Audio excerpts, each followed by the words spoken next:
Chapter 43-49. The next morning, Fengjiu still hadn't woken up, but she felt that there were two eyes staring at her. She slowly opened her eyes and saw the two little fellows lying on the bed with their hands supporting their chins while staring at her. When she woke up early in the morning, she saw the two identical, exquisite little faces. She couldn't help but reveal a smile. "Why did you wake up so early?"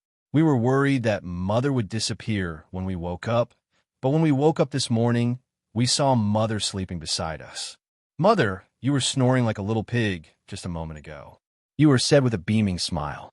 Her pair of beautiful eyes curved into crescent moons because of her smile. Mu Chun, who was at the side, didn't speak, only blinking his pair of sparkling eyes looking at his mother. Really? Mother was actually snoring? Fengjiu was slightly surprised, with a surprised expression. Her appearance amused the two little fellows, and the two little fellows giggled. Their little body rolled over and over on the bed, and again rolled into her bosom. "Awake? Then get up and wash up. Breakfast is already prepared." Xin Yuan Mose walked in, and seeing one big and two little fellows rolling on the bed, he couldn't help but secretly shook his head. So, after Fengjiu accompanied the two little fellows to play for a while, she took them to get up and wash up. After eating breakfast, she didn't accompany the two little fellows. Rather, Xin Yuan Mose took them to the study to practice writing and memorize books. Then she called Leng Hua and others. "Mistress, Leng Hua, Qin Xen, by Qing Cheng," and the others bowed and greeted her respectfully. "I called you all over to ask you, recently, did you go out? Or did she bring something back? All of you, tell me everything in detail." Fengjiu sat in the main courtyard drinking tea, and at the same time, she let them talk about the things Yu had done in this period of time. If he wanted to uncover the true identity of the ghost, he would have to start investigating from there. After knowing her plan, they carefully recalled everything that had happened during this period of time to her. And Qin Xian and Qing Cheng went to take out all the things that Yu had bought during this period of time, or the new treasures that she had obtained during this period of time.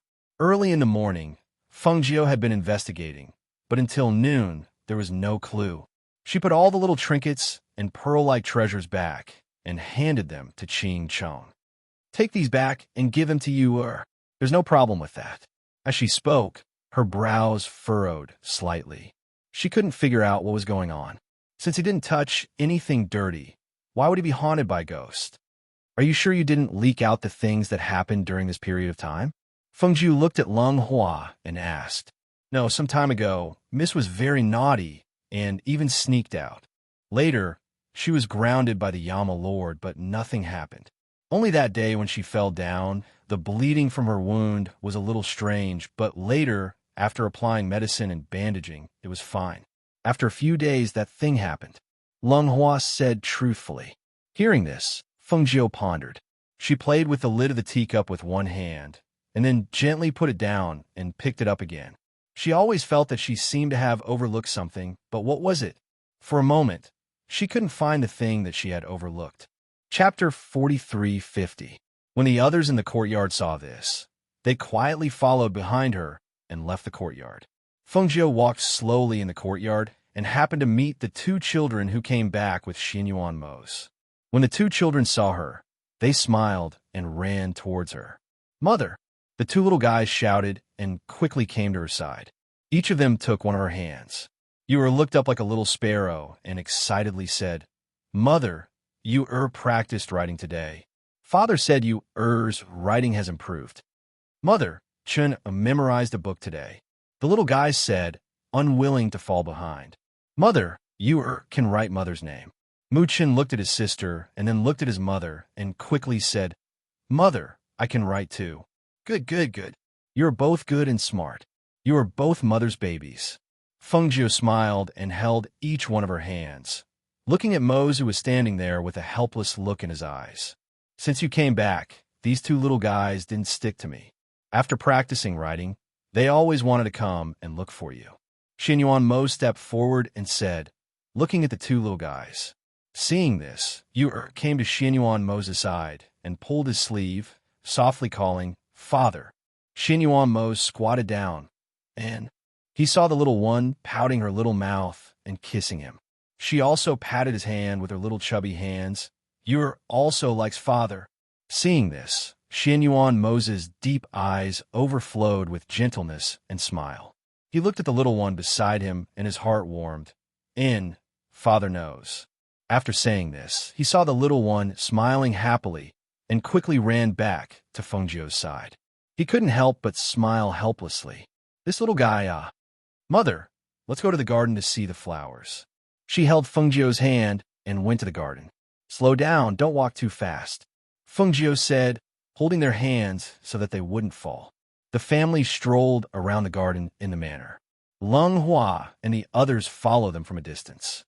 After playing in the garden for a while, Xianyuan Mose and Fengjiu took the two children to the pavilion to sit for a while.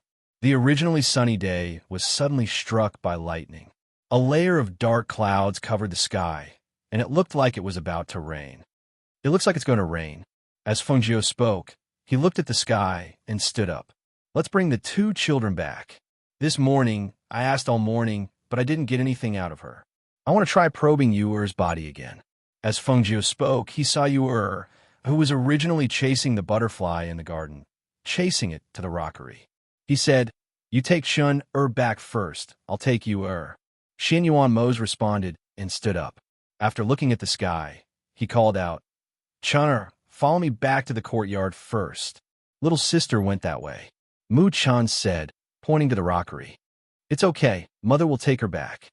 You go back to the main courtyard with your father first," Fengjiu said with a smile, patting his head and walking towards the rockery. On this side, Xianyuan Mose took Mu Chan back to the main courtyard first. On the other side, after Yuer, who was chasing the butterfly, came to the rockery, she suddenly looked at the pool beside the rockery. No one knew what she was looking at, but she walked towards the pool step by step. Chapter 43:51. Yuer, who was originally walking forward in a daze, suddenly heard her mother's voice. She only felt her spirit clear up, then she abruptly came back to her senses. "Mother!" She turned her head, and her expression was somewhat sluggish. Fengjiu almost flashed, and in a blink of an eye, she arrived at her side and hugged her. After feeling her being hugged, she exhaled, and her anxious heart finally relaxed. "You scared Mother to death," she said, while holding her with one hand, and using the other hand, she touched her face. "How are you? Are you all right?" "Mother, what happened to you just now?" The little person didn't understand and asked. She looked towards that pool and doubtfully blinked her eyes. Fengjiu looked towards that pool. The pool was as tranquil as before, and only when a light breeze brushed past, the water rippled. This pool was located at the side of the rockery, mainly for ornamental purposes. The water in this pool was also not deep, so it could be said that it couldn't hide anything. But the water was not deep, but it was more than enough to drown a 2 or 3 years old child. Her gaze moved away from the pool and swept all around. She didn't answer Yuer's question, rather asked, "Yuer, that day, did you fall at this rockery?" And then, over there, her little hand pointed towards the place where she fell. Seeing this, Fengjiu held her little hand and walked towards the place where she pointed. Along with her approaching, the bell on her waist issued a subtle sound. Mother, this bell is ringing."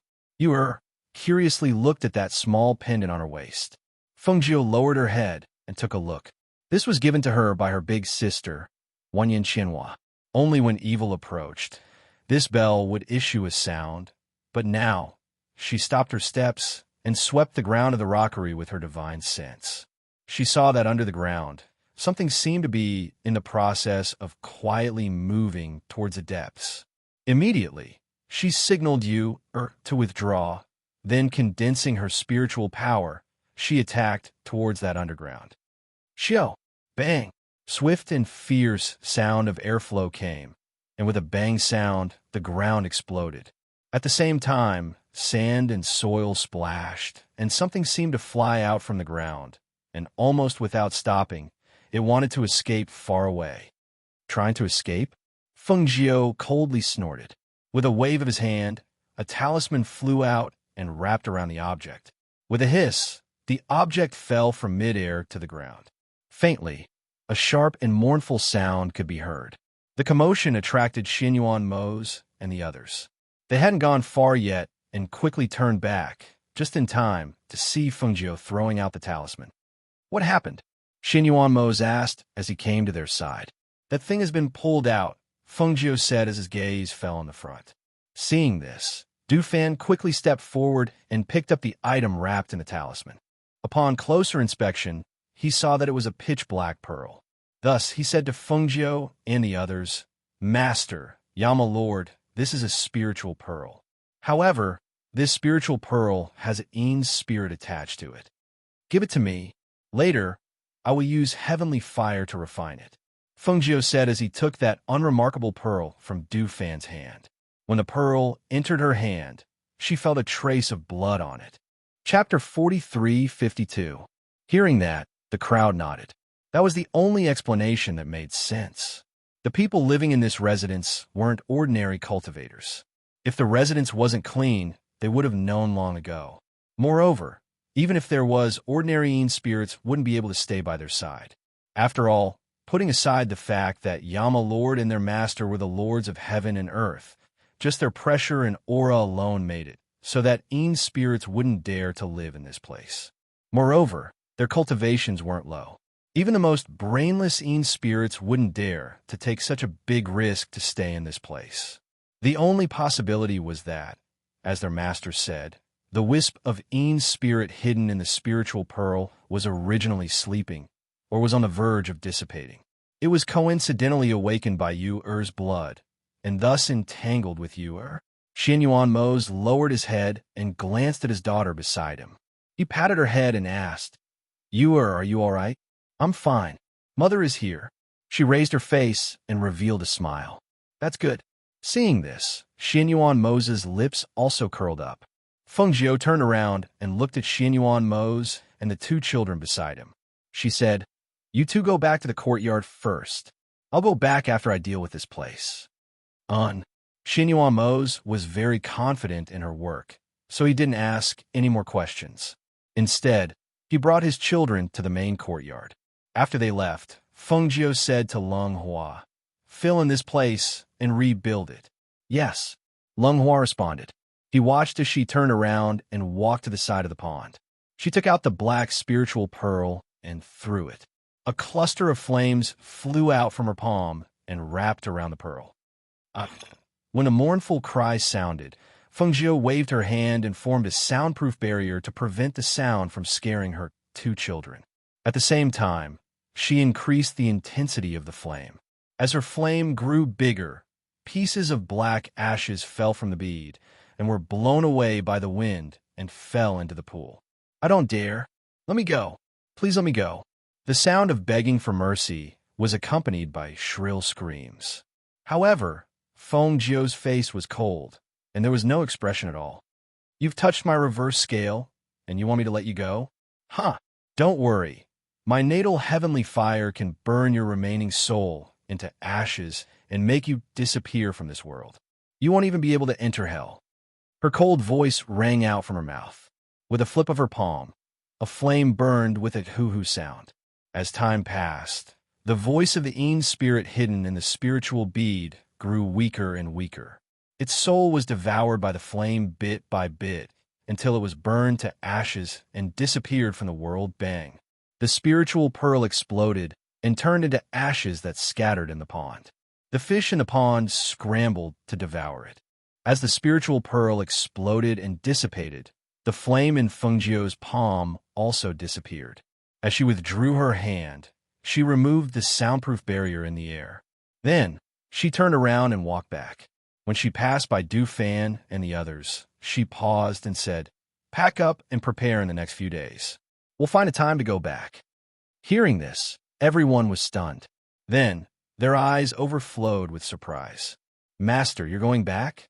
Chapter 43:53. "Okay, let's go back and prepare. We'll settle everything here and be ready to leave at any time," Du Fan and the others said with a smile. After staying here for so long, they really missed their companions over there.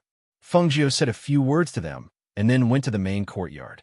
When she arrived, she happened to see one adult and two children sitting at the stone table in the courtyard. Seeing her come in, the two children ran over. "Mother, mother, we're waiting for mother to eat." "Okay, let's eat." Fengjiu chuckled and tapped the tips of their noses, then led them to the table. "Is everything settled?" Xinyuan Mose asked. "Yes, it's settled. I think there's nothing here. Why don't we find a time to take the two children back?" She looked at Xinyuan Mose. Xinyuan Mose's eyes fell on the two children and said, "Well, they're so old and haven't gone back to see them. Let's take them back. If you want to come back in the future, or if you want to live somewhere, we'll see when the time comes." Listening to their conversation, the two children couldn't help but ask curiously, "Father, mother, where are we going back? Isn't this our home?" Fengjiu chuckled and said, "Where father and mother are is where our home is. This place can only be regarded as one of our homes. You're so old, but you haven't seen your grandfather and maternal grandfather, so mother will take you back and let them see you." Hearing this, the two children were very excited. "Then when will we go back?" "When the things here are settled," Xinyuan Mo said and looked at Fengjiu. "There's no rush to go back. You just came back, so it's better to rest for 10 days or half a month so that you won't be tired from running all the way." "Okay, I'll listen to you." Fengjiu smiled. Seeing Qin Xian and Qin Chang come in with a few maidservants carrying food, she said to the two children, "Let's go. Mother will take you to wash your hands and prepare for dinner. After dinner, we'll take you out to play." When the two children heard this, their eyes couldn't help but light up. Just as they were about to nod, they heard their father's voice. "Not today." Xinyuan Mo spoke unhurriedly. When he saw the two children and Fengjiu looking at him, he coughed lightly and said, "There was thunder just now. It's going to rain today, so it's not suitable to go out." The three of them raised their heads to look at the sky. They saw that the previously cloudy and thundering sky had already dispersed. From the looks of it, it didn't seem like it would rain. "It's not raining now," Mu said in a low voice, while looking at Fengjiu with expectation. Mu Chan said, "I haven't finished my homework today." Looking at the two children, Fengjiu couldn't help but chuckle and say, "All right then, let's go out today. If we don't finish our homework, we'll do it tomorrow. If it rains, we'll find a place to take shelter. What do you think?" The two children looked at their father at the same time. Seeing this, Xinyuan Mose said helplessly, "You'll spoil them like this. I'm happy today, so it doesn't matter if I spoil them a little. Don't you think so?" She winked at the two children. The two children looked at their mother's appearance and couldn't help but smile and nod quickly. "Yes, yes, we'll be very obedient and won't spoil them." Chapter 43:54. "That's great. We can go out and play with mother."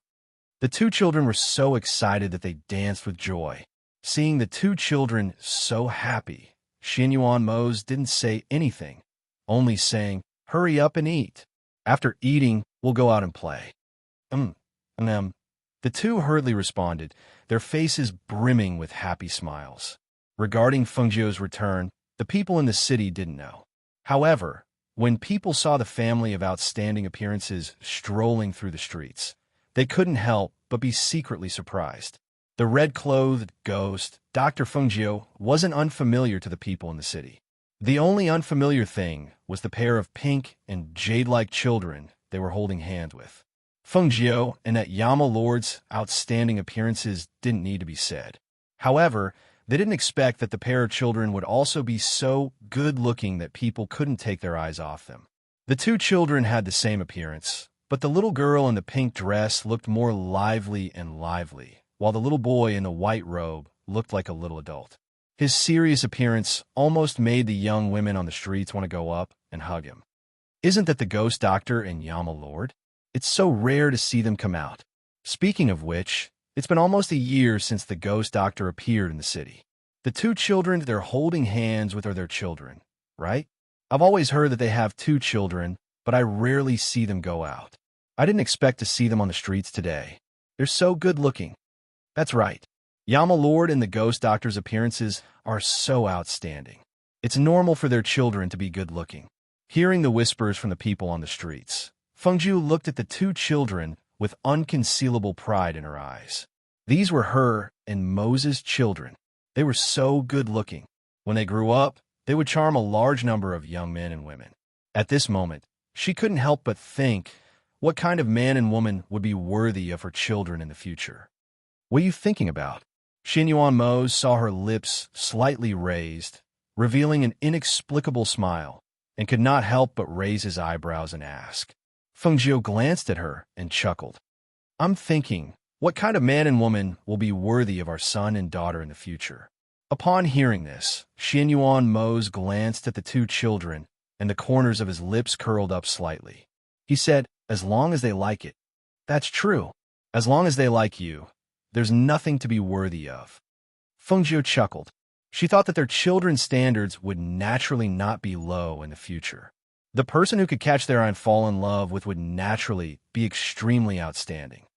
They're still young. It's too early to talk about this, Xinyuan Mose said. He didn't want his precious daughter to get married so early. Little doll, come. This Tongholu is for you. An old woman selling Tongholu saw how adorable the two children were and couldn't help but take 2 Tongholu skewers and offer them to them. The two children looked at the red Tongholu skewers in front of them, then looked up at their parents. Could they take it? Take it if you want to eat it, Fengjiu said with a smile. The two children hurriedly nodded and thanked her sweetly after receiving the Tongholu skewers. Chapter 43:55. Fengjiu saw how happy the two children were as they held the candied haws and instructed Leng Hua to pay before they left. That day, Fengjiu and Xinyuan Mose took them a stroll around the city. When it started to drizzle, they retreated to a restaurant to sit and relax. When the rain stopped and the sky darkened, they finally returned to the residence. Because they were planning to leave this world, Chi Kong and the others took care of the matters here and settled the loose ends. Fengjiu entered the space to cultivate and refine some medicine. Time passed quietly, and half a month passed in the blink of an eye. Knowing that they were going to leave this place and go to another place, the two children had been in a state of excitement. That evening, Fengjiu came out of the space and saw Xinyuan Mose reading on the bed in the room. The two children were nowhere to be seen. Why are you alone? Where are the two children? Fengjiu asked as she walked towards him. When Xinyuan Mose saw her come out, he put down the book in his hand and reached out to pull her over. Fengjiu turned around and sat on the edge of the bed. At the same time, she leaned into his arms and allowed him to hold her in his big arms. Ajio, ever since you came back, if you weren't with the two children, you were in the space to cultivate. Have you forgotten that you have a husband like me? His deep voice was seductive as it sounded in her ear. His warm breath blew into her ear, causing her body to go limp and numb. Didn't you tell me not to tire myself out and to rest and recuperate? Fengjiu said with a smile in her eyes. Even so, you can't keep neglecting me like this, Xinyuan Mose said unhappily. Hearing this, Fengjiu chuckled and placed her hands on his large hands around her waist. Her clear eyes were filled with tenderness and a smile as she said tentatively, Then, let's send the two children to sleep in another room tonight. I'll accompany you to spend some quality time together. Okay. Xinyuan Mose immediately agreed. When Fengjiu heard this, she was stunned for a moment. She thought that he would at least hesitate. Who knew that he would agree so easily? She couldn't help but find it funny. Really? Can you be at ease sending the two children to sleep in the next room? They're not young anymore. They can sleep on their own. As Xinyuan Mose said this, he tightened his arms around her and rested his chin on her neck. We can't always let them sleep with us. Then tell them to sleep in their own room tonight. Fengjiu chuckled. In. Xinyuan Mose agreed. Smelling the familiar faint fragrance on her body, he lightly kissed her snow-white neck. Moving up, he densely kissed her until their lips touched and their tongues played together. Father, father. You hadn't arrived yet, but her voice had already spread inside the room. And the moment her voice spread, the door of the room was also pushed open by her, and two small figures ran in one after another. After seeing the scene inside the room, their originally excited little faces, however, stopped, and their expression was somewhat dazed and also somewhat curious. Chapter 43:56. Brother, Why did Daddy bite Mommy's lips? Yu asked Muchen curiously. Muchen's eyes also blinked.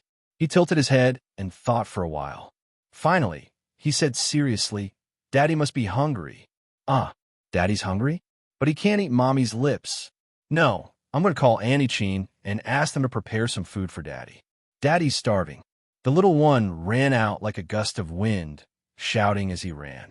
Fengjiu, who was in Xianyuan Mo's arms, heard the words of the two little ones and couldn't help but feel embarrassed. She glared at Xianyuan Mo's and saw her daughter running out. She couldn't help but call out, You. Before she could finish, the little one had already left the room. Andy Chin. Chin Xin by Qin Sheng and Hui Lang were all outside the courtyard. When they heard Yu's voice, the three of them looked at each other and walked inside. What's wrong? Qin Xin squatted down and asked, looking at the anxious Yu in front of her. Annie Qin quickly asked the kitchen to prepare some food for Daddy.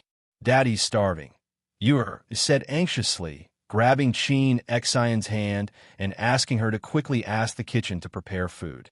Hearing this, they were slightly surprised. Qin Xin asked again, How do you know that your daddy is starving? He said he wants to eat? The little one quickly said, Daddy didn't say, but Brother and I saw Daddy biting Mommy's lips. Brother said that Daddy must be starving. Puffed. Hearing this, Hui Lang was stunned and couldn't help but burst out laughing. Qin Xin and Bai Qingsheng were also startled, but then their faces overflowed with unconcealable smiles. So that's what happened. They were wondering what happened. In the room, Mu Chun, who was motionless, looked at his mother worriedly and asked, Mommy, how are you? Do your lips hurt? He saw that his mother's lips were red and swollen. How could Daddy be like this? No matter how hungry he is, he can't bite Mommy. Fengjiu touched her nose embarrassedly and said, It's nothing. I'm just playing with your daddy. As she spoke, she elbowed him behind her and stood up. She straightened her clothes and coughed lightly. Why are you here? We just practiced a set of boxing skills.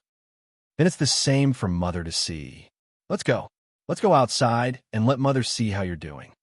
Fengjiu said as she came to his side, took his little hand and walked out. When Xianyuan Mo saw that they had left, he also got up, put on his coat and belt, and followed them out. When they were outside, Xianyuan Mo saw that the people in the courtyard were trying to hold back their laughter. Yu was nestled in Fengjiu's arms, looking at her red and swollen lips worriedly. Mommy, do you want to apply some medicine? It won't hurt anymore, Yu said, and took out a small bottle from her space. She was about to open the wound. Fengjiu hurriedly said, No, Mommy is fine. There's no need to apply medicine. Chapter 43:57. Cough. Xianyuan Mo's coughed lightly and looked at Qin Xin and Bai Qingsheng. Prepare 2 rooms for them. From today onwards, each of them will sleep in one room. Daddy, Yu doesn't want to sleep alone. Yu wants to sleep with Daddy and Mommy. Ignored her dissatisfaction and hurriedly hugged his thigh. Mu Chun did not speak and only looked at his parents, as well as his sister who had rushed forward to hug his father's thigh. You're not young anymore. From today onwards, each of you will live in a room by yourself, Xianyuan Mo said and rubbed her head. Moreover, we will be leaving in a few days. This is also to let you get used to it in advance. But, Yu thought for a long time, but could not think of a good reason to persuade him to let her sleep with them. It's decided then, Xianyuan Mo said and looked at Mu Chun. Didn't you say that you've learned a new set of martial arts? Let's see it. Okay. Mu Chun heard his words and saw his mother looking at him with a smile and encouragement. At that moment, he put away his other thoughts and focused on practicing the martial arts he had learned today in front of him. Looking at the little guy practicing the martial arts methodically, Fengjiu and Xianyuan Mo looked at each other and secretly nodded. Compared to Yu Chun's talent in martial arts seemed to be a level higher. But this was also good. With Chun as her elder brother in the future, they believed that Yu's martial arts would become as good as his. There's still a courtyard that is empty. Why don't we let the 2 young masters stay there? Qin Xin suggested at this time and added, That courtyard is close to here. If Master and Yama Lord are worried and want to take a look, It's just a matter of walking a few steps. Okay. Then let them go to that courtyard. Xianyuan Mose replied. He took a sip of the tea in front of him and glanced at the two children standing next to him. The two children didn't seem to be very happy, but after they tried to protest, they didn't say anything and just listened to the arrangement. That night, after sending away the two kids, Xianyuan Mose finally had a private night with Fengjiu as he wished. In the following nights, he was sent out almost every night. A few days later, Qi Kong and the rest returned to the residence after making all the necessary arrangements. Fengjiu and the rest were already prepared to depart at any time. Thus, the next morning, before the sun had even risen, they quietly left the city. They didn't go back the way they came.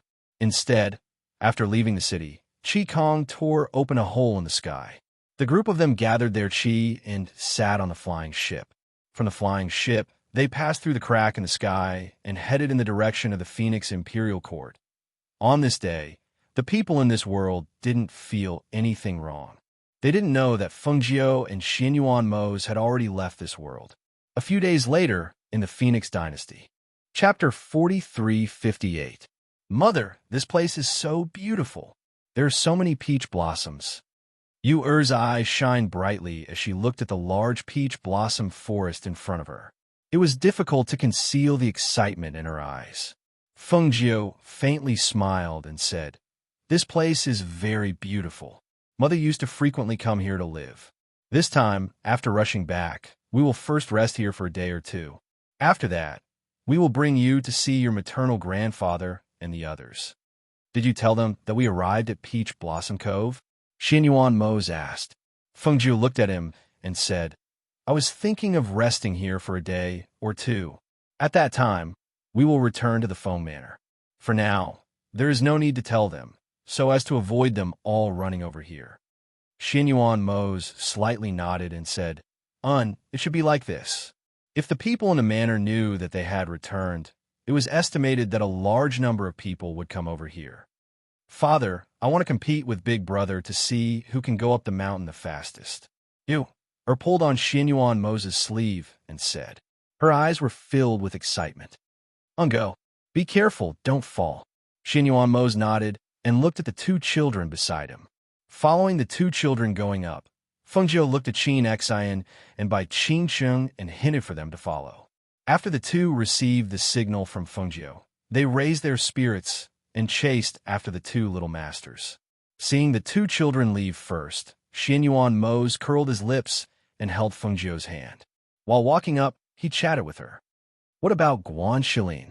Did you not send him a message to let him know that we have returned? Xianyuan Mose asked.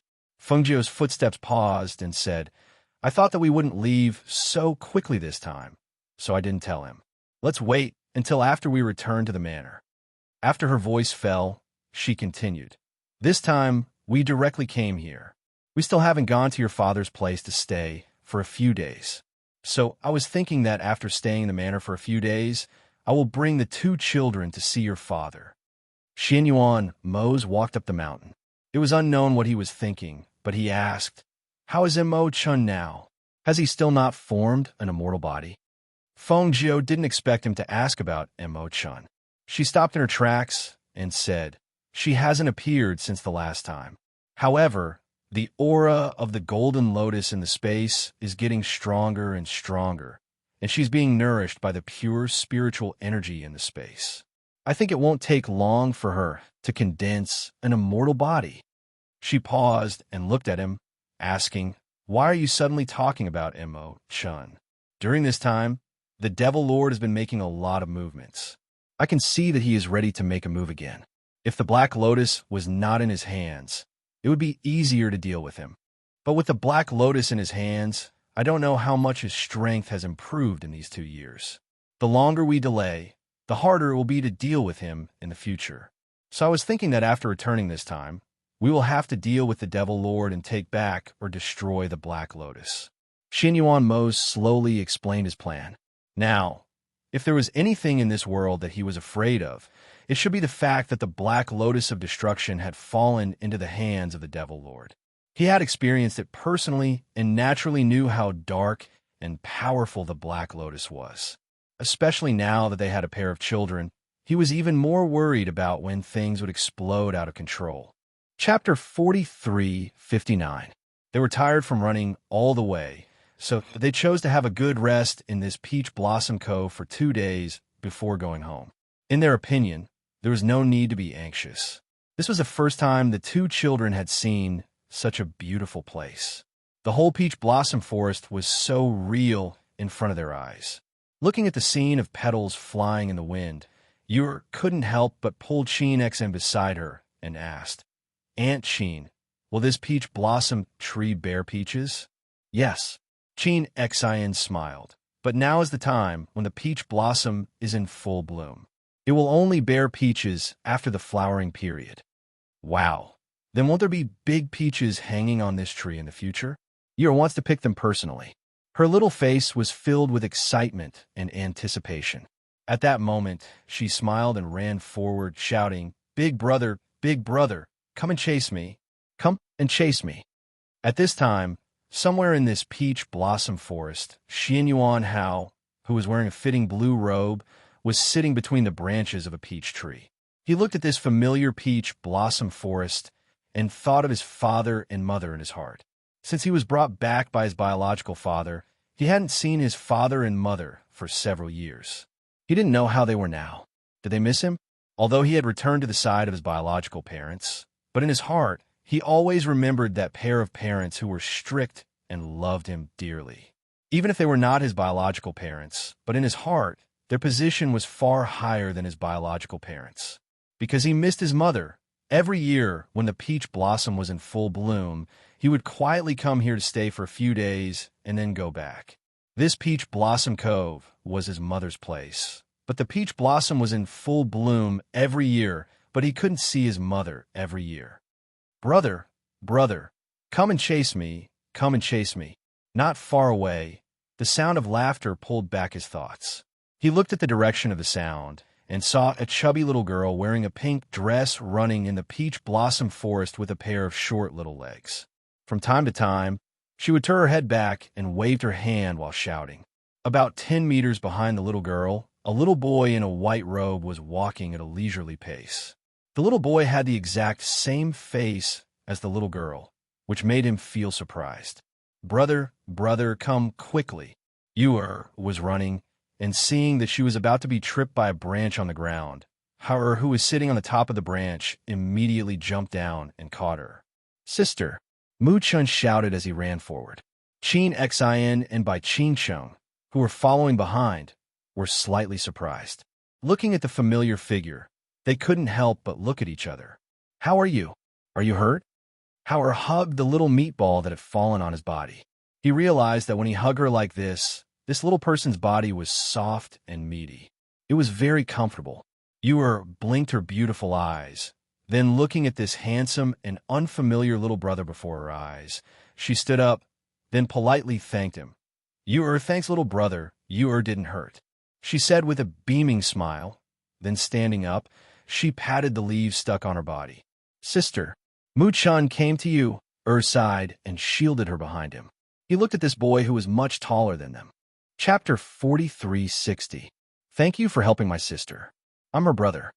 Mu Chin's childish voice came out of his mouth, and he bowed respectfully to the person in front of him as a form of thanks. However, after bowing, he asked again, "This is the inner courtyard, a private place. How did you get in?" He had been playing with Aunt Chin and the rest in this Peach Blossom Cove. Along the way, he had told them about the difference between the inner courtyard and the inner courtyard. Naturally, he knew that this was the inner courtyard, and outsiders were not allowed to enter. The expression on his little face was serious, unlike that of an average 2- or 3-year-old child.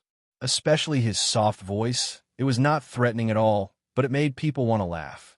How? Couldn't help but curl his lips when he saw the two identical little people in front of him. A trace of a smile flashed across his eyes.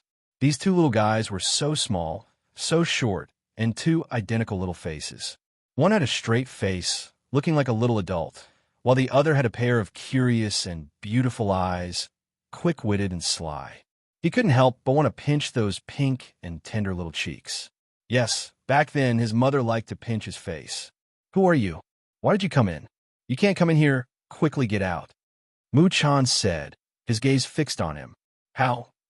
Returned to his senses and looked at the little guy in front of him. He asked, since you know that this is the inner courtyard and you can't come into play, why did you come in? Little brother, this is my mother's place. So you and brother can come to play. You poked her head out from behind Mu-chan and smiled sweetly at him. Hao was startled. This is my mother's place. How can it be your mother's place? It's true you isn't lying. This is mother's Peach Blossom Cove. She brought us here. You said softly. Afraid that he wouldn't believe her, she quickly turned around and called out, Aunt Sheen, quickly come here. Quickly tell little brother that this is mother's place. You isn't lying. Sheen Xian, who was behind the peach tree, came out at this time. She smiled and looked at Hao. After seeing Hao, she asked Qingchang to inform her master and the others because no one expected Hao to be here. She was originally thinking of hiding at one side to see what would happen when these three children met, but who would have thought that you would call her out? And Qin? Hao-er's eyes widened when he saw the familiar face. Hao-er! Qin Xian called out with a smile. Mu-chan looked at Hao-er and then at Qin Xian. Aunt Qin, do you know him? Qin Xian smiled and said, Yes. Who is he? Mu-chan asked. As intelligent as Xianyuan Hao was, he looked at the two identical little fellows and then looked at the familiar Qin beside them. A thought flashed in his mind, and his gaze fell on the two little fellows again. He looked at their exquisite and outstanding faces and vaguely guessed their identities. Aunt Qin, are they father and mother's children? Hao asked. This time, it was Mu-chan and Yu-er's turn to be confused. Chapter 43:61. When the two little fellows heard this, they couldn't help but widen their beautiful eyes. They looked at the person in front of them who was several years older than them with astonishment. This time, Hao looked at the two little fellows in front of him seriously. The more he looked, the more he felt that they resembled his mother. At this moment, he caught a glimpse of a red figure coming over from the corner of his eye. When he looked up, that familiar face was reflected in his eyes. Surprise overflowed on that cold little face. Mother! Hao quickly ran toward that familiar figure and threw himself into her arms. Smelling the familiar scent on her body, his eyes couldn't help but redden. Mother, Hao missed mother so much, he said in a choked voice. His hands clutched her dress tightly, as if he was afraid that she would disappear again. Fengjiu was overjoyed to see him. This child, whom she had raised single-handedly, was already so big. Come, let mother see how much taller Hao has grown. She chuckled and stroked his head, carefully sizing him up. Hao stood up straight and looked at her with reddened eyes. While she was sizing him up, he was also looking at her. He saw that his mother hadn't changed. She was still the mother he was familiar with. She was still the mother who would look at him with a doting expression. Hao has grown a lot taller and more handsome. Fengjiu chuckled and pinched his little face with a doting expression. Hao has always listened to mother and worked hard to cultivate, he said. Yes, mother knows. Seeing Hao-er's current strength and cultivation, mother knows that Hao has been working hard to cultivate. Fengjiu looked at his thin little face and asked sympathetically, But why is Hao so thin? Did you only focus on cultivating and didn't eat? I did eat, he said. However, because he cultivated so much every day, he didn't gain much weight. Who accompanied you here? How long have you been here? Why didn't you go home? Fengjiu asked. He looked around and didn't find anyone else accompanying him. Father sent someone to accompany me, but I don't like him following me, so I didn't let him guard here. I've already been here for 2 days. Every year, I'll come here to stay for a few days before going back. But I didn't expect to meet mother this year. Mother, I want to live with mother. I don't want to go back to father's place. He hugged her arm and spoke the words in his heart. He wanted to stay by his mother's side and didn't want to go back there. Although his parents also treated him very well, he always felt that they did not treat him as well as they did. Especially after his parents had a younger brother, it was even more obvious. Mu-chan and Yu-er, who had been watching from the side for a long time, looked at each other. At this time, They stepped forward and came to their mother's side. Mother. The two little guys looked at the person who claimed to be their elder brother with hostility in their eyes. Was this little brother here to snatch Mother away from them? Fengjiu looked at the three little guys beside her and chuckled. Come, Mother will introduce you. Chun, or you this is your brother Hao. Quick, call him brother. Chapter 43:62. Muchen also pursed his lips and refused to call him that. Because in his opinion, this person who suddenly came here was not their brother. Now that they had to call him brother, he was unhappy.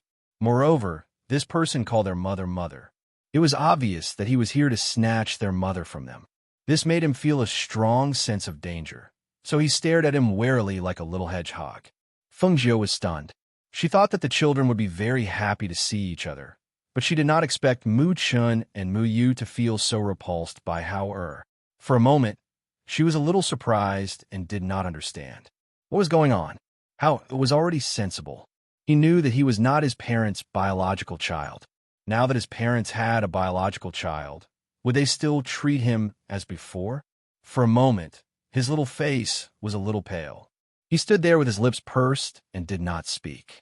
The cold aura on his body became stronger. Fengjiu squatted down beside the three children and looked at them. She said, The three of you are all my treasures. You are all my favorite children, so you must get along well. You can't be like this, understand? But little brother will snatch Mother away, Yu whispered. Looking at her little brother's red eyes, she felt that she had done something wrong. She felt a little guilty. Hearing this, Fengjiu was stunned. Then she chuckled. She turned back and asked Qin Xian and the others to prepare some food that the children liked to eat. Then she led them to sit under the peach blossom tree. Mother is your mother. No one could take her away from you. In the past, when you two were young, Mother wasn't by your side, so I didn't tell you about Hao. I guess your father didn't mention it to you either, right? Why don't I tell you why Hao calls me Mother? When the two little guys heard this, they couldn't help but look at each other, then at Hao beside them. Only then did they nod. Okay. Thus, the three children sat under the peach blossom tree and listened to Fengjiu talk about things that they did not know back then in detail. When Xinyuan Mose came looking for them, he saw the three of them sitting under the peach blossom tree.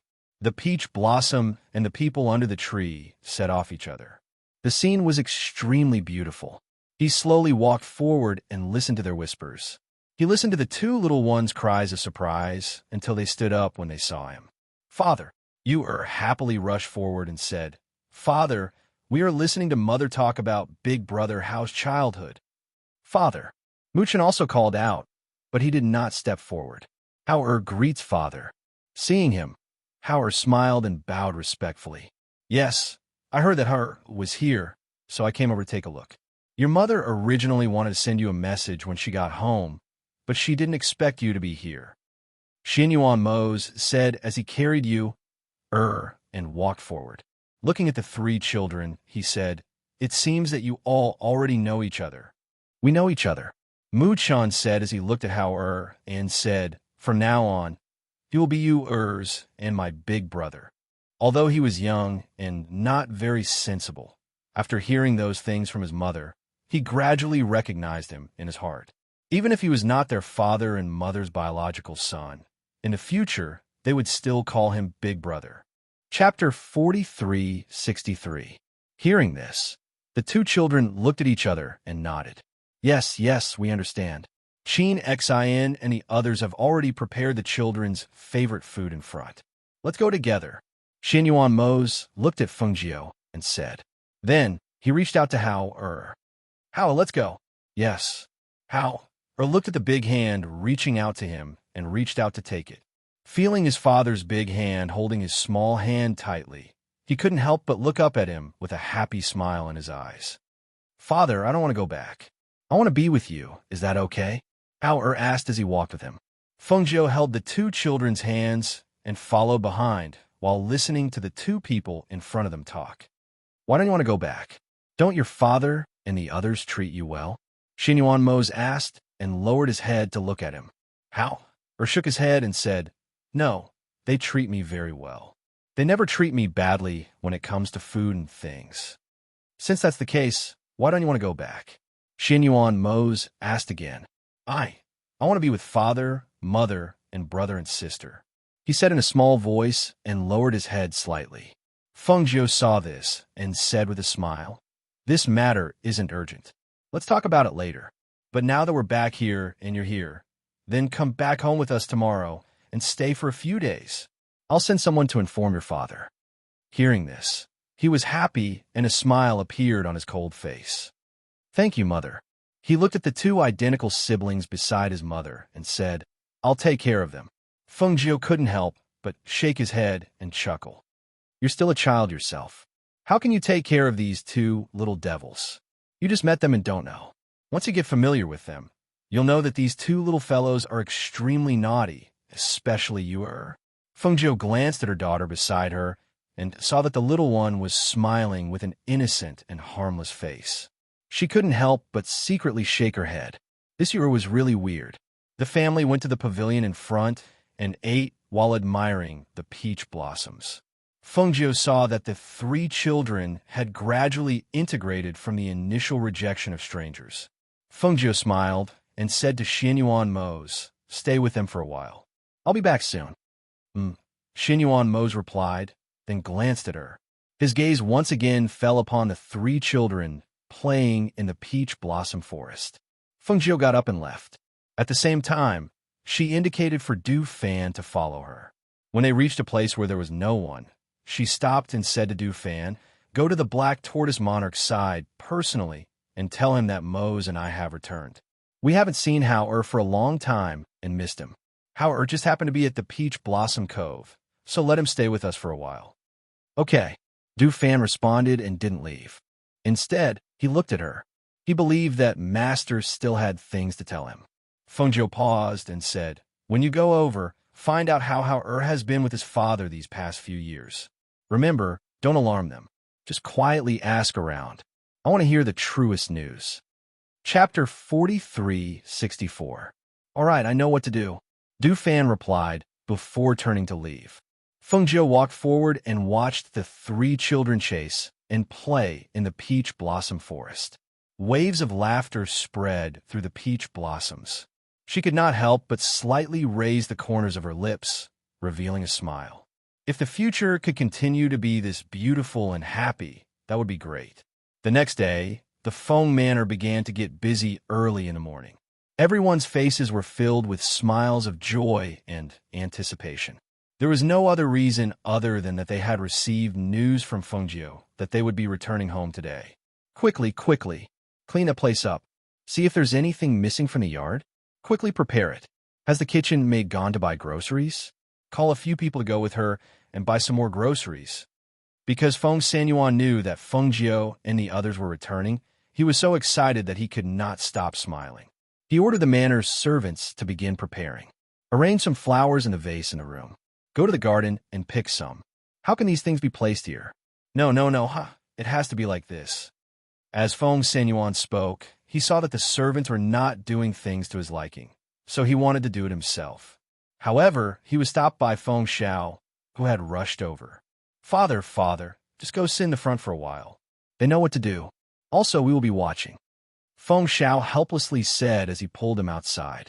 What are you doing? I need to give them some orders. Feng Sanyuan said as he patted his hand, indicating for him to stop. Father, I'll take care of this place. Shangguan Wanrong walked over and gently said with a smile, Xiao Jiu's yard has always been cleaned. The things in the room have not been touched. They can directly move in when they return.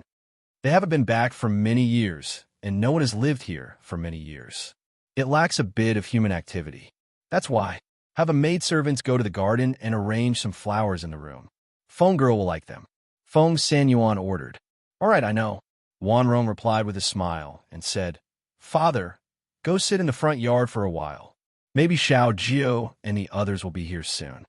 Hearing this, Feng Sanyuan slapped his head. That's right. It's getting late. Maybe they'll be here soon. All right, I'll leave the rest of you guys. Tell the kitchen to make more of Feng's favorite dishes, as well as some pastries that children like. All right, I will explain it to you. She responded with a smile and watched him rush forward. Only then did she say to Feng Xiao, You also go to the front. I'll take care of the rest. All right, I'll go to the front to accompany Dad.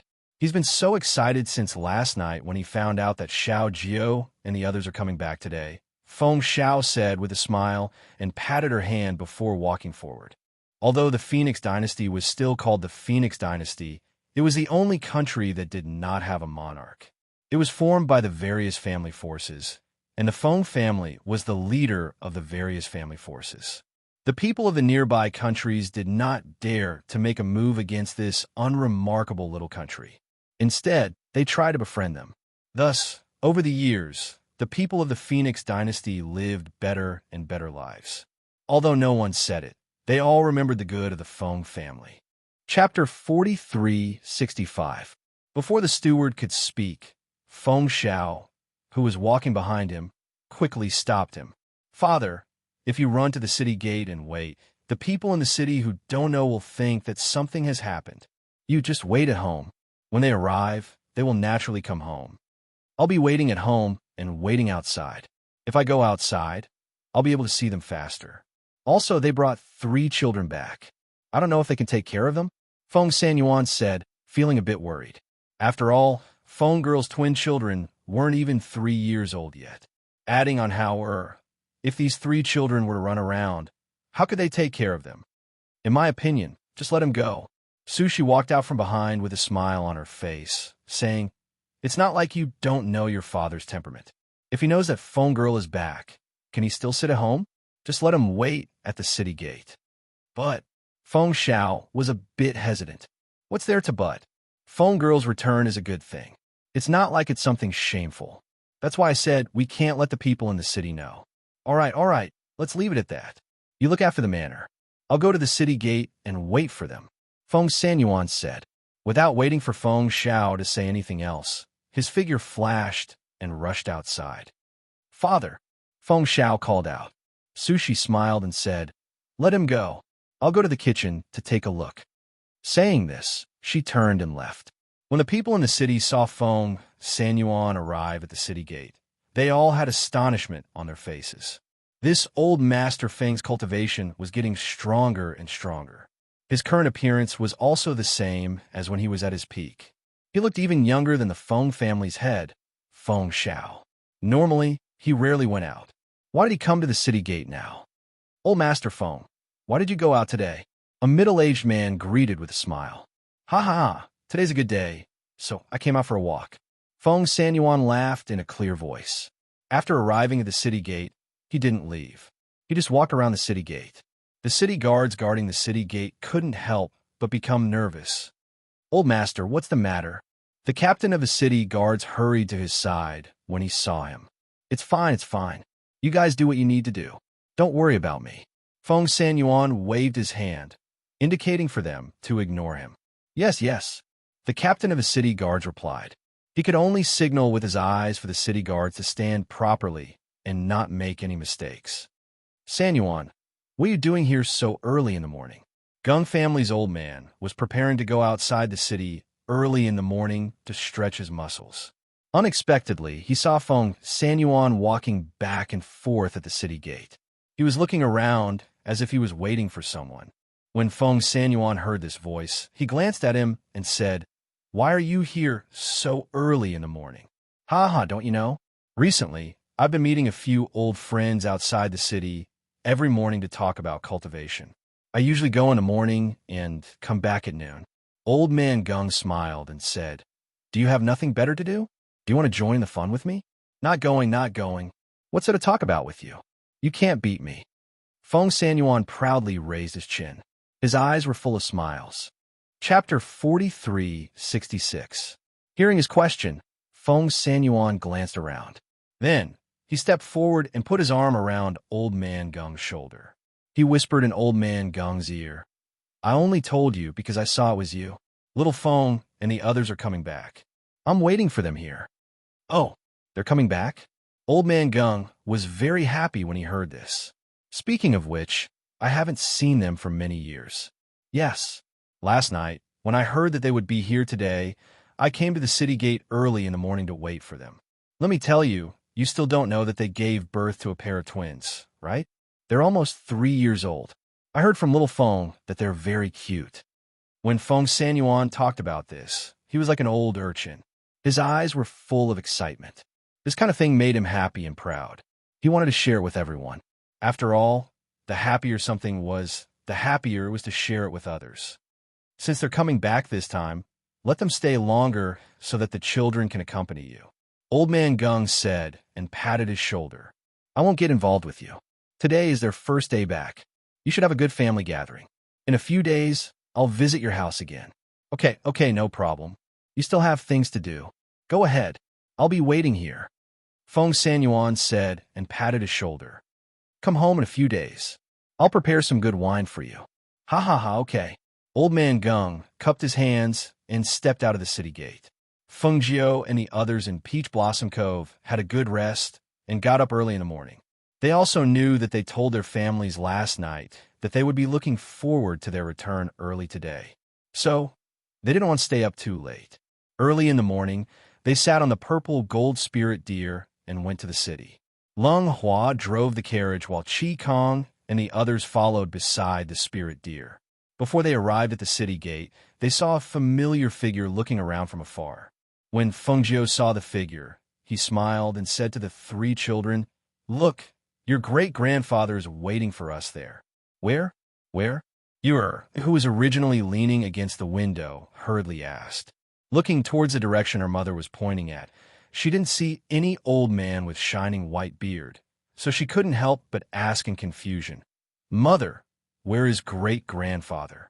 Ur didn't see anything. Little sister, the one in front wearing a green robe, is great-grandfather. How pointed out for her to make it easier for her to recognize. He looks so young. He doesn't look like great-grandpa.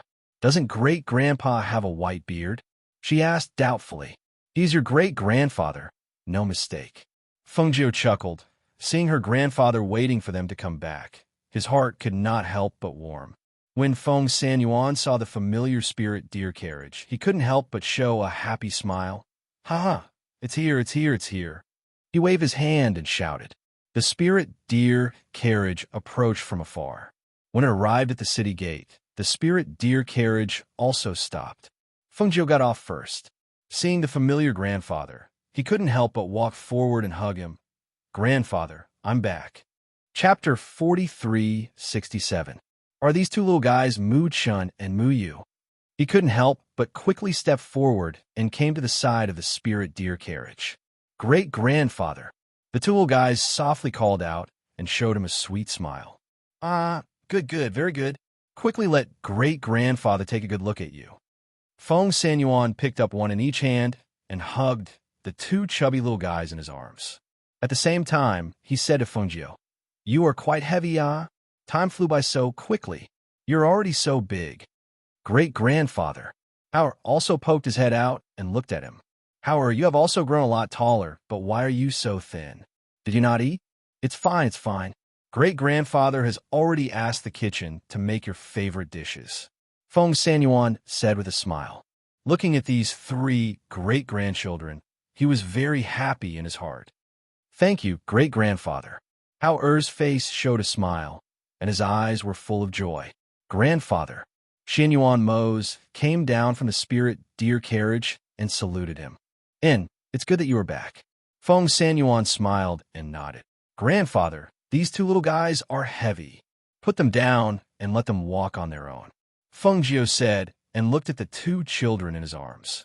Great-grandfather, Chin'er, can walk on his own. The little guy said. Ur can also walk on her own, great-grandfather. Ur also quickly said. Good. Then great-grandfather will hold your hands and walk, okay? Feng Sanyuan said with a smile and put them down. Holding one in each hand, he said, Go. The family is waiting for you. Howard, come. Feng Jiao stretched out his hand towards Howard and said, We will follow great-grandfather back. She knew her grandfather's personality. Now that he was holding his two great-grandsons' hands, he was so happy that he couldn't wait for the whole city to share his joy and let them see his two great-grandsons. Xianyuan Mose and Feng Jiao held Howard's hand and followed behind Feng Sanyuan. They watched as he held a child in each hand. When he met someone familiar, he smiled and greeted them. He happily introduced them to them. This is my great-grandson, Feng girl's children. They're a pair of twins. Aya, old master, this pair of children is really good-looking. Ha ha ha. Of course, they're Feng girl and Mo Zay's children. Of course they are good-looking. It's eldest Miss Feng's child? I didn't expect the child to have grown so big in just a few years. He's really growing up. The people on the road kept praising them. Looking at the two identical and well-behaved children, they liked them very much. Look at that little face, it's so pretty.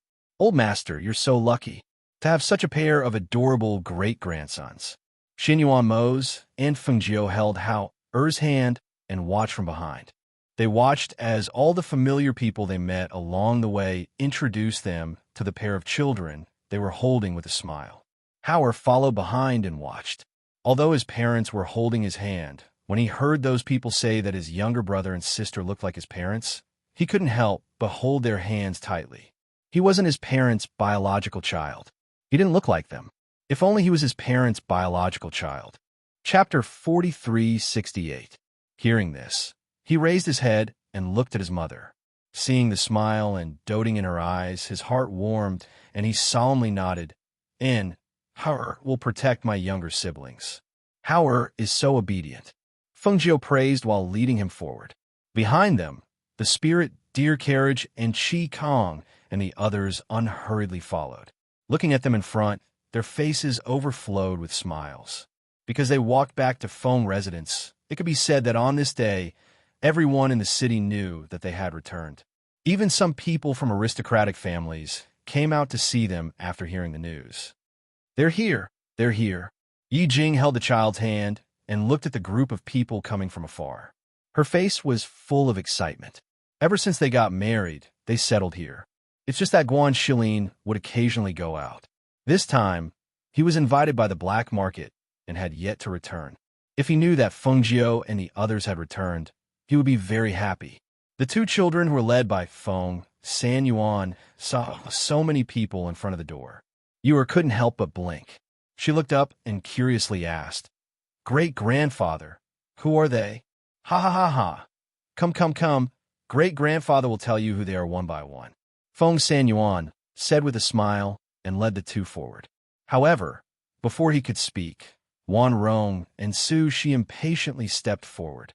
"This is Mu Chun and Mu Yu, right? AI, they look so cute. Look at their eyebrows. They look so much like their mother." Wan Rong picked up Yu and looked at Mu Chun. Her eyes were full of joy. "Their little faces are so handsome, ah. They really look like their parents." Su Shi also said with a smile. She touched Mu Chin's pink and tender face and hugged him tightly in her arms. When had the two little fellows ever encountered such enthusiasm? Being hugged and kissed and touched by them, the two little fellows couldn't help but flatten their little mouths. They stretched out their hands towards Fengjiu and shouted, "Mother, mother!" Seeing this scene, Fengjiu couldn't help but chuckle. "It's fine. That's your grandmother and great-grandmother. They kissed you because they like you. Don't be afraid." Feng San Yuan saw that the two children were about to cry from fright. He quickly stepped forward and said, All right. Look at you. You've scared the two children. Come. Great-grandpa will hug you." He reached out his hands to hug the two of them, but the two of them took a step back to avoid him. "Let us hug you. Be good. Don't be afraid. I won't kiss you guys anymore. The two of them carried the children and walked inside. As they coaxed the two children, they took out some toys for them to play with. Seeing the two children's faces change from pouting at the beginning to surprise and happiness at the end, Xinyuan Mose couldn't help but secretly shake his head and reveal a helpless smile. These two children were really easy to coax. That wouldn't do. It wouldn't be good if she was easily coaxed away. I'll have to remind them again when I get back. Unless it's a close family member, they can't take or eat anything from strangers. Yi Jing. Fengjiu stepped forward and hugged her after not seeing her for a long time. He asked with a smile, "Your complexion looks good. It seems that you've been living well here these past few years. By the way, where's my brother?" Fengjiu asked. Chapter 4369. Aunt Jiu. The child looked at Fengjiu curiously and obediently called out to his mother, Good boy. Fengjiu replied with a smile. She patted the child's head and took out a night-luminescent pearl from her space and handed it to him. This pearl is for you to play with. Aunt Gio will give you some good things later. The child is still young. It's not suitable for him to hold this. Quickly put it away, Yi Jing said and pushed the night-luminescent pearl back to her. Why are you being so courteous with me? Fengjiu raised her eyebrows and looked at her. She smiled and said, Isn't it just a pearl? It's not something expensive. Come, take it. This is not a meeting gift. I'll give you a meeting gift later. She chuckled and gently scratched the child's nose. She said, Yi Jing, this child looks like my brother. Look at his appearance. It's as if he came out of the same mold. Quickly thank Aunt Gio. Yi Jing saw that she couldn't refuse, so she could only let the child take it and let him thank her quickly. Thank you, Aunt Gio. The child smiled happily and took the pearl to play with it curiously. They all say that he looks like his father. Needless to say, he's his child. Yi Jing smiled and said, Go in first. Let's talk inside. Don't stand here. Come, Howard, go in. Your great-grandfather asked the kitchen to prepare your favorite food early. He even dug out the little toys you used to play with. How? Er's eyes lit up when he heard that. He said to Xianyuan Mose and Fengjiu, Daddy, Mommy, I'll go in first. Bring the little brother along. Fengjiu said and looked at the dignified little boy beside him. She couldn't help but smile when she saw that the little boy's face was similar to Guan Shilin's. Her brother's son looked dignified and was really cute. Yimingo, go in with brother Hao and play with your younger brothers and sisters. Yi Jing gestured for her son to come forward. Yes. The little boy wasn't afraid of strangers and followed Hao eagerly. This brat is so dignified. He's so cute. Fengjiu couldn't help smiling when he saw the little girl and Hao grinning from ear to ear. Very naughty. Come, let's go in and chat. Yi Jing held her hand and walked inside. She smiled and said, Your father specially went to move those children's toys and brought them all to the front yard. He said that he would let the children pick what they liked. He's probably still busy inside. I was wondering why I didn't see him. Fengjiu chuckled and chatted with her as they walked inside. Xianyuan Mose walked at the back. Behind him, Qi Kong and the others also walked inside. When they saw familiar people, they all went up to greet them. The entire Feng Manor was filled with a lively and joyous atmosphere. The people outside the manor watched from a distance. They were curious and joyful as they discussed. When Xianyuan Mose and Fengjiu arrived inside, they saw Feng Sanyuan and Feng Xiao standing to the side and helping the children eat. Su Shi and Wan Rong were busy feeding the children. Seeing the little ones' mouths bulging like little squirrels, Fengjiu couldn't help but shake his head and helplessly smile. She walked over to her father and said with a smile, Daddy, I'm back. Chapter 4370. Fengjiu sighed and said, I was worried that you wouldn't be able to sleep if I told you. I wanted to tell you before coming over in the morning, but I was afraid that you would be flustered. It's fine. Don't talk about not sleeping for one night. It's fine even if we don't sleep for 10 days or half a month. Don't make a fuss. Feng Sanyuan waved his hand and said, Little Feng, it's fine if your grandmother and the others accompany the children here. We haven't sat down and had a good drink in a long time. Mose, let's go inside and have a few drinks. Xianyuan Mose and Fengjiu looked at each other and nodded with a smile. Okay. Then, they followed him inside with Yi Jing and Feng Xiao. After they sat down, Feng Xiao asked someone to serve the dishes. Yi Jing took the wine pot and poured a cup for them. Sai, when you were fighting the Black Lotus Lord, we knew, but we couldn't help. We're really ashamed. Fortunately, you all recovered later. Otherwise, we would feel uneasy. Feng Sanyuan said as he picked up some food for Fengjiu. Grandfather, don't mention the past anymore. Besides, we're all fine now, aren't we? Fengjiu said with a smile. Looking at the bowl full of her favorite dishes, the smile on his face deepened. Even if she hadn't come back for a few years, they still remembered her favorite dishes. Right. Come, let's drink and eat. They came back today, so let's talk about happy things. Let's not talk about the past anymore. Feng Xiao said, then said to Xianyuan Mose, Come, Mose, let's eat. Xianyuan Mose made a sound of acknowledgement, then picked up some food to eat. By the way, have you brought the children to see the in-laws? Feng Sanyuan asked. Not yet. Feng Jiu took a sip of wine and said, after we came back, we went to Peach Blossom Cove first. We planned to stay there for a day or two, but we wanted to rest well before coming back. Then we met there, so we only stayed for a day. Let's stay here for a while. After a while, Mose and I will go back with the children and stay there for a while. And we have to go back and stay for a few days. If the in-laws see the two children, they will definitely be very happy. Feng Sanyuan said with a smile. At the table, they drank and chatted. They talked about the things they had encountered over the years and the interesting stories of the two children growing up, until a few children rushed in from outside. Father, mother. A few children trotted in and came to their side. Their small faces were filled with joy. Mother, Brother Yiming is so amazing. He eats a lot. Yu blinked her beautiful eyes and said to Feng Jiu in surprise in her soft voice. As she spoke, she gestured with her small hands. Mother, this is the small wooden sword brother gave me.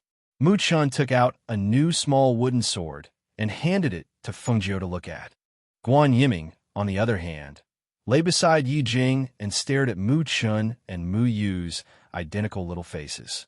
After a while, he looked up at his mother and said, Mother, you should also give birth to a pair of identical little brothers and sisters for me. I also want younger siblings like them. Chapter 43:71. Chun, and you, are also your younger siblings. Besides, don't they also call you Brother Yiming? Feng Jiu chuckled as she looked at the dignified Guan Yiming. Guan Yiming blinked and looked at Mu Chun and Mu Yu, then at his mother and Feng Jiu. He didn't speak for a long time and just laughed foolishly. On this day, the long-separated family had a good reunion. The children played together for the whole day. It wasn't until nightfall that Feng Sanyuan let them go back to rest early. A few days later, when Feng Jiu was chatting with her mother and grandmother in the courtyard, she saw the dignified Guan Yiming running in excitedly. Aunt Jiu, my father is back. Feng Jiu smiled. Oh, your father is back. Where is he? At home. He said he'll come over after bathing and changing his clothes. Guan Yiming looked left and right and asked, Aunt Jiu, where are Brother Chun and Sister Yu are? They, and how, were called by their grandfather and great-grandfather. They're probably at the martial arts field. Feng Jiu chuckled. I'll go play with them. The little guy said and ran away. It's great that the children are together, Sushi said with a smile. She thought of her son and couldn't help but sigh. It would be great if he came back too. Feng Jiu chuckled. Grandmother, little uncle, is cultivating under his master. That place is quiet and without disputes. It's also a good thing. When they leave the mountain in the future, they will naturally come back. She smiled and said, At that time, if grandmother can't bear to part with little uncle, let him stay at home with you for a while. If little uncle wants to go to the academy to study or enter a sect, I can also arrange it for him. Sushi smiled and said, We'll talk about this later. There's no hurry. By the way, Xiao Jiu, when do you plan to bring the children to see their grandfather? Wan Rong asked. Let's stay here for a while first. Mo Zhe has already sent a message back and told his father that they are here now. He also told him that we will stay here for a while before going over, so we're not in a hurry to go over there. Besides, it's convenient to go there now. We only need a transmission array to get there, and it won't take long to go back and forth. Feng Jiu chuckled. Compared to the other side, she naturally preferred to live here, so she wanted to stay here for a while before going over. Where do you plan to live in the future? There's nothing else to do now. You become the lords of heaven and earth and are so powerful. Ordinary people won't make trouble for you. The sovereigns of the other heavens and earth are also on good terms with you. Only the Devil Master who obtained the Black Lotus is left. What do you plan to do about this? Wanrong looked at her and asked. She was also worried about this matter. Actually, Moze and I plan to bring the children back and hand them over to you to take care of. Then we'll go find the Devil Master to resolve this matter. The longer this matter drags on, the harder it will be to deal with it. Previously, my strength had not recovered and I had many things to do. Now, the other things are more or less arranged. We just need to deal with the Devil Master and take back the Black Lotus to purify. As she spoke, her voice paused, and she smiled. But this matter is easier said than done. Chapter 43:72. Grandmother, Mother, I'm going to my brother's residence. If the children are looking for me, tell them that I'll be back soon. She stood up and said to the two of them, Okay, go ahead. The children are accompanied by your grandfather and the others, so they won't be coming for a while. You two brothers have been separated for a long time. It's rare for you two to meet, so you should have good chat. Sushi said with a smile. Thus, Fengjiu bowed to the two of them and walked out of the residence, arriving at the Guan residence. When Yi Jing heard the housekeeper say that she was here, she came out to welcome her. She smiled and said, Your brother is travel-worn. I told him to take a bath first before going to see you. I didn't expect you to come. Come, let's sit inside for a while. Yiming went over to talk about it. It just so happens that there's nothing much to do. The children are also with Grandpa and the others, so I came over to sit. As Fengjiu spoke, she walked towards the front hall with her. Yi Jing instructed the housekeeper to tell Guan Shilin that Fengjiu was here. She then chatted with Fengjiu in the hall. After bathing, Guan Shilin strode out of the room and saw the housekeeper waiting outside the courtyard. When he approached, he heard that Fengjiu and Yi Jing were in the front hall, so he went straight to the front hall. Before he reached the hall, he heard laughter coming from inside. He strode in and couldn't help but smile when he saw the familiar red figure. Xiaojiu, you're finally back. Brother, Fengjiu stood up and said, I've been back for a few days. When I heard that you were back, I wanted to come over and have a chat with you. Ha ha ha, good. Sit. Guan Shilin laughed loudly and gestured for her to sit down. He then sat beside her and looked at her. When he saw her current strength, he couldn't help but smile and say, It seems that you've recovered your strength. That's good. We can rest assured. You two can continue chatting. I'll go to the kitchen to make something for you two to eat, Yi Jing said with a smile. She stood up and walked out, giving the two of them some space to talk. You don't have to be too busy. Just check if there are any pastries and snacks in the kitchen, Guan Shilin said with a smile. I know. You guys continue chatting. Yi Jing smiled and nodded at Fengjiu before walking out. Seeing this, Fengjiu smiled and said, My strength has been restored, and I've been idle recently. I've been staying at home to accompany my children. You, on the other hand, have become a busy person after not seeing you for so long. I heard that the black market is looking for you to help them with something? That's right. The black market asked me to go over and help them. It's not a big deal. Once the matter was settled, I heard that you came back, so I hurried back. Now that you're back, you don't plan to leave, right? There shouldn't be anything important to deal with now, right? We'll be staying here mainly because of the two children. We plan to. She told him her plan. Originally, it was like that. That's good too. It's safer for the two children to stay here.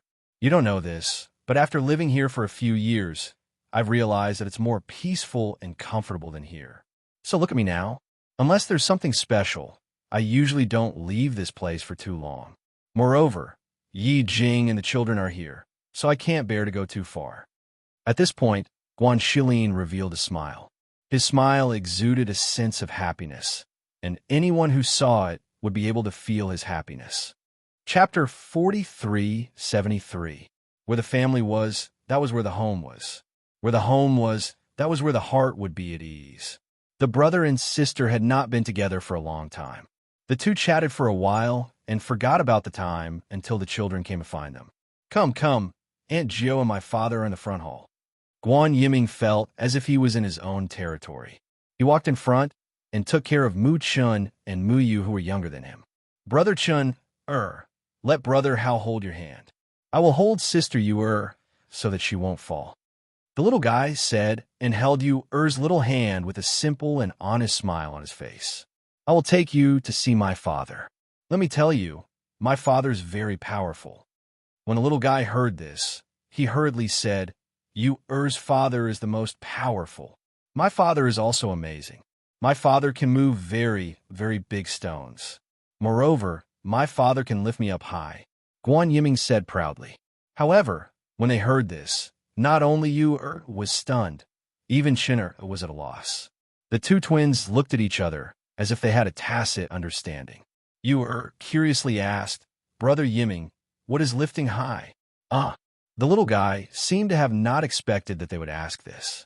For a moment, he was also stunned and asked, have you never played lifting high? No. Yu shook her head and softly said, my father doesn't know how to raise high, and he also doesn't know how to move big stones. She had never seen her father move big stones. Moreover, why would he want to move big stones? Then my father is more powerful. Guan Yiming smiled happily and said, in a while, let my father lift you up high. It will be very fun. Let's go, he said and led Yu to the front hall. Feng Jiu and Guan Shilin were chatting in the hall. With the strength of the two of them, even if they did not deliberately listen, they could still hear the children outside. They looked at each other and smiled. Then the children came in together. Father. Guan Yiming rushed forward and looked at Feng Jiu. He called out, Aunt Jiu, why are you guys here? Feng Jiu chuckled as he rubbed Yiming's head. We missed Mother, so we came to look for Mother. Yu said while looking at Guan Shilin from time to time. How greets uncle. How? Stepped forward and bowed, then looked at Feng Jiu. Mother. Feng Jiu smiled and nodded. Guan Shilin laughed heartily. How has also grown a lot taller. Come here, let uncle take a look. He beckoned for him to come forward. Howard walked up to his side. Why are you so skinny? Are you being picky? Guan Shilin asked. Looking at the young boy's cold aura, he could not help but raise his eyebrows. The little guy had grown taller, but he was not as strong as before. 2 years ago, his aura was not as cold as this. It's probably because he's been busy cultivating and tired, so he's lost weight. I'll let him stay here with us for a while and take good care of his body. As she spoke, she looked at Mu Chun and Mu Yu and said, You two, hurry up and greet your uncle. Mu Chun, Mu Yu, greetings, uncle. The two little guys said at the same time. Chapter 4374. Uncle gave it to you, take it. Feng Jiu said with a smile. Take it. Your brother used to have one too. Guan Shilin smiled and looked at Hao. Thank you, uncle. The two little guys reached out to take the gifts and kept them properly. Then, Yu blinked her eyes and looked at her uncle, who was stronger than her father. She asked curiously, Uncle, what do you mean by lifting him up high? Brother Yiming said that you will lift him up high. Ha ha ha. Come, uncle will tell you what it means to be lifted up high. Guan Shilin laughed happily, and his laughter filled the hall. He stood up and went forward to pick up the little one and lifted him up high above his head. This is what it means to be lifted up high. Is it fun? Guan Shilin asked with a smile. Ha that you giggled. From being carried up to being lifted up to the top, and again coming down and then being lifted up again, this up and down was very amusing to her. Even if she didn't say it, from that happy laughter of hers, one could tell. It's fun, uncle, it's fun. How? Looked at this scene, and a smile appeared on his little face. Mu Chin's eyes widened as he looked at her with a look of disbelief. So this is what it means to be lifted up high. He didn't think much of it. Mu Chun, do you want to play? Guan Shilin put Yu down and turned to ask little Mu Chun, who was standing beside Feng Jiu. No. Mu Chun shook his head and lay in his mother's arms. Ha ha. This kid's character is the same as Hao Er's, just like their father. Guan Shilin laughed and looked at the children. He said to Feng Jiu, now that there are a few children accompanying us, it's much livelier. Yes, it's like fighting in a ring every day at home, especially my grandfather, who takes them everywhere to play. It's only been a few days since we came back, but I guess all the familiar aristocratic families in the city have already visited us. Feng Jiu smiled helplessly and looked at the children with doting eyes. The kids are here too? Why don't we eat here today? Yi Jing walked in with a tray in her hands. On the tray were 2 plates of exquisite desserts. Of course not. You know that my mother and grandmother have been telling the kitchen to cook this and that. They also said that Hao is too thin and needs more nourishment. They cook delicious food every day. Feng Jiu said, my brother is back today. Let's go eat together. Let's have a good gathering. That's good too. It's been a long time since we got together. Let's go over there and eat. You don't have to prepare anything at home. Guan Shilin said with a smile and told Yi Jing.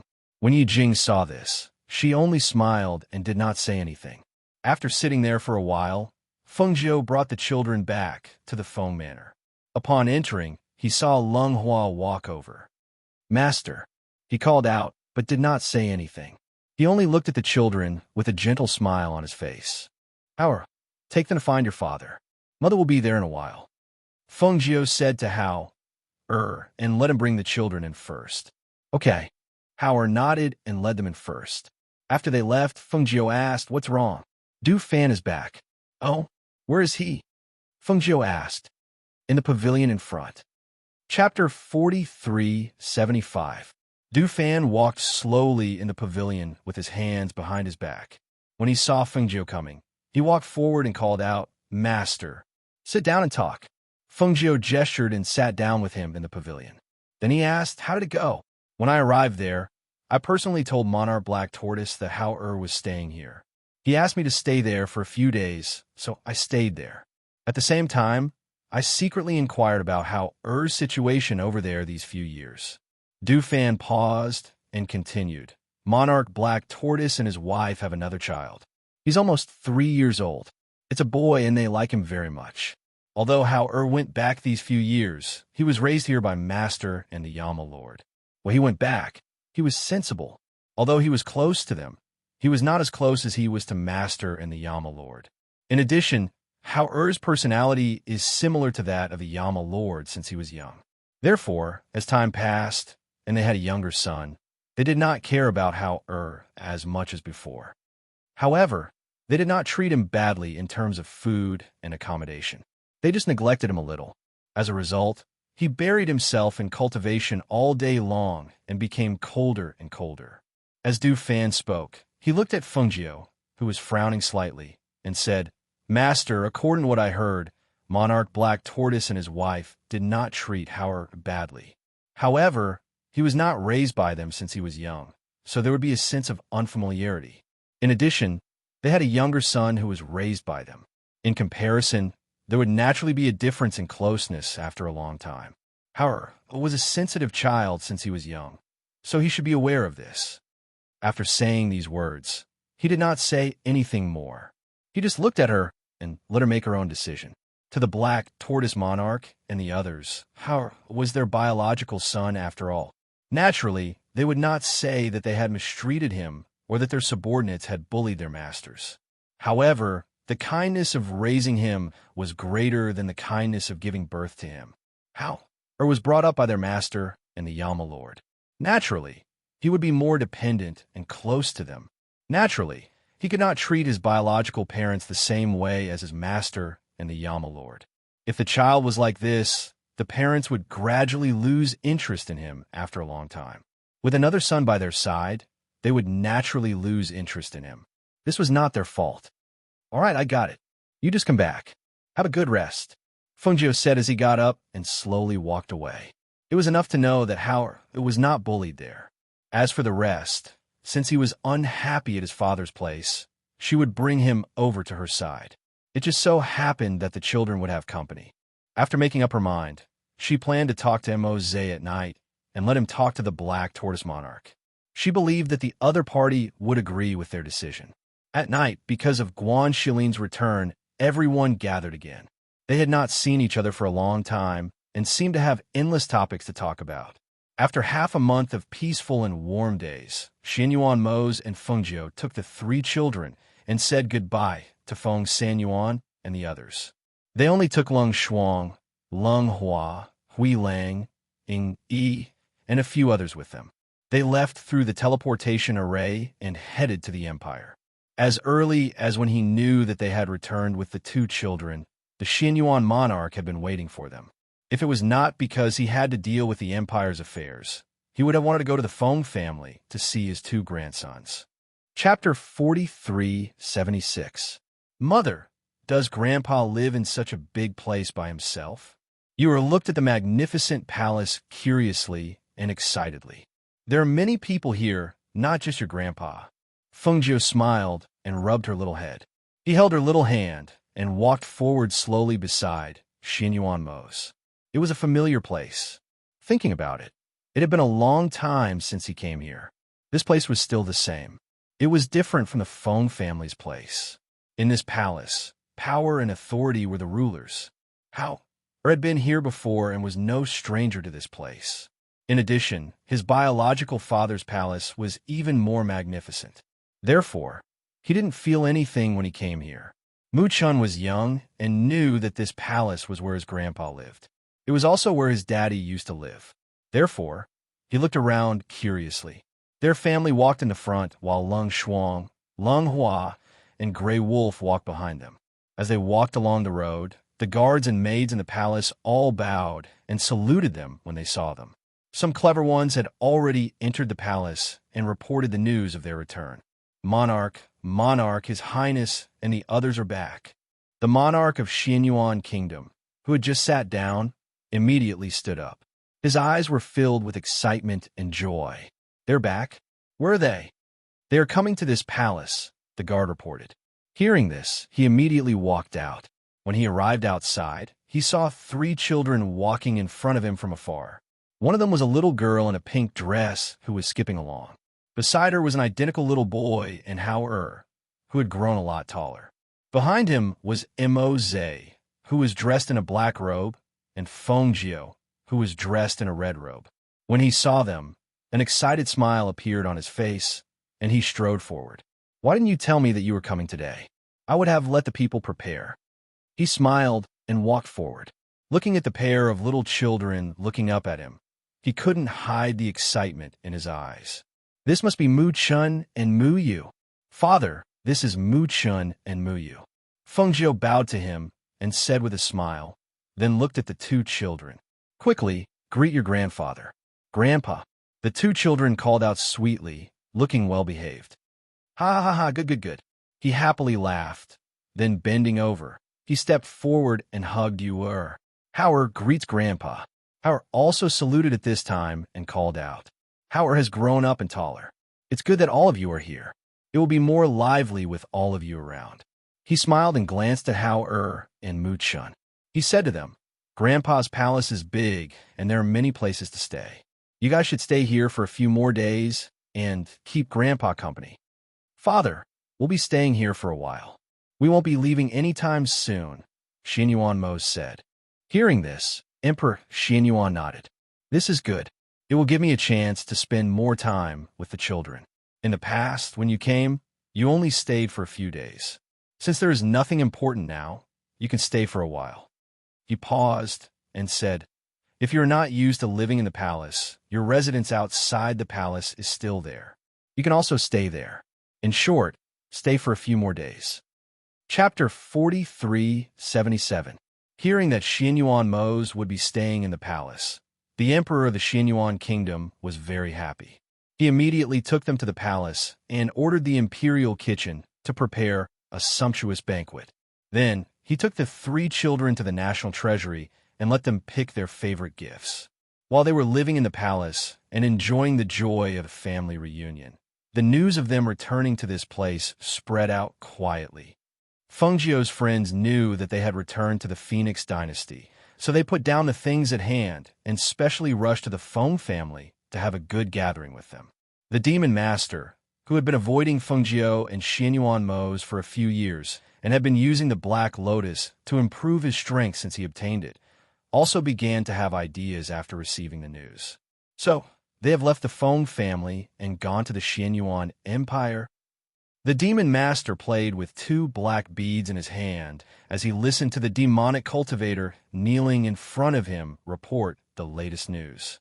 Yes, they didn't bring many people with them, and they have 3 children. Hearing this, the Demon Master, who was sitting diagonally on the main seat, didn't say anything, as if he was thinking about something. He narrowed his blood-red eyes and pondered, holding the 2 black beads in his hand, gently turning the beads, making a crisp collision sound. "I have avoided them for a long time, and it's time to let them know how powerful I am. But where should I start?" He murmured in a low voice, but his blood-red eyes glowed with a strange light, and his lips curved into a bloodthirsty smile. He clearly already had an idea. The kneeling guard raised his head slightly and happened to see the bloodthirsty smile on his face. He couldn't help but tremble and quickly lowered his head.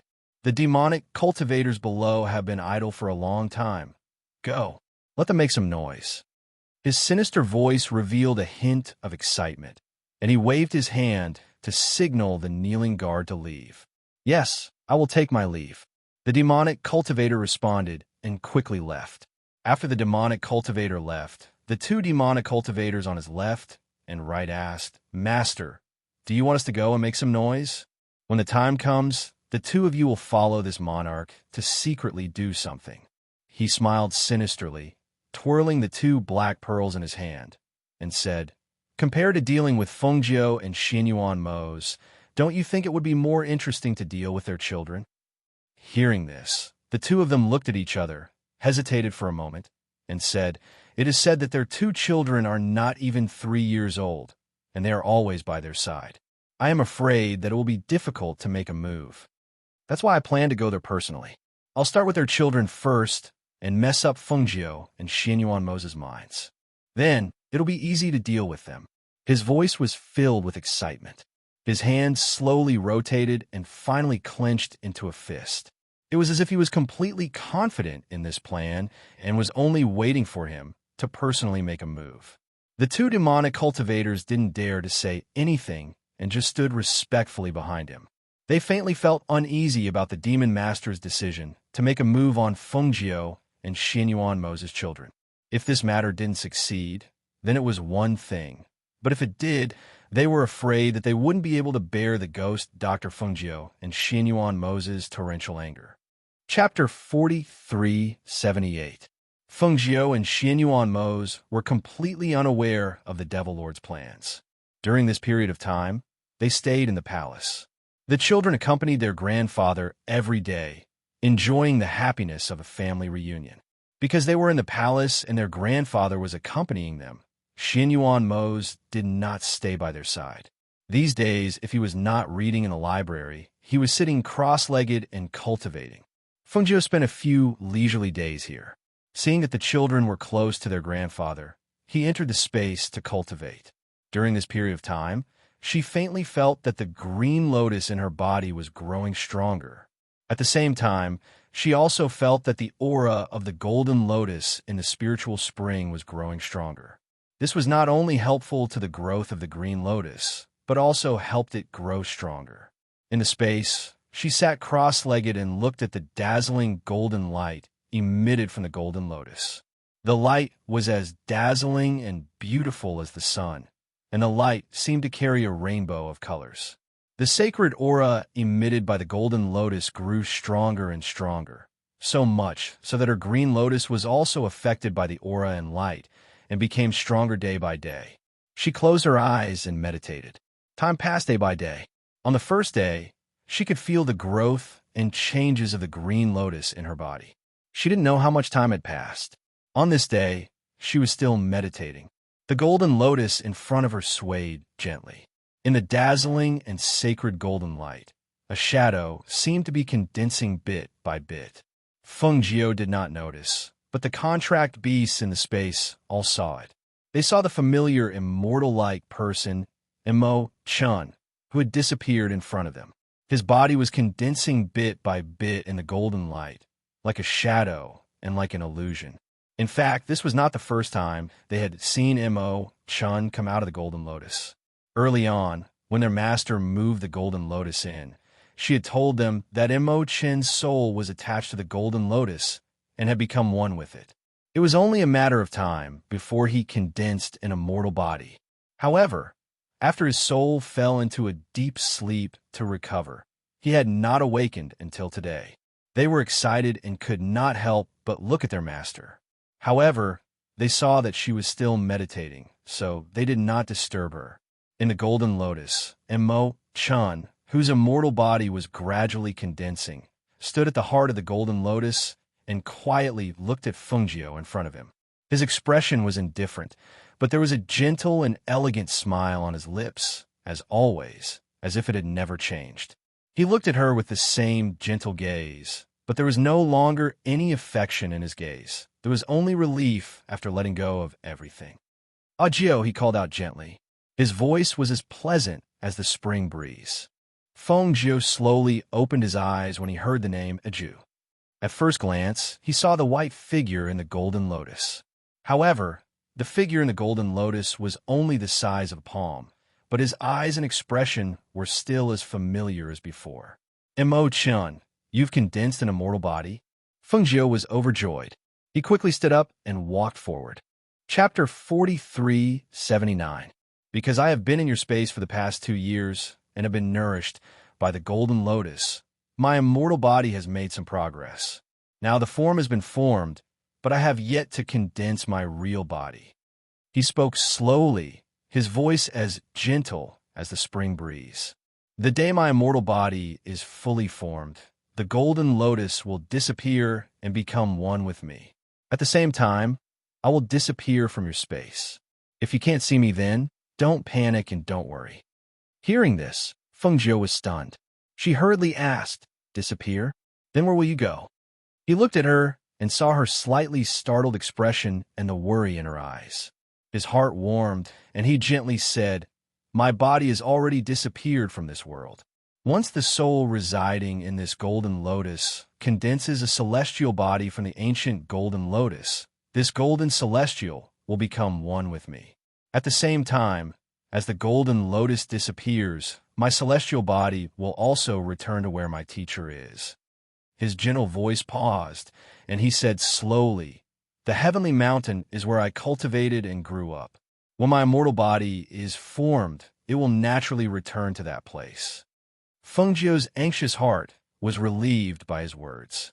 She relaxed and asked, is there anything else I can do for you? I feel that the green lotus's strength has increased recently. Maybe I can. Emo-chan raised his hand to signal her to stop talking. He shook his head slightly and smiled warmly. I just need to wait for the right time. No one can help me with this. He looked at her with gentle eyes and smiled. Many years ago, Master told me that I have one foot in the heavens of life and death. There is a life and death trial in my life. If I can cross it, I will become an immortal. If I can't, I will disappear from the world. I didn't know what Master meant before. Later, I understood everything. His eyes were gentle, and there was calmness in his gentleness. Everything that has happened in these years has been predestined. Hearing this, Fengjiu was silent. She didn't say anything. She just sighed softly in her heart. There were many things that didn't need to be said. There was no need to say them. Both of them knew this.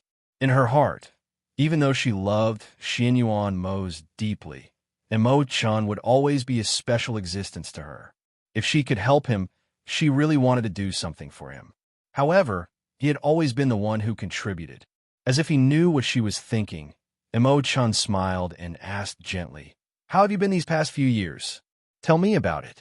I feel that it won't be long before my immortal body reaches great perfection. When I return to Sky Mountain, I don't know when I will see you again. Even if you go back, if your master doesn't allow you to leave the mountain, we can still go and see you. She suppressed the thoughts in her mind and chuckled. While you were sleeping and cultivating, I didn't stay idle either. She stood beside Jinlian and told Emo-chan about what had happened in the past few years. As she spoke, Emo-chan listened quietly. It wasn't until Emo-chan once again merged into Jinlian to cultivate that Fengjiu turned and left the space. Xianyuan Mose was about to go and see the children when he felt something strange in the room. He stopped walking and turned back to the room. When he entered the room, he saw Fengjiu standing by the window and looking outside. He didn't know what he was thinking, but his expression was blank. Chapter 4380. Emo-chan's immortal body has already reached the initial stage, Fengjiu said as she relaxed in his arms. That's a good thing, Xianyuan Mose said as he lowered his head to look at her. Why do you seem to be so unhappy? Yes, it's a good thing that his immortal body has reached the initial stage. I'm also very happy for him. But I don't know why, but I feel a little depressed. She said slowly, he told me that when he reaches the immortal body and becomes an immortal, the ancient golden lotus will disappear from my space along with him and return to the heavenly mountain where his master is. He told me that I don't have to worry about his sudden disappearance in the future. Xianyuan Mose listened quietly and did not speak. He knew that what she needed now was someone to listen to, someone to let her relax. When he talked about what his master said to him many years ago and how everything that happened in the past few years was predestined, I had an indescribable feeling in my heart. It was as if, no matter how hard we work, everything is predestined by the heavens. Hearing this, his deep eyes flashed, and he asked, "So, when you're lamenting about everything that happened in the past few years, are you also worried about what that old Taoist said about our two children?" Fengjiu did not speak. She pursed her lips and slowly lowered her gaze. That's right. When she heard Mo Chun talk about those things, while she was lamenting about the wonders of fate, she was also shocked. If fate was predestined, did that mean that, no matter how hard they worked, everything would still happen? She was worried that her two children would not be able to grow up safely. At this moment, she felt a pair of gentle hands wrap around hers. Xianyuan Mo's, who was behind her, used his strong arms to hug her. His large hands held her hands, as if he wanted to pass on his strength to her. The warmth from behind her, as well as that familiar aura, gradually calmed her down. Don't worry. No matter what you face in the future, I will be by your side and face it with you. Yes, I know, she replied softly, revealing a smile. On the other side of the palace, the emperor of Xianyuan Kingdom was accompanying the three children to plant trees in the garden. He was the emperor of the 6 kingdoms, but at this moment, he was wearing a normal robe with his sleeves rolled up as he squatted in the garden to help support the saplings. Step on the ground again, make the surrounding soil firm, the emperor of Xianyuan Kingdom said. As he said this, he saw that the 3 children were covered in soil from digging and watering the soil. They looked like 3 little kittens and couldn't help but find it funny. You are, step. The little one hurriedly put down the little shovel in her hand. She lifted the hem of her little skirt with one hand and stomped hard on the soil with her little feet. Sister, your dress is dirty, Mu-chan said as he looked at the muddy handprints on her beautiful new dress. What? Haha, it's all right. You all have to go back and take a bath. Just take a bath and change into clean clothes. The king of Xianyuan Kingdom laughed out loud. Chapter 4381. Howard, who came over with a small water bottle, couldn't help but laugh. Little sister, it won't bear fruit tomorrow. Even if it does, it will take many years. Yes, it will take many years to bear fruit. Tomorrow, it won't bear fruit. Ha ha! The emperor of Xianyuan Kingdom couldn't help but laugh when he heard the child's words. Won't it grow faster if you water it every day? She blinked her beautiful big eyes and asked. Mu-chun, who was beside her, acted like a little adult and said, This kind of sapling will take a long time to grow. When we grow up, it will also bear fruit. Yes, when you grow up, this spirit fruit tree will also grow. The emperor of Xianyuan Kingdom smiled and nodded. There's still a long way to go. There's no need to rush. Come, Grandpa will bring you to surround the sapling. In the future, no one will be allowed to enter this place. This is your place. Grandpa will help you guard the fruit tree. As he spoke, he brought the 3 children to stand in front of the sapling and looked around. He said, Chun, go and get the purple spirit bamboo. Plant it here and form a circle. How, you are strong. You will dig a hole starting from here. You, sprinkle water around so that there won't be so much dust flying around. Okay. The 3 children responded excitedly. Following his instructions, they each began to do one thing. Doing things with their own hands and with their grandfather accompanying them, they were all very excited and motivated. Howard, in particular, was very happy. During this period of time, the smile on his little face had increased by quite a bit. Because he was at his father's and mother's side, regardless of whether they went to the Feng Manor or the Imperial Palace, he felt as if he had returned home. The emperor of Xianyuan Kingdom really loved them. This great imperial garden was originally a place where hundreds of flowers bloomed. However, he ordered a large patch of flowers and plants to be pulled out to make a space in the center for the 3 children to plant the spirit fruit tree. He also specially found the precious purple spirit bamboo and planted it around the spirit fruit tree to form a protective circle. On this day, they worked until evening. When the sky gradually darkened, both the emperor of Xianyuan Kingdom and the 3 children were exhausted.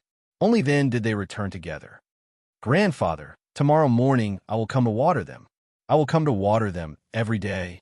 Ewer, who was being carried by her grandfather, had an excited expression on her face when she spoke about the spiritual fruit trees. Okay. I'll come over early tomorrow morning. He looked at Hao and Mu-chan beside him and asked, Are you too tired? I'm not tired, said the two of them. As they spoke, they looked at each other and smiled. Even if they felt tired, they didn't want to say it out loud because they were happy. Brother, are you hungry? Mu-chan asked. I'm not hungry. I had some snacks just now, Hao said and looked at him. Are you hungry? I have food here.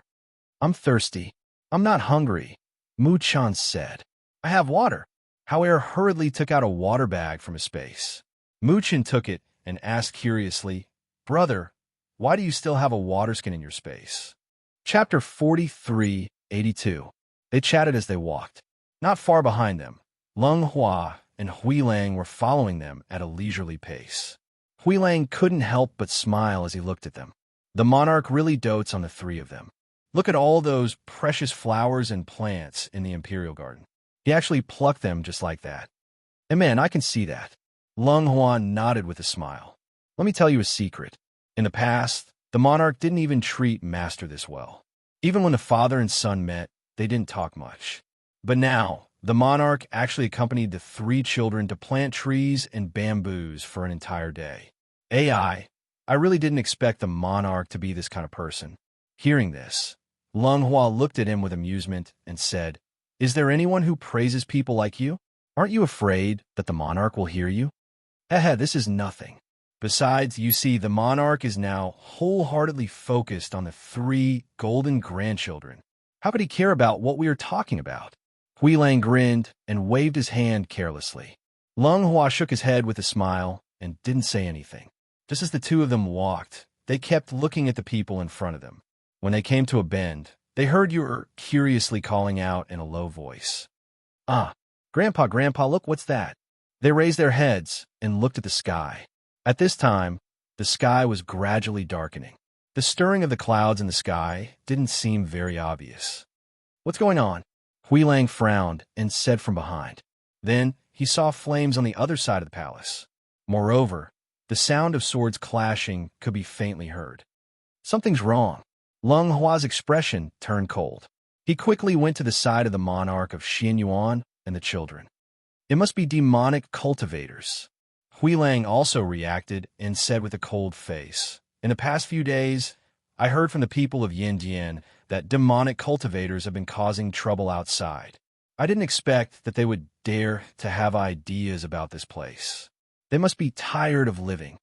The king of the Xianyuan kingdom looked at the burning area and heard the sounds of battle. He immediately shouted, Where is Ning? Your subordinates are here. 8 secret guards appeared out of nowhere and saluted respectfully. Hurry up and check it out. He mobilized the shadow guards to quickly clean it up.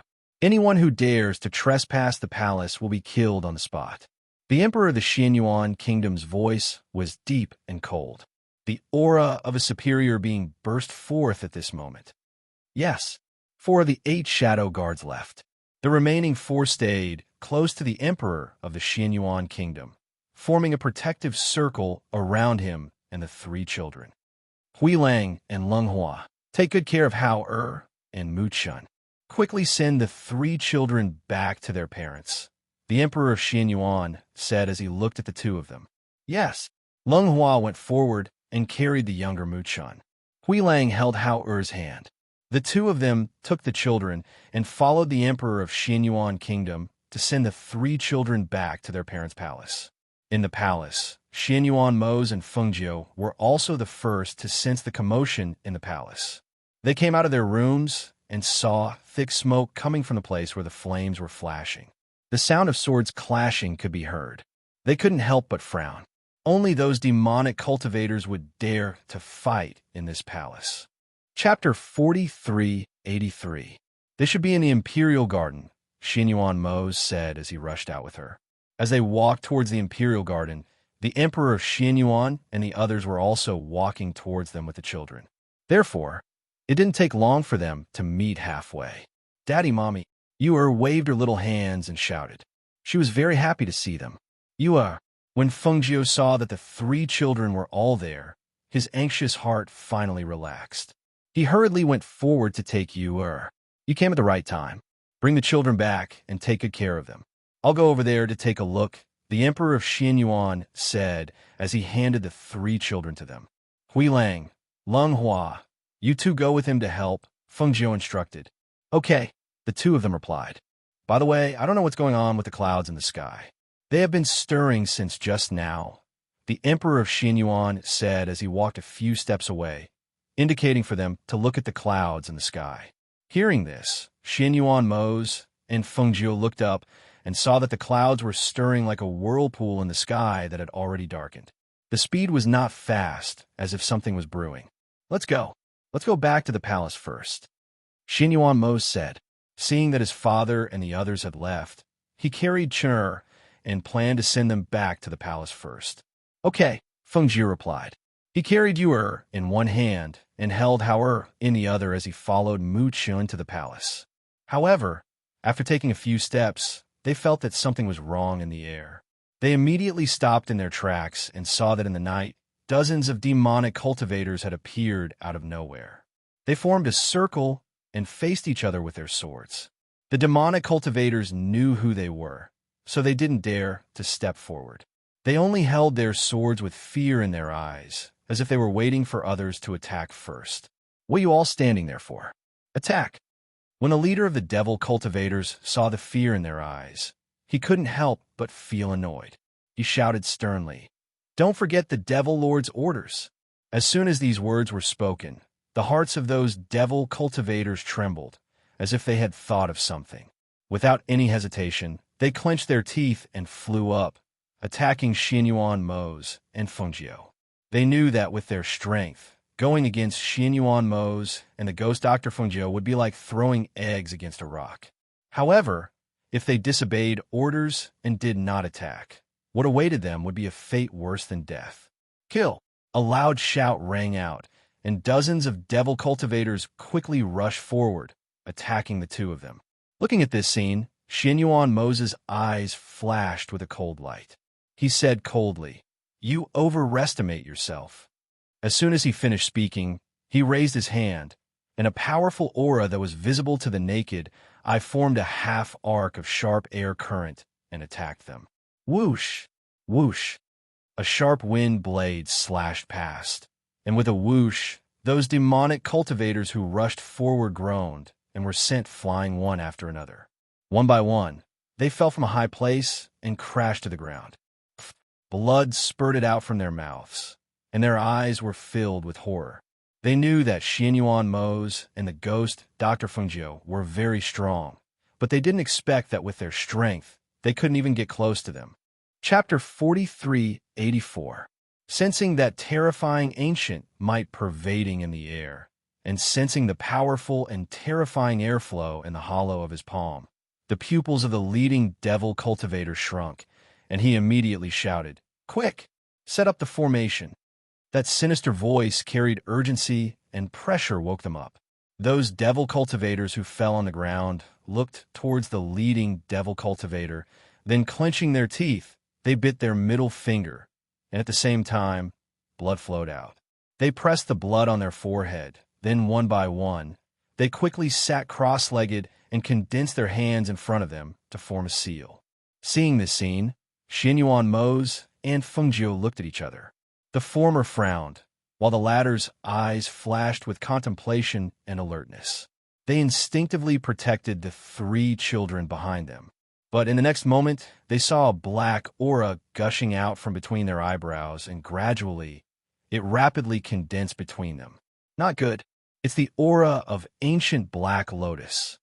Feng Jiu's complexion changed, and he immediately put down Yu, then said to Xianyuan Mose, "You look after the children."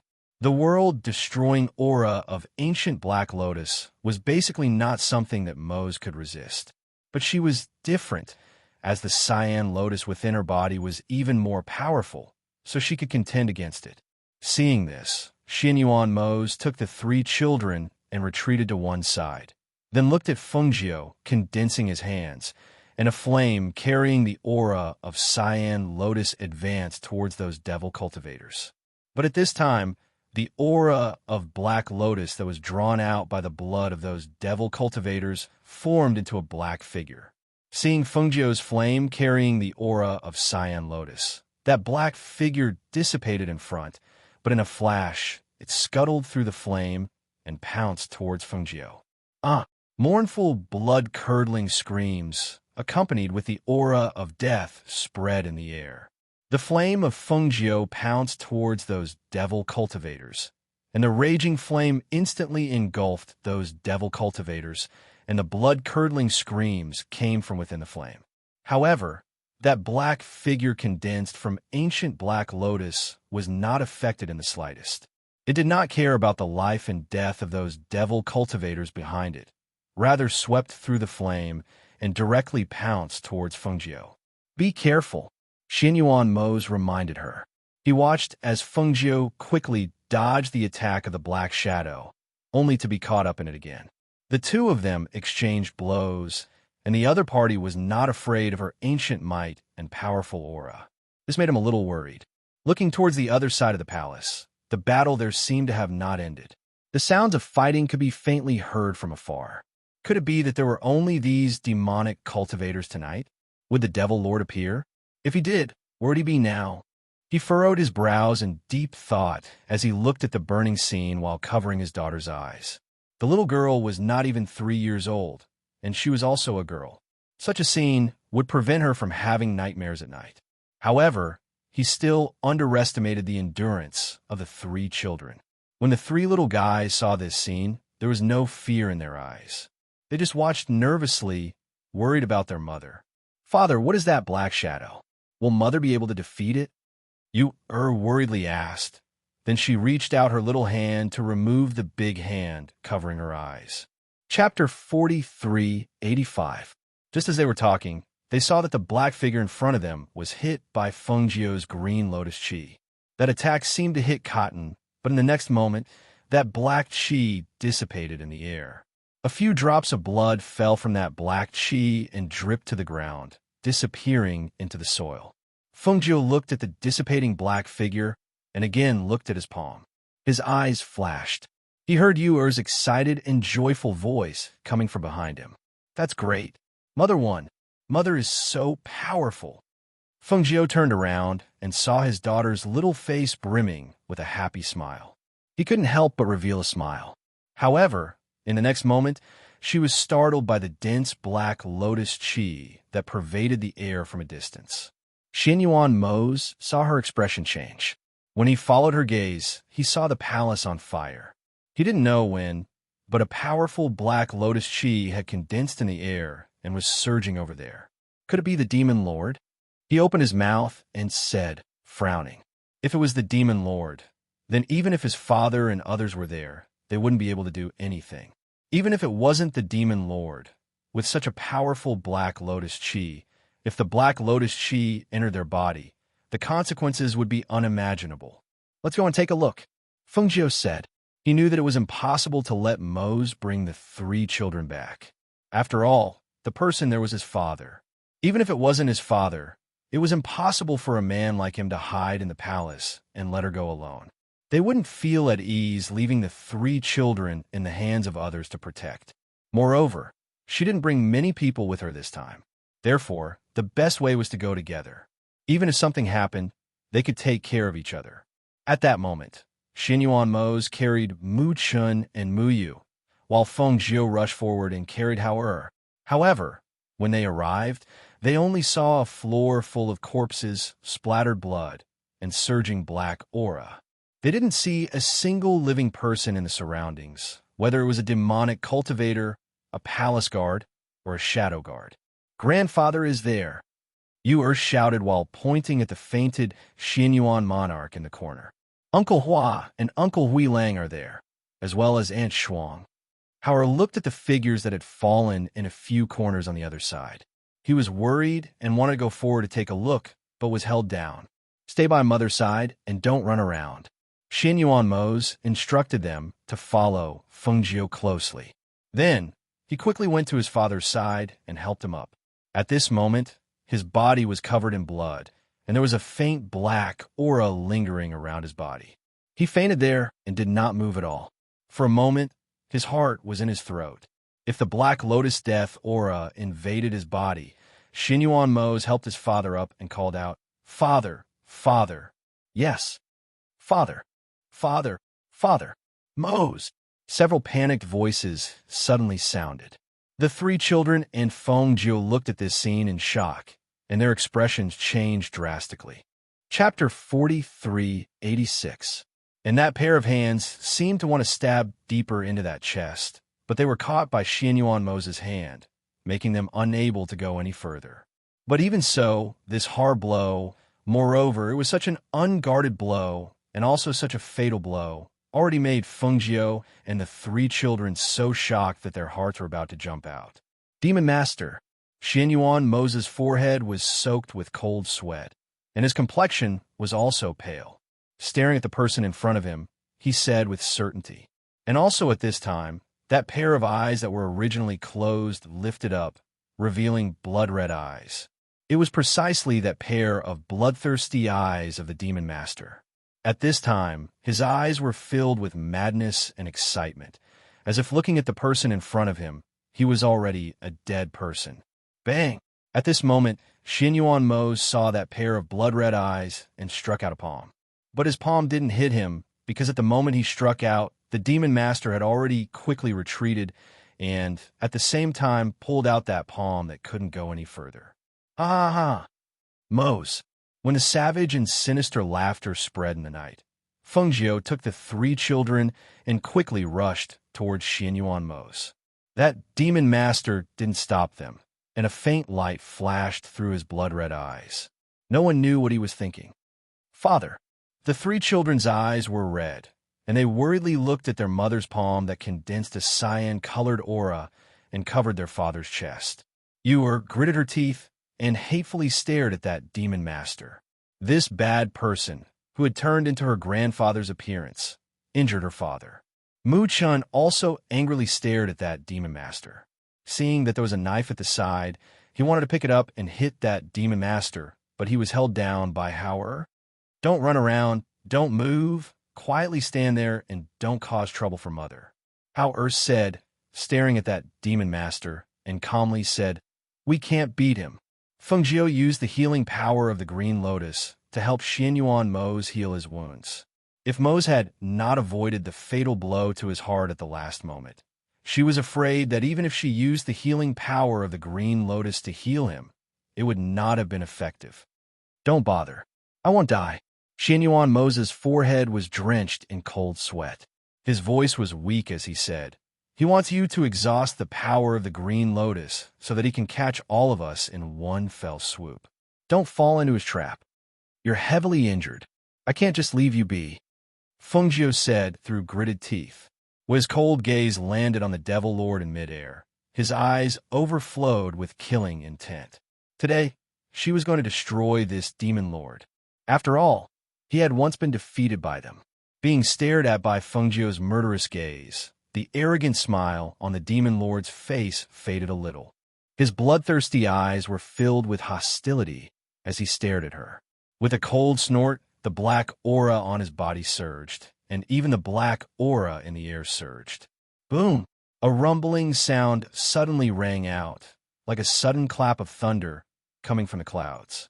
Fengjiu looked up and saw that the vortex that had appeared in the sky earlier was resonating with the black aura below, making a series of rumbling sounds. Fengjiu, you want to destroy me, and I also want to destroy you. From the time I obtained the ancient Black Lotus until now, I have waited so long, worked hard to absorb the aura in the Black Lotus, and cultivated the Black Lotus technique, all for today. Chapter 4387. Fengjiu placed one hand on the chest of Xianyuan Mose and used the unceasing regeneration power of Green Lotus to heal his wounds. Hearing the words of that Demon Master, she sneered, "A loser will always be a loser. Originally, I wanted to let you live for a few more days, but now you delivered yourself to my doorstep to court death. I will let you taste the feeling of having your soul scattered and never reincarnated." Ha ha ha ha! Demon Master raised his head and laughed heartily. Then, His laughter suddenly stopped, and his gloomy and cold, bloodthirsty gaze fell on her body. Do you think that this monarch will be like that Black Lotus Lord and be exterminated by you? This monarch is not afraid to tell you. This monarch not only obtained the ancient Black Lotus, but also obtained the power of that Black Lotus Lord. You want to exterminate this monarch? Huh, wishful thinking. Just as his voice fell, a black aura condensed in his palm, and he suddenly rushed forward, attacking towards Fengjiu and Xianyuan Mose. Fengjiu placed one hand on the chest of Xianyuan Mose, and when she saw that Demon Master was about to attack, killing intent burst out from her eyes. Then she slowly retracted the aura in her palm and said to the three children behind her, "Look at your father."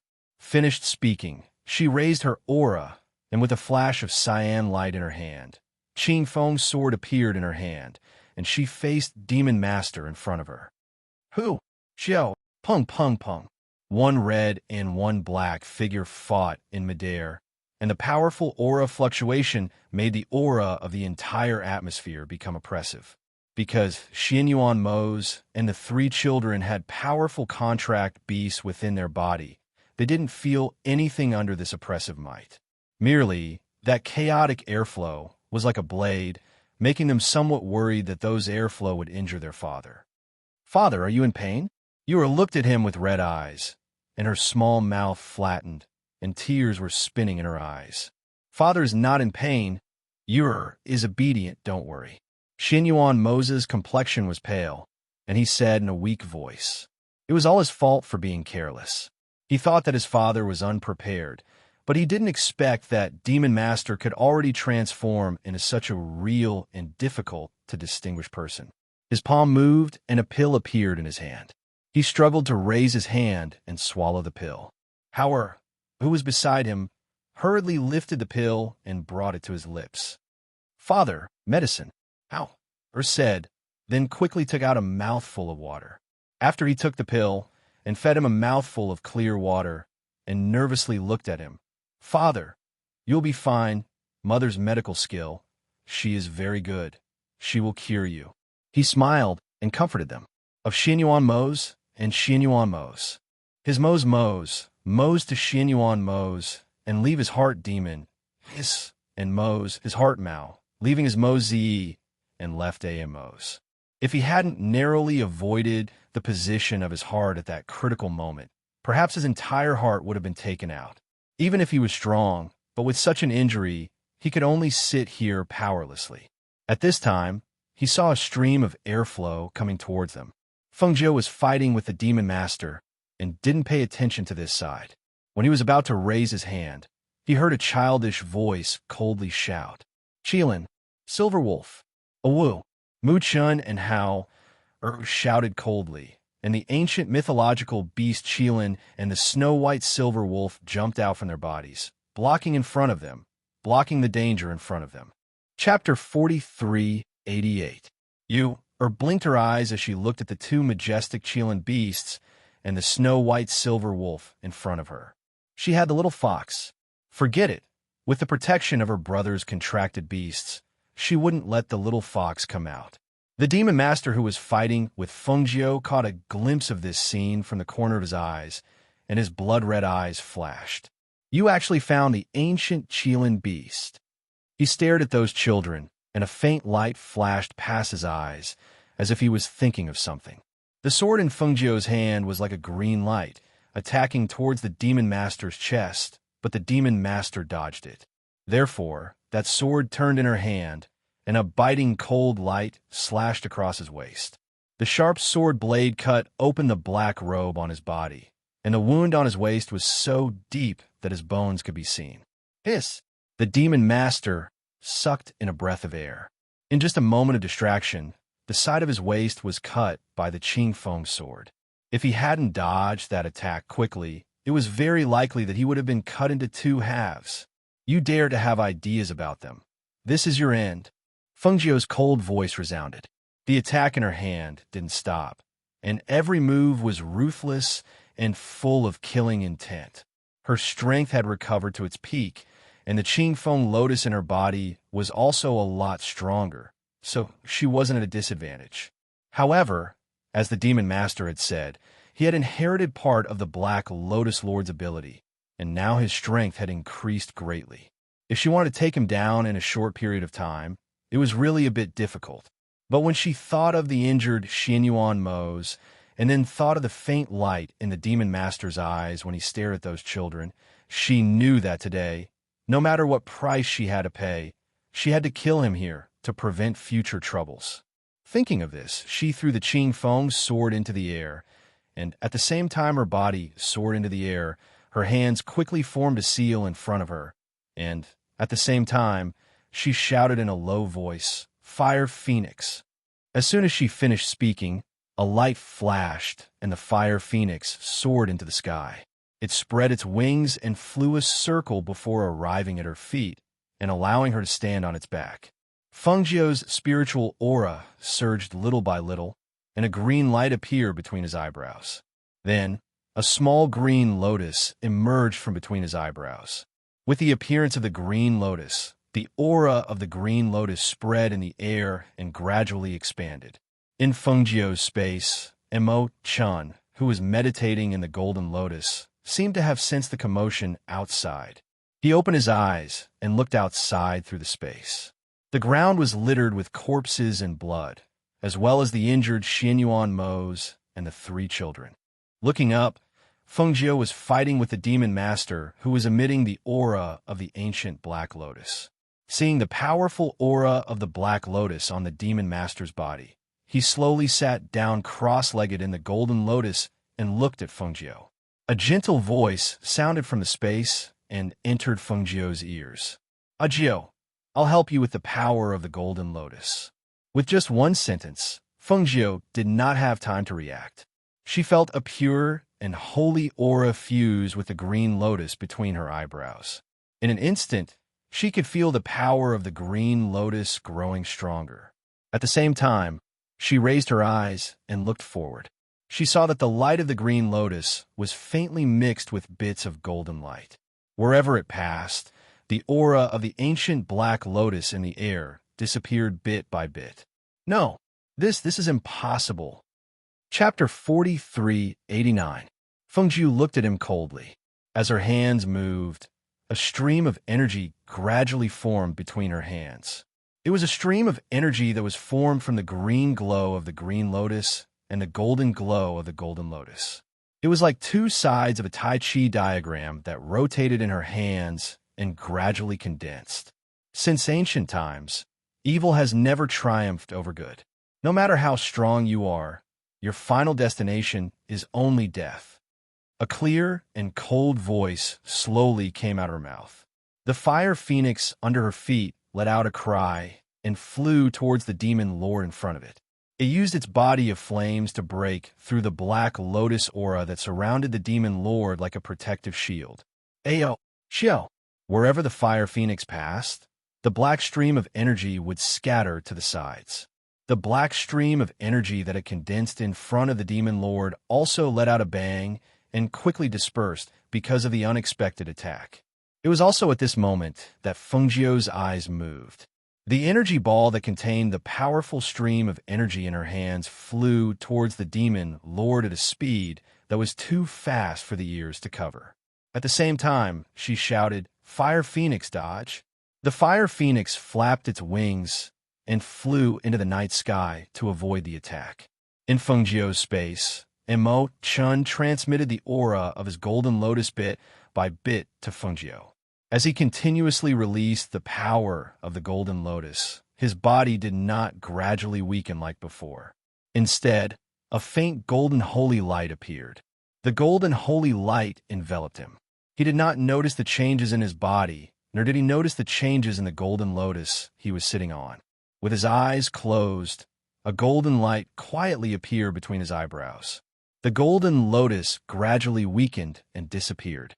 When it disappeared into the spirit spring in the space, he, who was enveloped by the golden holy light, also disappeared without a trace outside. The demon lord saw the energy ball carrying the aura of death coming towards him. At that moment, his heart skipped a beat.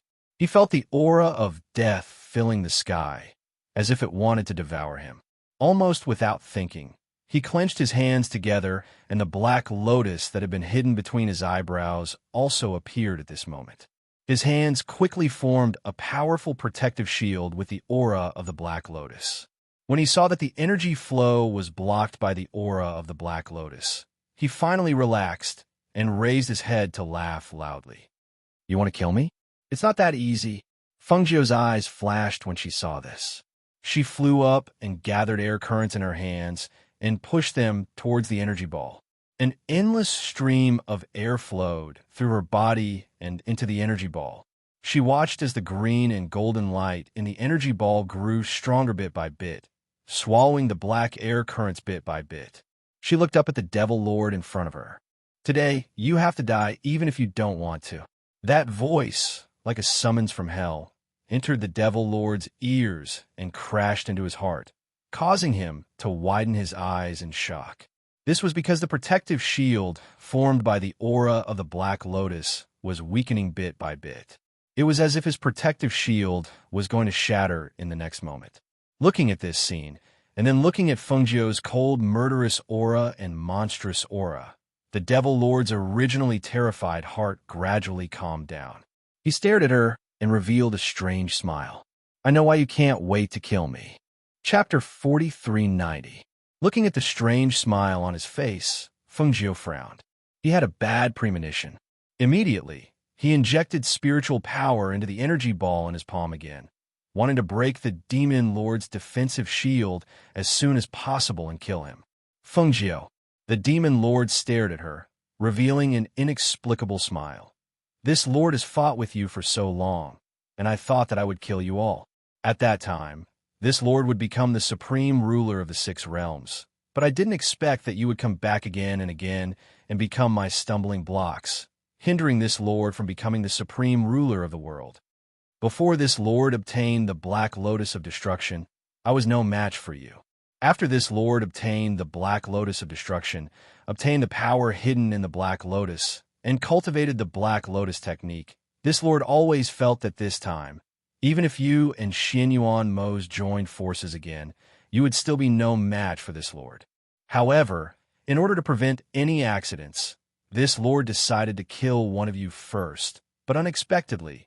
Your luck is always so good." His blood-red eyes swept past Fengjiu and fell on Xianyuan Mo's. Just a little bit more, and Xianyuan Mo's heart would be dug out. Just a little bit more. Perhaps, from the moment the ancient golden lotus fell into your hands, this Lord was destined to always lose to you. But he smiled sinisterly, staring at Fengjiu, and said, "Since this Lord will lose to you no matter what, then this Lord will give you a big gift, even if it means sacrificing my life." Fengjiu's heart sank and asked, "What do you want to do?" Ha. "You will know soon." He no longer used the power of the Black Lotus of Destruction to protect the defensive shield. Instead, he tore open his shirt, revealing his chest that was covered in old wounds. His blood-red eyes stared at Fengjiu with a hint of madness in them. He used his finger to pierce his own heart, offering the blood of his heart as a sacrifice. Blood gushed out from his heart, dripping bit by bit. However, it did not drip to the ground. Instead, every drop of blood condensed under his feet, connecting together as he drew a strange imprint with his finger that was stained with his heart's blood, releasing powerful black light. In the air, the chi of the Black Lotus, which had been weakening, began to surge under the effect of his heart's blood. The chi of death on the corpses on the ground was sucked into the strange formation, and the Black Lotus in between the Demon Lord's eyebrows also flew out of his body and hovered in front of him. A powerful airflow surged in the air, whistling, and a gust of wind suddenly rose, whistling. In the corner below, the Qilin Beast and the Silver Wolf stood in front of the 3 children and Xianyuan Mo's, blocking the powerful airflow for them. The gust of wind blew, and the robes of the corpses on the ground fluttered. Even the corpses seemed to show signs of being blown by the strong wind blade. Howard held the 2 children in his arms, half lying on the ground, so that they would not be blown away by the strong wind blade because of their small size. They looked up and saw the 2 airflows in front of them colliding with each other, stirring up countless airflows. Suddenly, The blood under the demon lord's feet seemed to have a life of its own. With a flash of light, it moved from under his feet to the side of the sky, forming a strange formation in the sky like stars. Chapter 43:91. The dark aura on his body surged, and the bloodthirsty smile on his lips was strange and fierce. His voice was sinister and crazy. I will make you beg for what you want, but can't get it. I will make you lose what you value the most. I will make you live in pain and regret. Ha ha ha ha ha. He raised his head and laughed wildly. A gust of wind surged around him. The next moment, his hands formed a complicated seal. His blood-red eyes stared at the three children. Immediately, the figures of the three children were sucked up by the blood formation. They flew to the front of the strange formation and were fixed in the heart of the blood formation. Mother, mother, mother! The three children exclaimed and waved their hands and feet, but they could not break free from the power that fixed them in place. Seeing this, the snow wolf and the Chilean beast rushed forward to save them, but the blood formation flashed and sucked them into the bodies of the two children. How? Chun'er Yua! Fengjiu exclaimed, and her heart skipped a beat. She wanted to turn back to save them, but found that she could not withdraw her hand from the energy ball. It was as if she was sucked in by a force and could not move at all. Fire Phoenix! Fengjiu shouted anxiously and asked the Fire Phoenix to go down and save them. However, when the Fire Phoenix rushed down to the blood formation, it was also repelled by the powerful blood formation and could not get close. Master, I can't get close. The blood formation is an ancient evil formation. It is driven by the blood of his heart and protected by the aura of the black lotus of destruction. I can't get close. The Fire Phoenix said anxiously. Seeing the three children there, but unable to do anything, she could not help but feel anxious. Seeing this, Xin Yuanmo struggled to stand up, but fell down powerlessly. Seeing the three children trapped in the blood formation, he immediately called, Azure Dragon. The Azure Dragon flew out of his body. Without his command, it also tried to break the blood formation. However, it could not shake the ancient blood formation at all. This is an ancient blood curse formation. Even if it's us, we won't be able to break through it. The Azure Dragon's deep and majestic voice rang out in the air. It stared at the demon lord within the defensive barrier. In the next moment, it let out a low roar and rushed towards the defensive barrier. The dragon's body coiled around the defensive barrier, wanting to use its own strength to break the demon lord's defensive barrier. Since the blood array couldn't be broken, as long as he could break the defensive barrier and kill him, the blood curse ancient array would naturally disappear. However, the demon master laughed softly. It's useless. Today, even if you combine all your strength, you won't be able to stop what I want to do. He stared at Fengjiu and said word by word, I offer my heart's blood as a sacrifice. I'll break the bond between you and your child and curse your child so that he will never remember anything related to you in this lifetime. In the 3,000 worlds, you will never meet again in this lifetime. As his voice fell, the blood of his heart gushed out from his chest and sprayed on the black lotus. At the same time, the rotating black lotus flew out with a whoosh and fell into the ancient blood formation. At the same time, a dark light surged and a devilish black hole appeared. It swallowed the three children and the black lotus at a speed that was too fast for anyone to react to. Father, mother, mother, mother, how, Chun'er, Yua. Chapter 43:92. Bang, boom, boom, crack, boom. The demon lord's soul was destroyed and turned into ashes, dissipating between heaven and earth. The black aura in the air also dissipated with the death of the demon lord. The remaining aura of the black lotus in the air was gradually purified by the radiance of the green lotus and the specks of golden light until not a trace of it could be found. Yua, Chun'er, how? Fengjiu, who had fallen to the ground, screamed at the top of his lungs. However, he only had time to see the ancient blood array disappear along with the aura of the black lotus. Seeing the three children disappear in front of her, she stood up and her figure swayed slightly. She only felt darkness in front of her eyes. Puffed. Xin Yuan Mose was so anxious that he spat out a mouthful of blood. He raised his hand and looked at the sky where the 3 children had disappeared. His lips moved slightly, but in the end, he could not hold on and fainted. "My children," Fengjiu murmured. His legs gave way, and he fell to the ground, staring blankly at the disappearing sky. The moment the demon lord's words fell, she felt as if the bond between her and the 2 children had been severed. In an instant, her heart was filled with fear, as if she had lost her most precious treasure. She was terrified and helpless. Master Fire Phoenix came to her side. Seeing the trace of blood at the corner of her mouth and the fainted Yama Lord, she said, "Master, don't worry. We will definitely find a way to find the little masters." Azure Dragon wanted to say something, but in the end, he did not say anything. He just came to Xin Yuan Mose's side. Seeing that he had fainted, he looked back at Fengjiu and said, "Fire Phoenix is right. Even if it's the blood curse ancient array, there will definitely be a way to break it. Moreover, each of them has a powerful contracted beast. Even if they are wandering alone, they will be fine. Now, let's deal with the matter here first." At least, the Demon Lord was dead, and the ancient Black Lotus had lost its power and disappeared between heaven and earth. It should be a good thing. As for the 3 children, even if they were stranded outside, they would definitely be found one day. Hearing their words, Fengjiu gradually calmed down. That's right. They have contracted beasts with them. Even if they are wandering outside, they will be fine. I have to deal with everything here first before I think of a way to find them. Stabilizing her mind, she wiped away the blood from the corner of her mouth and quickly walked to Xin Yuan Mose's side.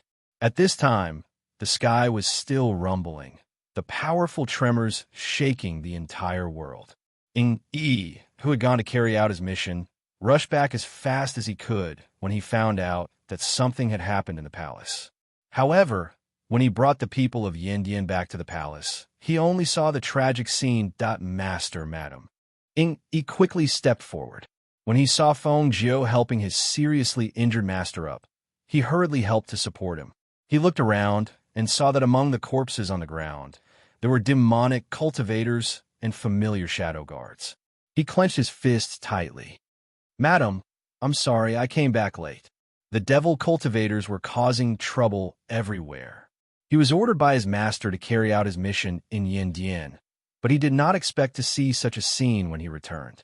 Chapter 4393. Yes, Ing Yi replied. He looked around, but didn't see the 3 little masters. Thinking that they might be in a safe place, he didn't think too much about it. He immediately led his men to check if there were any survivors. He also carried the severely injured Lung Hua and the others into the hall.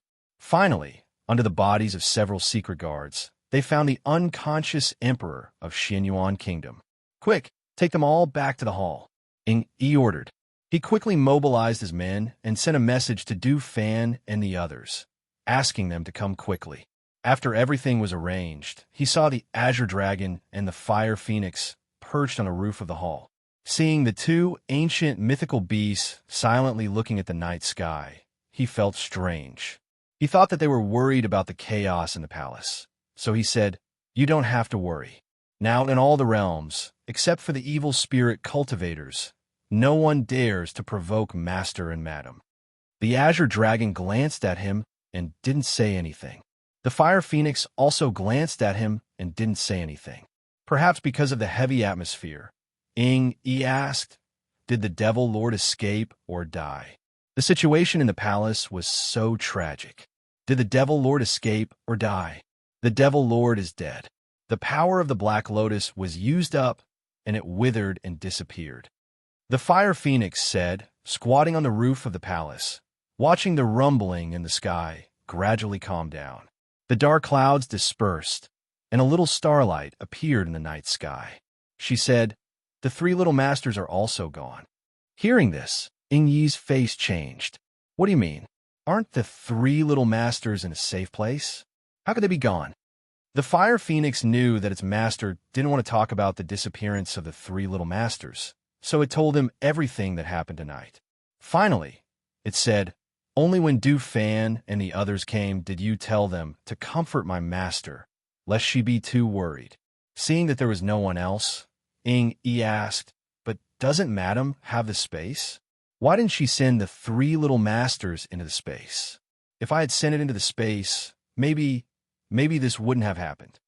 Hearing this, the Fire Phoenix's gaze sharpened. She swept a cold glance at Yi.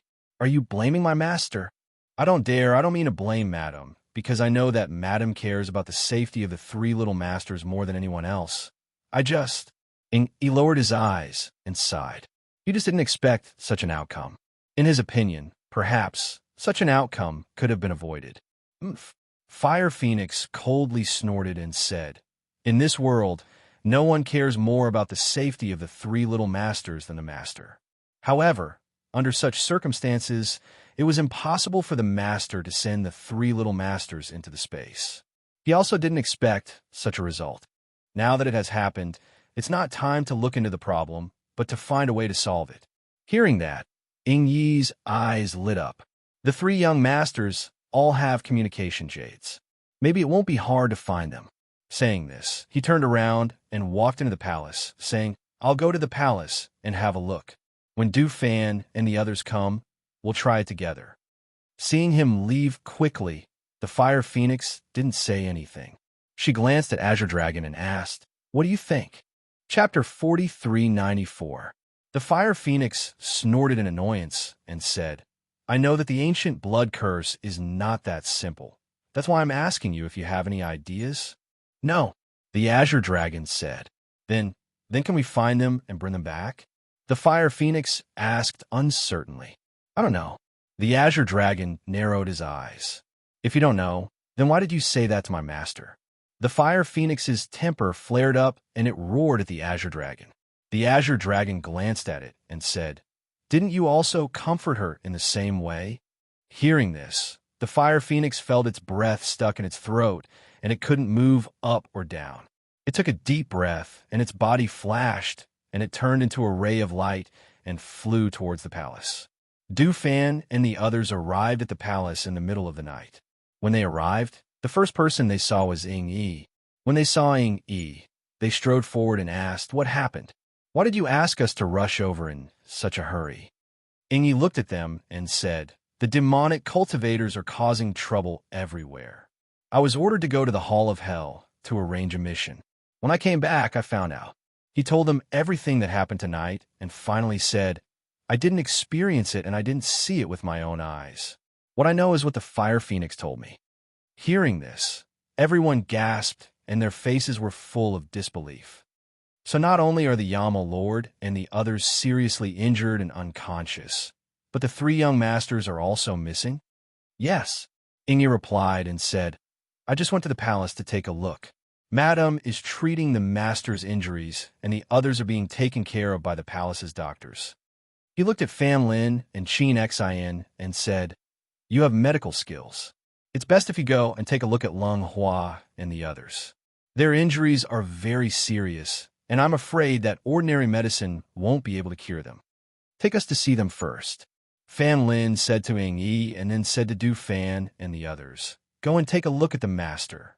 Qin Xin and I will go and see Lung Hua and the others first. Du Fan thought for a moment and said, we'll go with you. Let's take a look at Lung Hua and the others first. After that, the 2 of you stay here. We'll go to Master's place. All right. Fan Lin looked at Yi and motioned for him to lead the way, and the group hurried inside. When they arrived at where Lung Hua and the others were and saw the wounds all over their bodies, they couldn't help but feel their hearts in their mouths. In order to take care of them, Lung Hua and Hui Lang were arranged to be in the same room. There were countless wounds on their bodies, but the most fatal ones were not the visible ones on their bodies, but the invisible ones inside their bodies. The doctors in the palace have seen them and said that the visible injuries on their bodies were not fatal.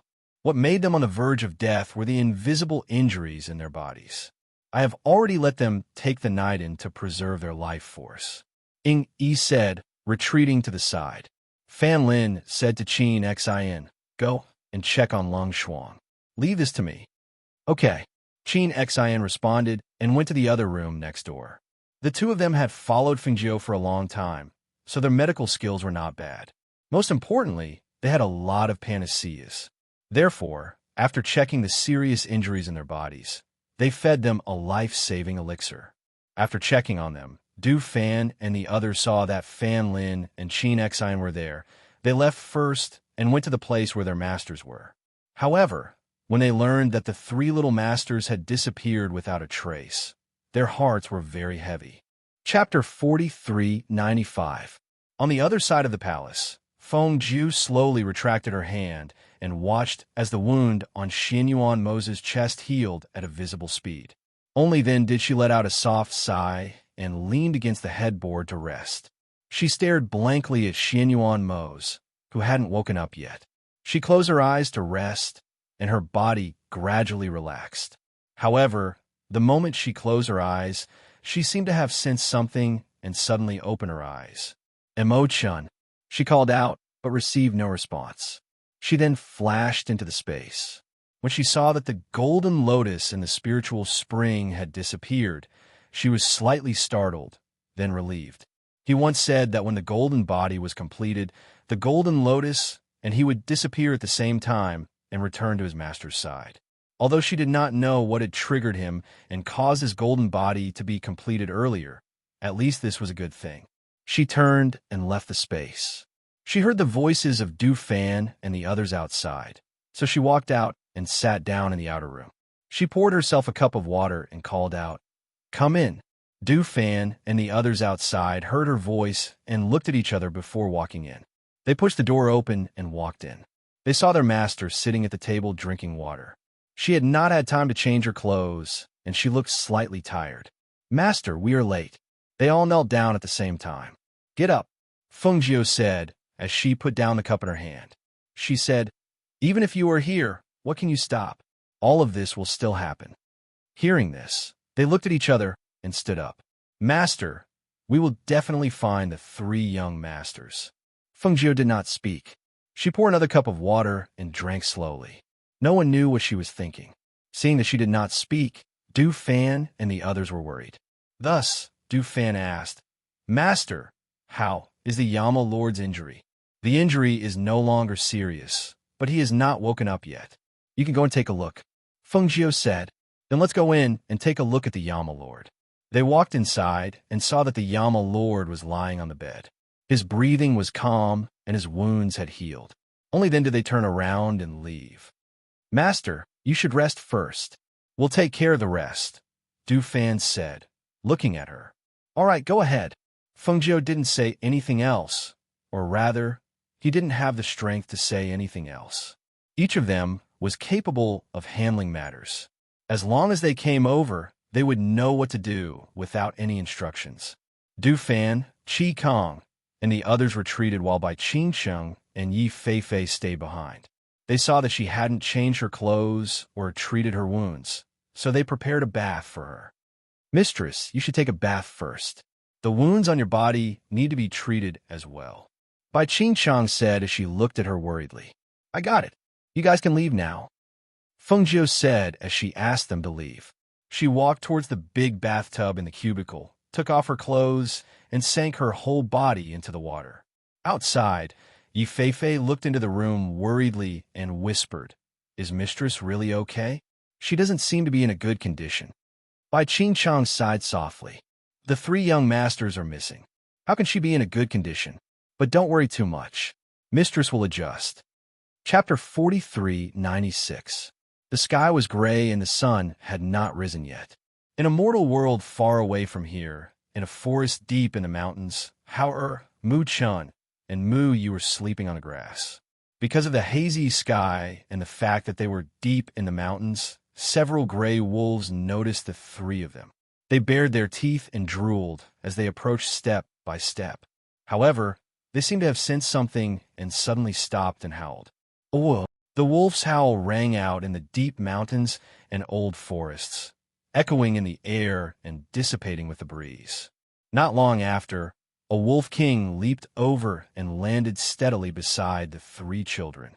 It sniffed carefully and finally bent its front hooves and knelt down, letting out a low howl. Seeing the Wolf King kneel down, the few wolves behind it also knelt down and whimpered softly. Perhaps because the wolf's howl rang in their ears. How? Was the first to regain consciousness. Lying on the grass, he opened his eyes. For a moment, there was confusion in his eyes. Oh, hearing the wolf's howl, he quickly sat up and saw 7 or 8 wolves surrounding him. There was also a larger Wolf King. At this moment, they were all kneeling on the ground and looking at him. "Go away," he shouted coldly and waved a branch at the side. The wolves were shocked and quickly retreated. They quickly left and hid in the grass far away to stare at him. Seeing the wolves leave, then looked at the 2 identical children lying beside him. Looking at their delicate little faces, an image seemed to flash across his mind. However, he had a splitting headache. He screamed and covered his head, not daring to think about it anymore. He sat beside them and looked at the 2 of them.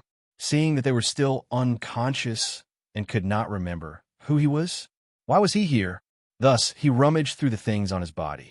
Finally, he saw 3 words engraved on a small, delicate lock on his neck. Xianyuan Hao. That was his name? Xianyuan Hao. He whispered softly. It sounded very familiar.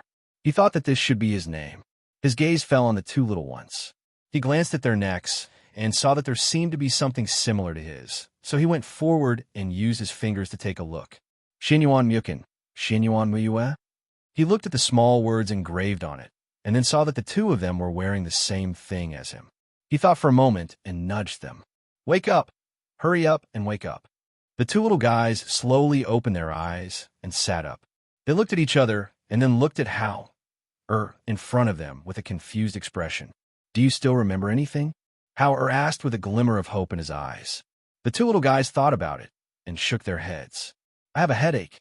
Yu pouted and patted her little head. "Me too," said Mu-chun. He looked at him and asked, "Who are you? Who are we? Why are we here?" Seeing that they were the same as him, Hao was silent for a while before saying, "I can't remember either, but the little lock pieces on our necks have names, and they are all the same. I think I should be your older brother." "Big brother?" The 2 little fellows looked at him and called out. "Yes." Hao nodded and said, "I'm Xianyuan Hao. You're Xianyuan Mu-chun and Xianyuan Muyu." Chapter 4397. Mu-chun glanced at her. "You are the younger sister." "Ah, why?" Yu pouted and unhappily looked at him. "You are the younger sister." Mu-chun patted her little head. "Younger sister." Seeing this, Yu blinked her beautiful eyes and no longer tangled on this point, rather looking at her 2 elder brothers. With a trace of blankness in her immature voice, she asked, "But what about our father and mother? Where is our home?" Hao and Mu-chun fell silent, because they didn't know either. They kept feeling that some memories in their minds were missing. Whenever they tried to recall, they would have a splitting headache. The only thing they could do was to find the answer from them, but it was still difficult for them to do so at such a young age. In the end, it was the older Hao who stood up first. "Let's find the way. Follow me and don't get lost." "Yes, yes." The 2 little guys nodded, each holding his hand. After watching the 3 of them leave, the Wolf King, who was hiding in the distance, finally walked out. It looked at the 3 of them leaving, thought for a moment, and quietly followed them from a distance. After all, they were only 3 children. It was not easy to get out of the deep forest. They walked around for a whole day and still could not find the way out. Instead, they found a cave where they could rest. The sky outside gradually darkened. The 3 children huddled in the cave and looked at the dark place. Yu tightly grabbed Hao's clothes. "Brother, Yu is scared." Although Mu-chan did not say anything, his body shrank closer to Hao. "Don't be afraid. I will protect you. With me here, it will be fine." He hugged the 2 of them and hugged them to his side. Looking at the darkening sky outside, his eyes were filled with worry. But so dark. Yu is afraid of the dark. She huddled in his arms and whispered, "Afraid of the dark?" Something seemed to flash through Hao's mind. He suddenly stopped and looked at his hand. He saw a black ring on his finger. He had tried to take it off in the morning, but he couldn't take it off. However, the thing that flashed through his mind made him stunned for a moment. I seem to have thought of something."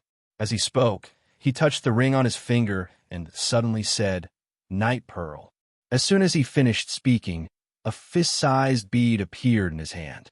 Looking at the luminous night bead that suddenly appeared, the three children were stunned, their faces full of astonishment. "Big brother, how did you come out?" You curiously asked, and looked at him with a novel expression. "I don't know. I just felt that there was something that could light up the place. I shouted, and it came out." Howard was also taken aback. However, as he looked at the luminous pearl, some images flashed across his mind. The luminous pearl in his hand fell to the ground as he hugged his head tightly. It hurts. It hurts. Big brother, big brother." The two little fellows panicked when they saw this. They called out to him, and their voices were tinged with tears. Outside, the Wolf King, who had been following them for a day, threw a pheasant into the cave with its mouth. Seeing the three human children in a mess, it wanted to go forward, but it saw the little boy pick up a stone and throw it at it. "Go away! Go away! Don't come in! Go away!" Chapter 4398. The Wolf King, who had wanted to go in to take a look, helplessly stopped in its tracks. It only pushed the dead pheasant inside before retreating to stand guard outside the cave. Inside, Hao was in so much pain that cold sweat seeped out of his forehead. He could not hear Mu Chun and Mu Yu's voices. He hugged his head with both hands and cried out in pain. He could only feel the pain in his head, as if it was about to explode. He screamed in pain, the veins on his neck bulging. His whole person seemed to be in extreme pain. Big brother, it doesn't hurt. You will hug you. It doesn't hurt, it doesn't hurt." You cried like a kitten, but still clumsily stretched out her small hands to hug the struggling Howard tightly. Mu Chun also hugged him tightly, afraid that he would kick and hurt his head. The two little guys had never encountered such a situation and did not know what to do. They could only hug their brother and call out to him until he fainted after a long time. "Brother, big brother has fainted." Yua wiped away the tears on her face and looked at Hao-er's pale and sweaty face under the illumination of the night pearl. It's okay. He'll be fine in a while," Mu Chun said as he supported Hao-er's head with one hand and let his head rest on his thigh. He said to Yua, "Sister, go get the water in the corner." "Okay." Yua responded and quickly got up. She ran to the corner and brought the water she brought back from outside to her two brothers. The water was in a bamboo tube, cut from the bamboo, with a dagger tied to Hao-er's leg. The two little guys carefully fed him some water and sat by his side to watch him. "Brother, when will big brother wake up?" Yua held the night pearl in her hand and looked helplessly at Mu Chun with her beautiful eyes. "I don't know either," Mu Chun said and thought for a while, then said, "Maybe big brother will wake up after sleeping." Hearing this, Yua did not speak again. Instead, she looked at the unconscious Hao and then at the dead pheasant that was thrown in by the wolf. Even if they wanted to eat it, they didn't know how. Therefore, even if the dead pheasant was placed in front of them, the two little guys couldn't do anything. Perhaps it was because they were really tired from the day. As they sat there, they fell asleep. The next morning, before they woke up, Hao, who was resting his head on Mu Chen's calf, slowly opened his eyes. At this moment, there was no confusion in his eyes, only a calm light that was different from other children his age. As he slept, he looked at the two little faces beside him and was startled. He hurriedly sat up and looked at the two little fellows who were covered in dirt and sleeping soundly against the wall. He could not help but feel a tug in his heart.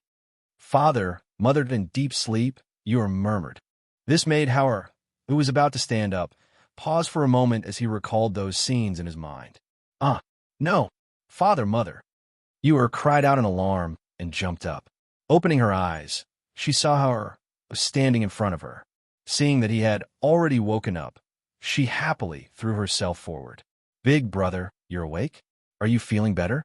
Does your head still hurt?" The little one hugged him tightly and asked several questions in a row. Chapter 4399. Without their parents by their side, their older brother had become their pillar of support. The two were very dependent on him. Hao hugged Yua and gently patted her back, comforting her. "It's okay, I'm fine. Don't worry. But you scared us to death last night." You were, and Big Brother kept calling you, but you didn't hear. You saw that the veins on your neck were bulging, as if you were in pain. You pouted, and her eyes were slightly red. It's okay, it's okay. Big Brother is fine. It's my fault for making you worry. As he spoke, he looked at the two of them and hesitated for a moment before saying, Little brother, little sister, I just remembered something. Ah, the two little guys widened their eyes. Big Brother remembered? Why did Big Brother remember, but we didn't? Howard held Yuer's hand and sat down. He looked at the two and said, I guess it's because of our bloodline. My bloodline is different from yours. How is it different? Aren't you our brother? The two little guys asked, puzzled. I was adopted by father and mother. You two are biological, so your bloodline is naturally different. Howard continued. As for the other reasons, I don't know. Moreover, I only remembered some things, but I didn't remember everything. Then, who are our parents? Where are they? Muchin hurriedly asked. Howard glanced at him, shook his head, and said, I don't know. I can't remember. I only know that our parents were very powerful, but I can't remember their faces or their names. However, I know that they taught me how to read, write, and cultivate. Howard was slightly startled as he spoke. Scenes flashed through his mind. Those gentle and loving voices were very clear in his memory, but when he wanted to see their faces clearly, he couldn't see anything. Then what should we do? Are we unable to find our way home? Father and mother will be worried if they can't find us. Yuer's soft voice carried a trace of helplessness, looking pitiful. It's okay. Big Brother will protect you. Big Brother will bring you home. Howard held their hands with a serious expression on his little face. I will definitely remember everything. There were some things that he didn't tell them. It was the last part of his memory. That demon lord had sent them into an ancient blood curse array. Those vicious words were still echoing in his ears. He thought that the reason why Chanur and you didn't want to come must be because they were his parents' flesh and blood. The blood curse had sealed their memories, making them unable to remember. Moreover, in his memory, they were able to cultivate, but from the moment he woke up, he discovered that the spiritual power in his body was extremely weak, and he couldn't find a trace of Chanur and Yuer. He did not know what had caused this, but at the very least, he could still sense the aura of spiritual energy. That was enough because in that spatial ring, there were things that could be used to contact their parents, as well as many life-saving things that his mother had given him. Chapter 4400. Here, eat a fruit. He handed the fruit to each of them. The two little guys looked at him, taking out a few fruits from that dusty ring, and couldn't help but widen their eyes in curiosity. Muchin looked at the ring on his finger and asked, Big Brother, do I also have fruits in this ring? How? Or glanced at his space ring. Perhaps because his spiritual power was sealed, his space ring was also dusty without the slightest luster. The difference was that his ring still had a trace of spiritual power, while Muchin's was completely undetectable. Your spiritual power should be sealed. As long as you unseal it, you can also take things out from the space ring. Howard explained. Then what about me? Yuer quickly asked, why don't I have it? Yours is here. He pointed to an inconspicuous small bracelet on her wrist and said, your things are all in here. You have to remember, you can't lose anything on your body. Those are all given to us by our parents. Also, the space ring and space bracelet, you can't tell anyone about them. This morning, Ha'ur told them a lot of things and also taught them a lot of things. When he heard their stomachs growling, he said, let's stay here like this for now. Wait for me to cultivate for a few days and increase my strength a little, then I'll take you out. Okay. The two little guys nodded in agreement. Big Brother, last night, that wolf brought that dead chicken here. Yuer pointed to the already stiff chicken at the entrance of the cave and whispered, Yuer wants to eat meat, but Yuer doesn't know how to cook. She lowered her head and played with the corner of her clothes with her little fingers. Howard thought for a while and gritted his teeth. Let me try. Hearing this, the two little guys' eyes lit up. Big Brother knows how to cook? I've seen Mother cook and also eaten her roast chicken. It's very delicious. Howard revealed a smile and immediately brought them outside. Once they were outside, even if the wolves were hiding in the dark, Howard could still detect them at a glance. He looked at the pheasants that had already stiffened at the entrance of the cave and then at the wolves that were hiding. He thought for a while and said, "Catch me 2 more pheasants." Fearing that the wolves wouldn't understand him, he walked to the entrance of the cave and waved the stubborn pheasant. This one. When the 2 little fellows heard his words, they couldn't help but look at each other. Just as they were puzzled, they heard rustling sounds coming from the forest. Then, a few wolves scurried away. Not long after, they came back with 2 freshly killed pheasants. "Big brother, how come those wolves listened to your words?" You curiously asked. How smiled and said, "My contracted beast is a silver wolf. They must have sensed the aura of the Wolf King on me. All right, let's go pick up the branches." He took the 2 little fellows to pick up some branches in the surroundings. When the wolves saw them picking up branches, they also helped them to bite some branches. How? Cleaned the 2 pheasants of the water source he found yesterday and directly skinned them. He then carried them back and roasted them. However, he didn't do this kind of thing often, so the 2 pheasants were roasted black. Chapter 44:01. Can we eat the meat inside? Let's just eat the meat inside. Mu-chan pointed at the 2 charred chickens. Howard looked at it and used a dagger to cut off the chard outside, then cut the meat inside for them to eat. Try it. Sure, took it and handed it to you, first, then took a piece and ate it himself. It's delicious. You said happily and ate in small bites. She held it in one hand and blew on it with her mouth. It's delicious. Mucha nodded. Howard cut off a piece and ate it. However, as soon as it entered his mouth, he tasted the charred taste and the dry taste of the meat. It was very hard, and there was no seasoning, so there was nothing but the charred taste. It was very difficult to eat. He looked at Mu-chun and Mu-yu eating with relish, and his heart tightened. His eyes couldn't help but redden. In order not to let them find out, he lowered his head and bit the charred meat in his mouth while swallowing back his tears. Even if his memory was not fully awakened, he knew that they were of noble birth and had a good life. But now, he let his brother and sister starve to the point that they could only eat this charred chicken. Don't eat it. There are still pastries and a small piece of jerky in the space. Eat that. He reached out and took the meat in their hands and threw it into the extinguished fire. The 2 little guys looked at him and saw that his eyes were slightly red. They couldn't help but ask worriedly, "Big brother, what's wrong? Eat this.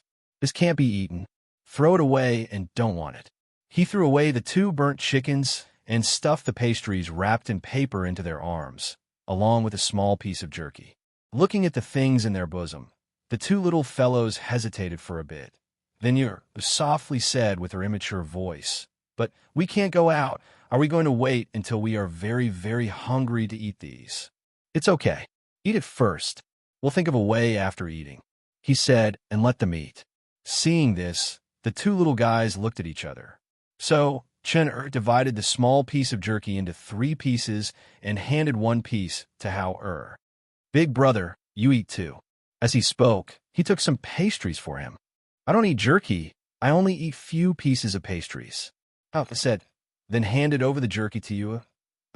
"Yu doesn't want to eat. Big brother eat." Yu shook her little head and pushed back. "Big brother, you eat.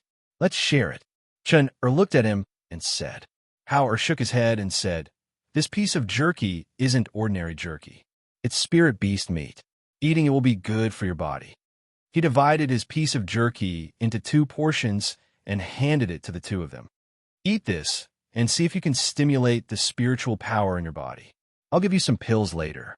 The 2 little guys looked at each other.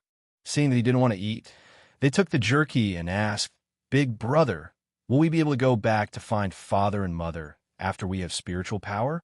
Hearing them mention father and mother, a picture flashed through Hao-er's mind. He came back to his senses and said, "You and I are the same. Both of you have contract beasts, but your spiritual power is sealed. So contract beasts can't come out. If you can restore your spiritual power and let contract beasts come out, perhaps we can think of a way to go back earlier. Then can Big Brother's contract beasts come out?" You curiously asked. Chapter 44:02. Seeing their faces turn gloomy, he hurriedly comforted them.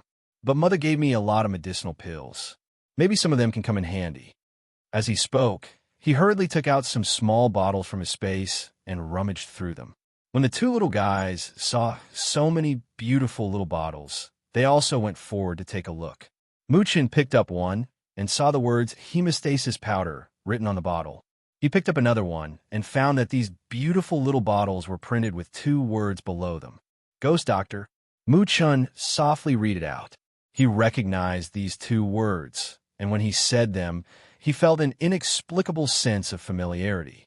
Big Brother. The words Ghost Doctor are printed on the bottom of this bottle. Who is this Ghost Doctor? Is it Mother? Muchin asked. Something seemed to be faintly floating in his mind, but when he thought about it carefully, his head started to hurt again. Ouch! He put down the bottle and hugged his head with both hands. Little brother. How? Hurriedly went forward and hugged him. Don't think about it. You can't break the seal now. Don't think about it. Muchin gradually calmed down. A layer of cold sweat seeped out of his forehead as he looked at the bottle. But I feel that the Ghost Doctor on this bottle and these medicines are related to Mother. These medicines were refined by Mother and given to me by her. The Ghost Doctor should be referring to her. How? Stared at the bottle and said, It's just that I don't know where we are now, but I know that our home is in the Phoenix Dynasty. The moment Muchin said the Ghost Doctor, that red figure once again appeared in his mind. Scenes flashed by, one name after another, but only their names were missing. Big Brother, then were we leaving here? Let's go out and find our way. We'll find our way home and go home by ourselves, okay? Ewer looked at him with a pair of beautiful big eyes, her little face filled with excitement. Howard nodded and replied, Okay, but we have to wait until I cultivate. If we go out now, I'm afraid that I won't be able to protect you if you encounter danger. Hearing his words, the two of them didn't say anything else. Instead, they helped him find what medicine he could take. Can this chi-gathering pill be taken? What is this for? And what is it for? Can this Big Brother eat it? The two little fellows asked while holding the pills. Even though they recognized the words, they didn't know what they were for. Meanwhile, in the palace of the Xinyuan Empire, Xinyuan Mose watched as Fengjiu flipped through books all day, trying to find a way to break the ancient blood array. She had lost a lot of weight. He sighed softly, walked up to her, and took the book from her hands. Don't look anymore. You haven't rested for a few days. You can't go on like this. Fengjiu paused, then said, 3 children, I don't know where they are suffering. How can I not worry? How can we not think of a way to break it? Actually, I had a premonition that this day would come. Chapter 44:03. Fengjiu was silent and didn't say anything. The 2 children's faded stars were lit up because she helped them form contracts with the ancient mythical beasts, allowing them to share their lives with the ancient mythical beasts. However, she also knew that even though she had caught contract beasts for the 2 children, things weren't over yet. Just like her, even though she had formed a contract with the ancient mythical beast, the Fire Phoenix, the journey was also full of trials and tribulations. In order for them to grow, they had to go through those dangers and difficulties. Even though they wanted to protect the 2 children by their side and block the dangers and tribulations for them, what was to come would come in the end. However, she didn't expect this day to come so early. Xinyuan Mose held her hand and said, Don't worry too much. We should be glad that they have contracted beasts. Moreover, Howard disappeared with them. Maybe the 3 children are together. Will they be together? Fengjiu looked at him with some uncertainty. He held her hand tightly and said, Don't worry. They have a lot of good fortune and will definitely turn misfortune into blessing. Moreover, these 2 days, I've been thinking that the Demon Lord's blood curse ancient array broke the bloodline bond between the children and us. Therefore, I think that without our blood in Hao-Er's body, the power of the blood curse ancient array will be greatly weakened. Seeing her tense expression and looking at him, he said, However, this is only my guess. Right now, we don't know which world they are in. Therefore, I think that instead of waiting here, we should go out and look for them. Even if the 3,000 worlds are in different worlds, as long as we have the heart, we will definitely find them one day. Okay, let's go out and look for them. We'll look for them one by one. She stood up and said, I'll pack up and prepare now. With that, she turned and walked into the room. Xinyuan Mose didn't stop her. He only looked at her figure entering the room and then withdrew his gaze. Half of what he said was to comfort her, and the other half was his guess. Where were the 3 children now? None of them knew. These days, they had tried many methods, but to no avail. There was no response from the communication jades that he sent to the 3 kids. He hadn't heard from them in the past few days, but Fengjiu was getting thinner day by day. He knew that he couldn't let it go on like this.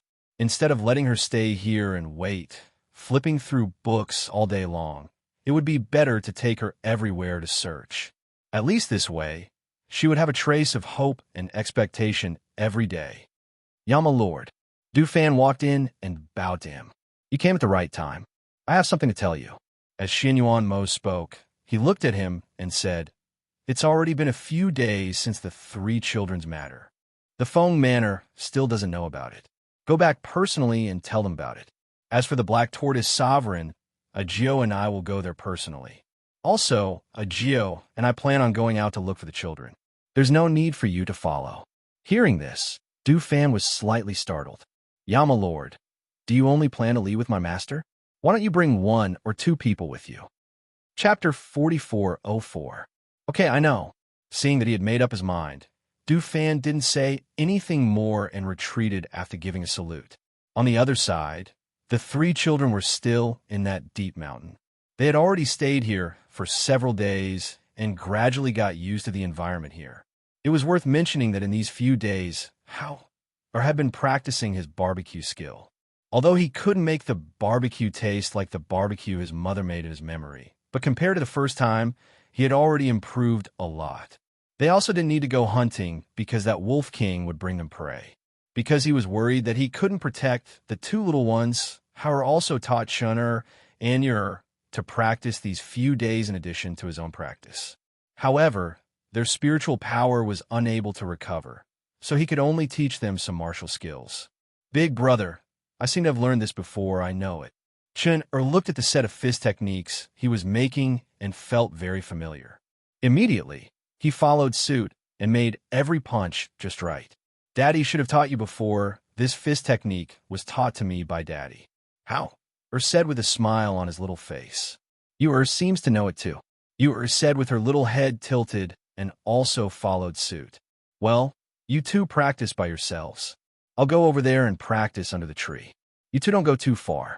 If there's anything, just call me." Hauer told them to practice by themselves. He went over to the tree, sat down cross-legged, and closed his eyes to practice.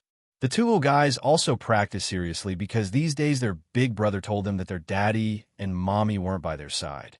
If they encountered bad people, they had to think of a way to protect themselves. Therefore, they had to practice well and couldn't be lazy. In the deep mountain forest, the climate was relatively humid. Although there was sunshine, but the air was always a bit more damp. The 2 children practiced for the whole morning. Their clothes were wet with sweat and felt very uncomfortable. Because they didn't wash, it was more like something was biting their body. "Big brother, Yer is itchy here." Yer slightly twisted her little body and wanted to scratch her back, but she couldn't. "Here." Shun'er helped her scratch the itch and asked. "No, a little more to the left, a little more." Yes, it's right there." The little one's beautiful eyes curved into crescents as he smiled. "So comfortable, big brother, grab again, grab again." Yer giggled. Seeing this, Shun'er said, "I'll take you to wash up. It won't itch anymore after I wash it." "Bathe? But the water there is very small, so you can't bathe there." Said while looking at her brother. "Then wipe it, or call big brother. Let's find a bigger water source. We haven't bathed for a few days." As Muchun spoke, he noticed that his clothes were no longer the original color. He couldn't help but frown. But big brother is cultivating. Yer looked at Hauer, who was sitting cross-legged with his eyes closed. Thinking for a bit, she said, "How about we go by ourselves?" Muchun was a little tempted, but in the end, he shook his head. "Big brother will be worried if we go alone. He said that we have to tell him where we are going, or he won't be able to find us." "Then let's go and call big brother." Yer trotted forward. Big brother, Yer wants to take a bath." Chapter 4405. Okay, let's go look. After we find it, we'll take a bath and leave this place." He stood up and looked around. "Wolf King, come here." At the same time, he waved his hand. When the Wolf King heard his voice, it crawled up from the grass. Seeing him waving at it, it paused for a moment before carefully walking over and howling in a low voice. Lie down. How? Patted its rear, and the Wolf King lay down. Come, sit on its back. We'll ride it to look for it. As How spoke, he carried Chun to the front and then carried Ur to sit on it. He sat at the back. Little brother, hold on to its fur and don't fall. You have to clamp its body with your legs. How taught him from behind. Okay. Muchin responded and lay down slightly. His hands tightly gripped the Wolf King's fur and his legs clamped tightly on its body. In response, the Wolf King looked back at them and did not move. It just waited for them to sit properly. Ur carried Chun in front, and How at the back stretched out his hands to protect them so that they would not fall in the process of running. Go to the front. How? Clamped its waist like riding a horse and shouted. The Wolf King rushed out like the wind, followed by 7 or 8 wolves. Ha ha, so fun, so fun. Ur giggled happily, not knowing fear at all. Chun-Er's eyes also sparkled as he looked ahead. The Wolf King ran very fast, and the wind in front of them was also strong. They only felt very happy as they watched the trees around them quickly pass by. Fortunately, they were deep in the forest, and there were very few people around. Otherwise, ordinary people would probably be scared half to death if they saw 3 children riding wolves in the forest. After walking around the forest for a while, they found a large mountain spring. Thus, the 3 children prepared to wash their dirty bodies here. Big brother, what if it doesn't have clean clothes to wear after bathing? The little one blinked and looked at him. She realized that her big brother had a solution for everything. It's okay. You go down and wash first. After washing were my clothes. I'll help you wash your clothes and then dry them. Howard said. Seeing that Chun couldn't untie his belt, he went forward and said, Let me do it. When Muchan saw that the belt that he had been trying to untie for a long time was untied, he thanked him happily. Thank you, big brother. Hurry up and wash up, but you can't wash for too long. The spring water is too cold.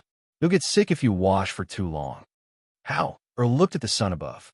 Fortunately, it was noon and the temperature was warmer. Okay, the 2 little guys responded. Muchan took off his clothes first and shyly covered the little bird between his legs as he got into the water. Ur pulled her knotted hair and shouted, Big brother, my hair is knotted. How? It was in the process of putting away Chun-Er's clothes to one side. After hearing Ur's words, he saw that she had taken off her outer garment and was standing there pulling her hair while wearing only a small inner garment. So he said, Big brother will help you wash your hair first. Come here. Ur obediently walked over and was carried by him. Her body was laid flat on his lap, and her head was slightly lowered, dipping into the spring water. Wash your face first. It'll be a little cold. Ow, said, and carefully wiped her little face with a small handkerchief. After letting her adapt to the spring water, he helped her wash her hair. Chapter 4406. After washing the 2 little guys' clothes, he used his spiritual power in his palm to help them dry their clothes. Watching him dry their clothes, the 2 little guys couldn't help but widen their eyes. Amazing! Hearing this, How revealed a smile. Only a little of my strength has recovered. If I fully recover, I will be even more powerful. As he spoke, he helped them put on the dry clothes. However, there was another problem. Chun-Er's hair was easy to tie up, but he didn't know how to tie up Ur's hair. Chun-Er looked at his elder brother who had been tying Ur's hair for a long time, but still couldn't tie it up properly. Finally, we saw him tie Ur's hair into 2 crooked little horns. He couldn't help but exhale softly. Although it was a little strange, at least it was tied up properly. He hasn't tied up the little horns before. Brother, does it look good? The little one excitedly touched the 2 little horns on her head and looked at her brother. Chun-Er glanced at it and nodded. It looks good. It was just a little strange. Come, eat another pill. How? I took out another pill for them and stuffed it into their mouths. Big brother, it's useless for us to eat this every day. Ur said, but still swallowed the pill. Whether it's useful or not, it's better to eat it. What if you can condense spiritual power in your body? After feeding them the pill, How filled some water and was about to take them away when he saw Mu-chun sitting there holding his stomach with a strange expression. He was shocked and hurried forward. "Little brother? What's wrong? Is your stomach uncomfortable?" Mu-chan held his stomach and felt a warm aura surging inside. But it didn't seem to be from his stomach, but it felt inexplicably familiar. "Big brother, I seem to have sensed spiritual power." As he spoke, the strange expression on his delicate little face gradually dissipated, leaving only calmness. "Really?" Howard was delighted and hurriedly said, "Let me see." He reached out to feel his pulse and released his spiritual power.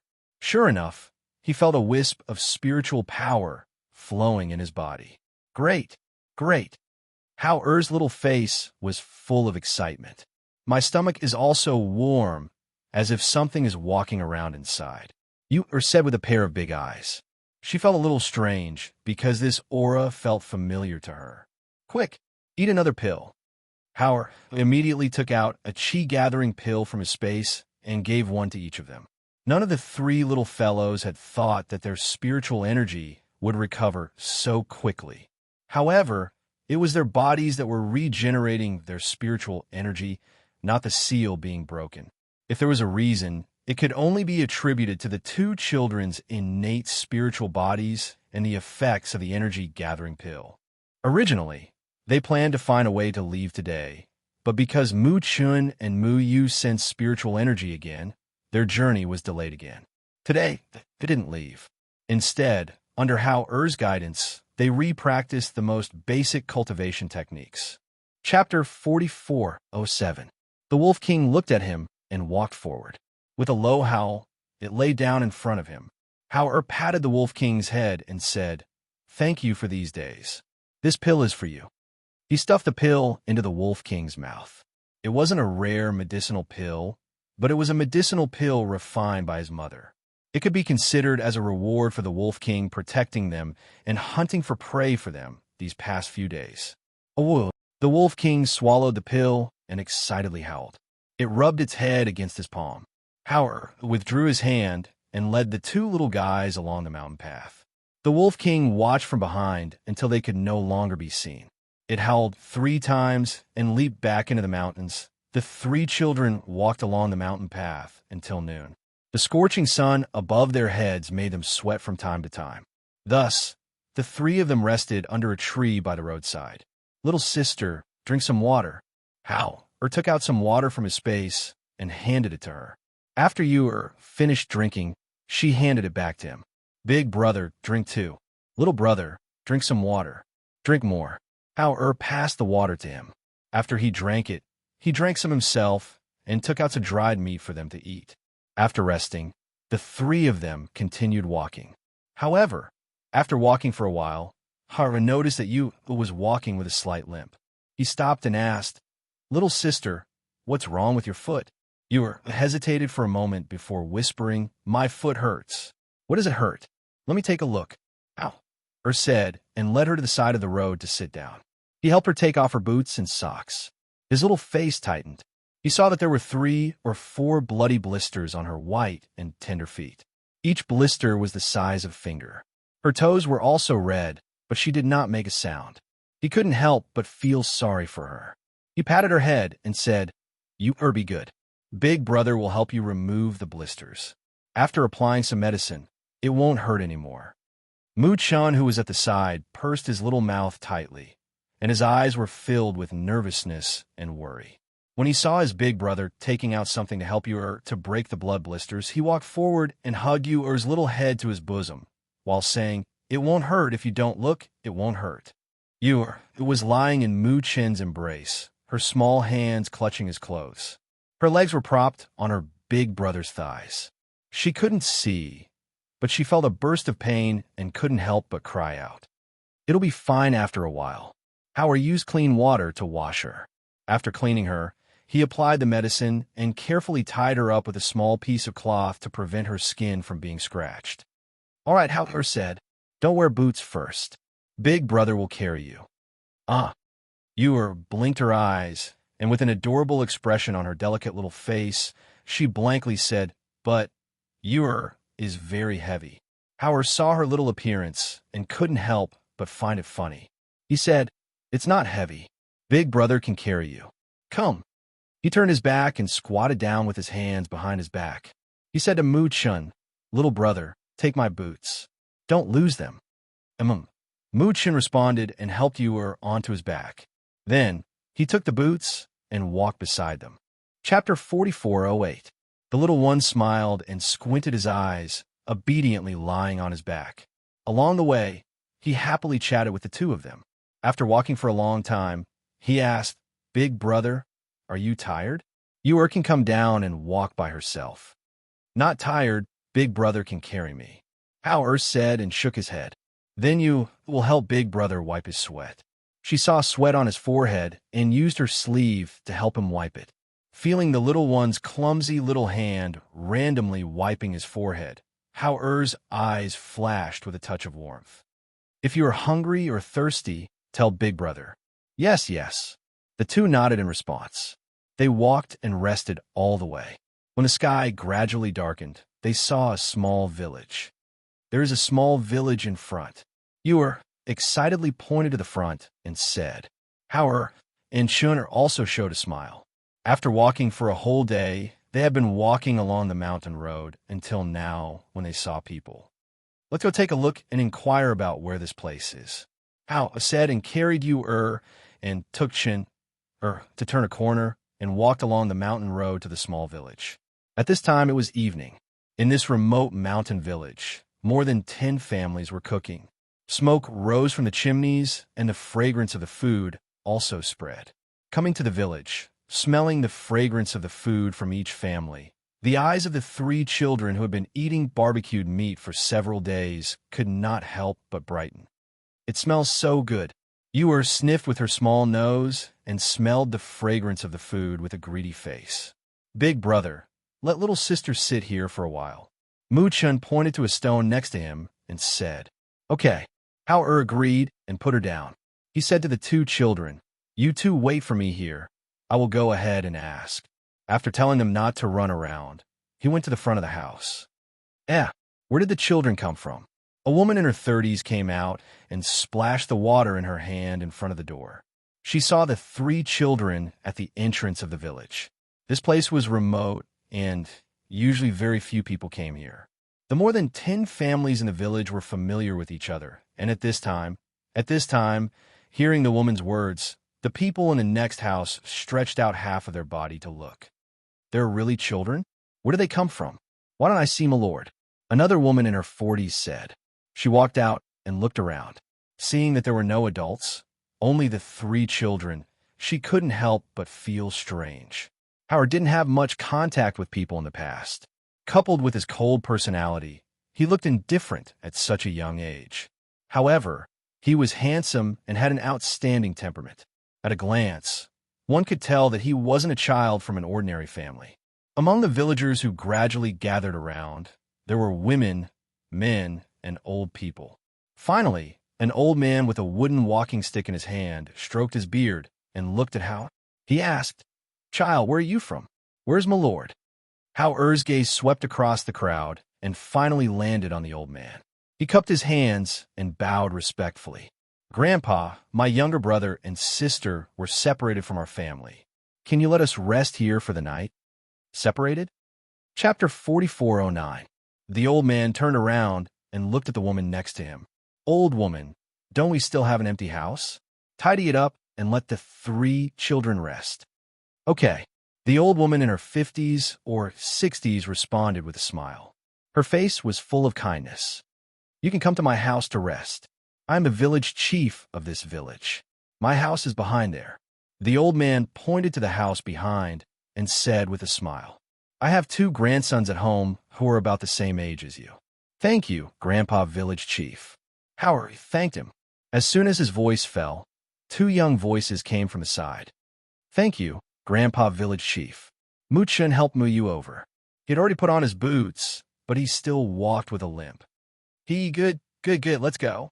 Come to my house. It just so happens that my family is cooking. Let's eat together."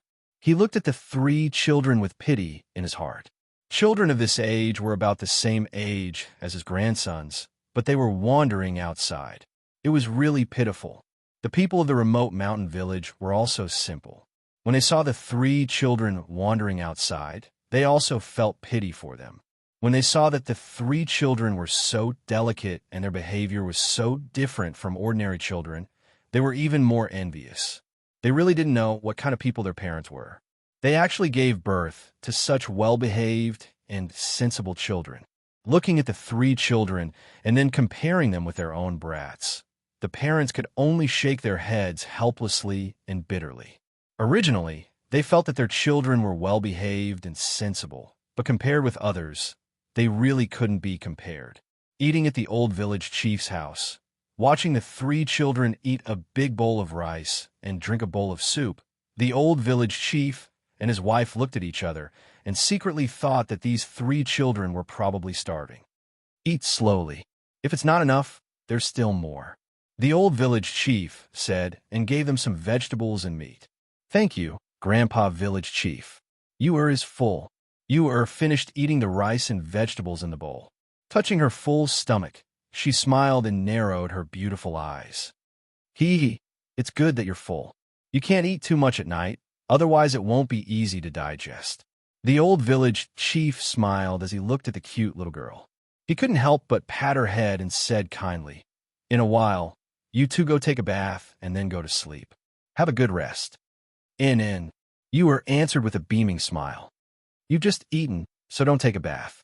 You can go later. The water is already boiling at the back. You could take a bath in a while, the old woman said as she brought over a small stool for them to sit and rest. Where is your home? This village is still far from the town. It will take you a long time to reach the town by yourself, the old village chief said, looking at the 3 of them. Hearing what was said, Chunner and you both didn't speak, but instead looked at their eldest brother at the same time. Howard thought for a moment and said, Grandpa Village Chief, have you heard of the Phoenix Dynasty? Hearing this, Village Chief stroked his beard and frowned in contemplation. Phoenix Dynasty? He shook his head. I've never heard of it. What kind of place is that? Is it very far from Jian and Nation? Hearing Jian and Nation that he had never heard of before, Howard's eyes flashed. He was silent for a moment and asked again, then, Grandpa Village Chief, have you heard of the Ghost Doctor? Chapter 44:10. The old village chief looked at the 3 of them and said, Why are you asking this? If you want to find someone or a place, wait until you return home and let your parents find it. Howard's eyes flashed and said, I heard my mother say that there are immortals who cultivate in the Phoenix Dynasty. Moreover, the Ghost Doctor is a very powerful person, so I'm very curious. Immortals? Ha ha ha ha ha. The old man laughed while stroking his beard. He shook his head and looked at the 3 of them, saying, You are children. How can there be immortals who cultivate in this world? Those are all legends. The 3 children were stunned. Their hearts tightened, and they faintly felt uneasy. Ewer said, But there really are immortals. My mother said so. She insisted that there were immortals and looked at him nervously with her beautiful eyes. Ha ha ha. Your mother must have coaxed you. Immortals, that's a legend. I've lived for more than half of my life and went to many places when I was young, but I've never heard of the existence of immortals. Those are all stories, legends, lies. The old village chief smiled and waved his hand. Grandpa Village Chief means that there are no immortals in Jian and country? Howard looked at him and secretly clenched his little hands. Ha ha, that's natural. If there are immortals, then there won't be birth, old age, illness, and death. The village chief smiled and said, You children don't understand. If there are immortals in this world, no one wants to die. Everyone wants to become an immortal. Tell me, is that still the way of the world? He stroked his beard and smiled, saying, I've lived to this age. What immortals? They've never appeared. I've only heard those people make up some nonsense and say that it's some legend passed down. Actually, how can there be immortals in this world? There aren't any. The 3 children didn't say anything. They just looked at each other and felt a little uncomfortable in their hearts. There were actually no immortal cultivators in this place. Would their parents be able to find them? How are they going to get back? All right. You guys quickly go take a bath and have a good rest. Stay here for a few days first. In a few days, the village will transport some firewood to the town to sell. At that time, you could take the donkey cart with you. That way, you don't have to walk." The old village chief smiled and stood up. Hearing the three children talk about immortals, he only felt that it was funny. If there were immortals in this world, then everyone would want to become an immortal. However, immortals were only legends. No one had ever seen one. As soon as the old village chief left, two 7- or 8-year-old boys came to their side and looked at them curiously. "Are there really immortals? We've never heard Grandpa talk about immortals. What do immortals look like? Have you seen him before?" And the other two looked at each other, stood up, and said, "We're going to bathe and sleep."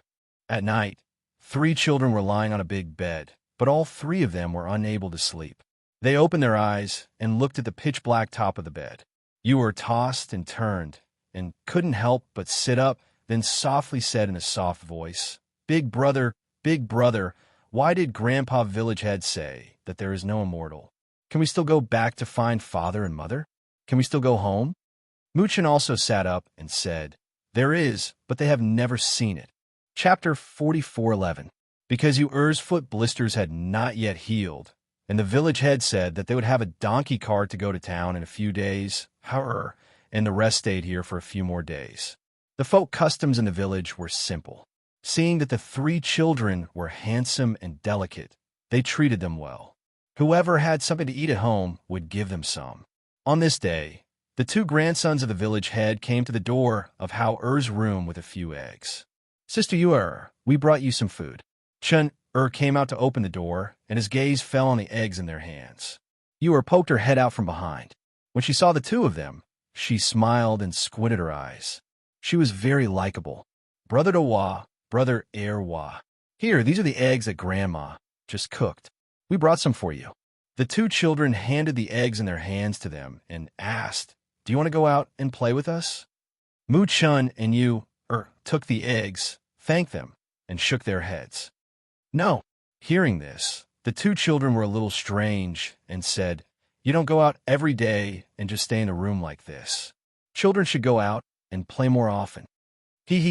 "No, you and brother have to memorize. We don't want to play." The little one smiled and squinted his eyes.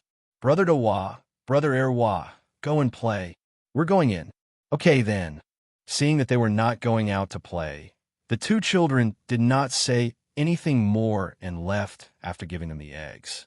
Seeing them leave, Mu Chun and Mu Yu looked at each other, closed the door, and returned to their room. After putting the eggs aside, they sat cross-legged on the bed and cultivated like their brother. Their brother said that even if there were no immortals here, they had to cultivate every day and improve their strength to protect themselves. Tomorrow, the people in the village would go to town. At that time, they would also follow and go outside to find the way home. Thinking of what their brother said to them, maybe if their spiritual aura was strong enough, they would be able to break the seal in their bodies one day. They did not dare to be lazy and obediently followed to cultivate. Outside, the village head and his wife were sitting in front of the door, picking vegetables and chatting. "Old man, look at the 3 children. They don't go out of the room. What do you think they're doing inside? They're so young. How can they stay in a room?" The village head looked back at the backyard while smoking a hookah and said, "These 3 children are not from an ordinary family. They're so obedient and sensible that it makes one's heart ache." "That's right. Tell me, how could such sensible children be separated from their families? Moreover, it's in a remote place like ours. It sounds weird." The old village head chuckled and said, "Who knows what is going on? But these days I've been thinking, the 3 of them are so young. If they go out, they will easily encounter danger." The old woman was worried. Chapter 44:12. Their parents are really too much. Their children are wandering outside. Why didn't they send someone to look for them? They're really open-minded. The old woman picked up the vegetable she had chosen and said, "I'm going to cook. There's soup inside. It's just right to nourish the children's bodies."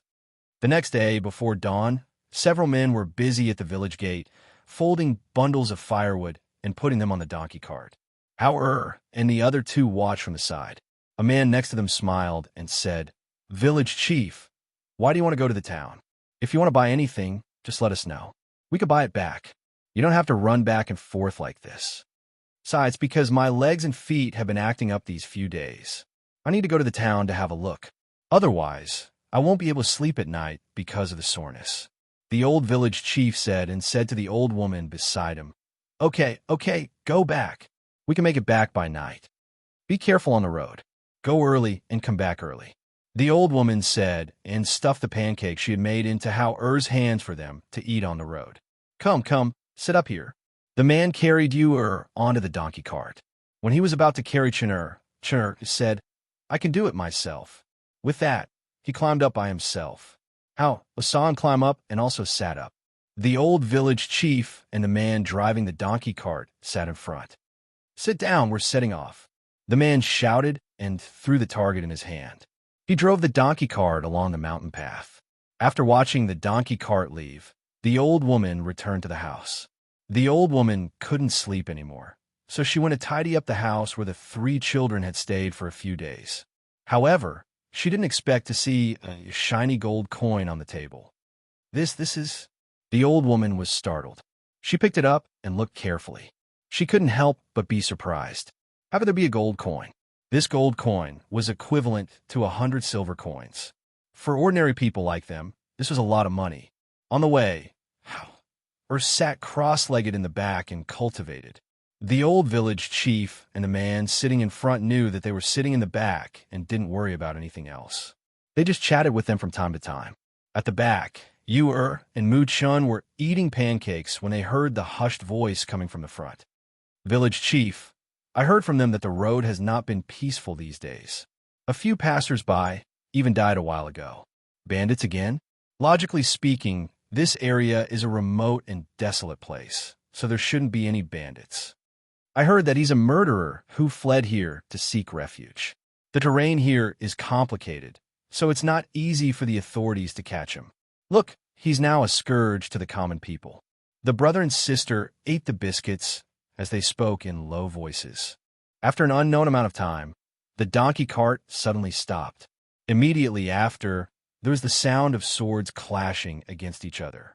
Looking at the dozen or so people who suddenly appeared in front of them and surrounded them, the old village chief and the man's faces turned pale and their bodies trembled. Mountain bandits. Ha. I was worried that no one would come knocking on my door in the next few days. What are you waiting for? Get off the car. Take out all the money.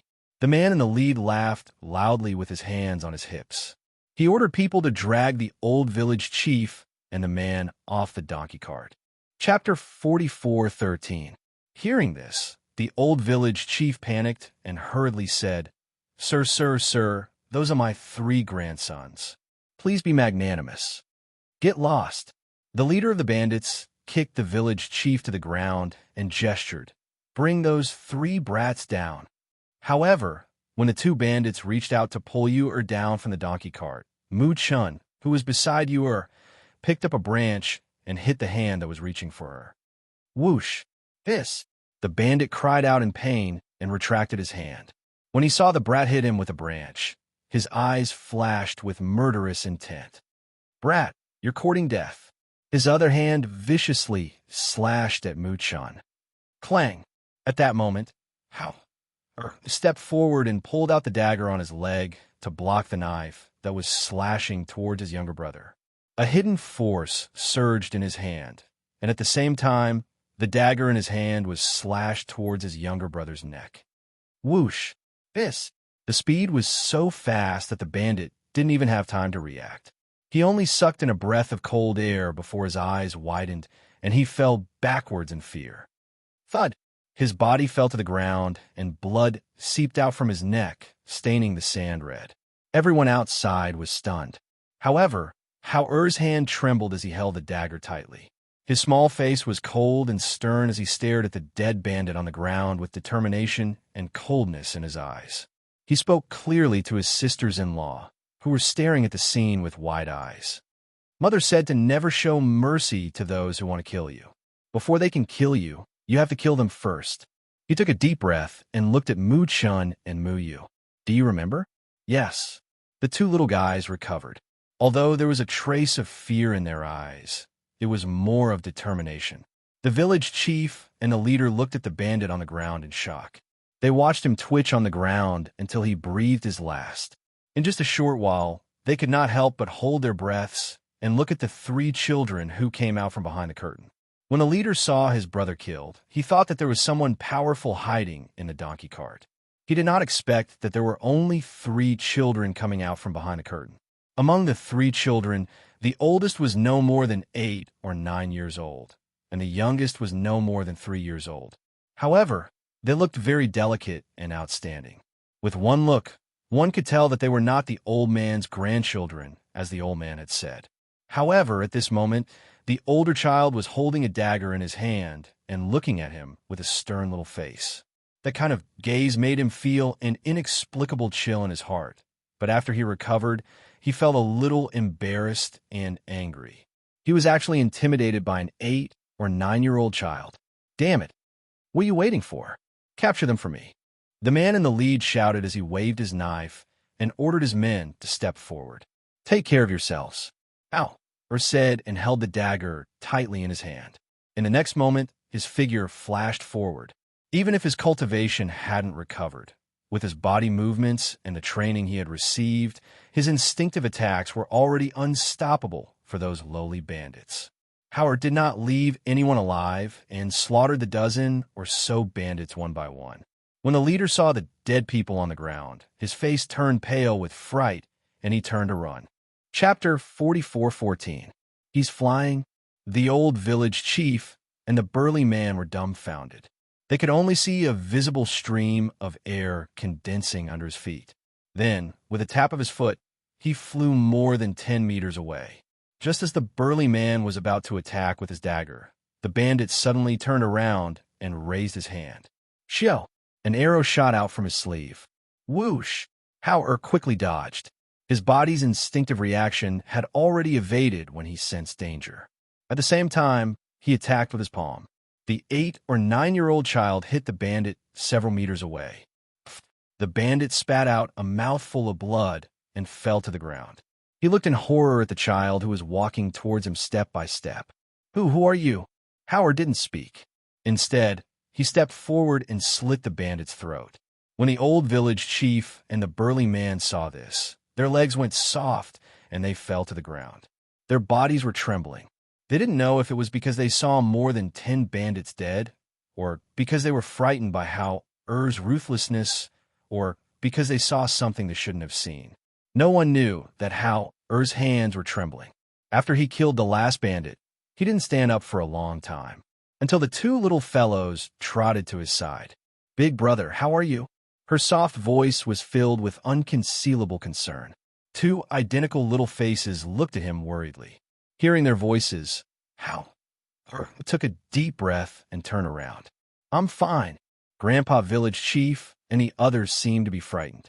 You obediently tugged at Howard's sleeve, indicating for him to look at the 2 people sitting on the ground. Grandpa Village Chief, Uncle. Howard walked over and looked at them. The 2 looked at him with complicated expressions. How are you? Grandpa Village Chief, if I didn't kill them, they would have killed us.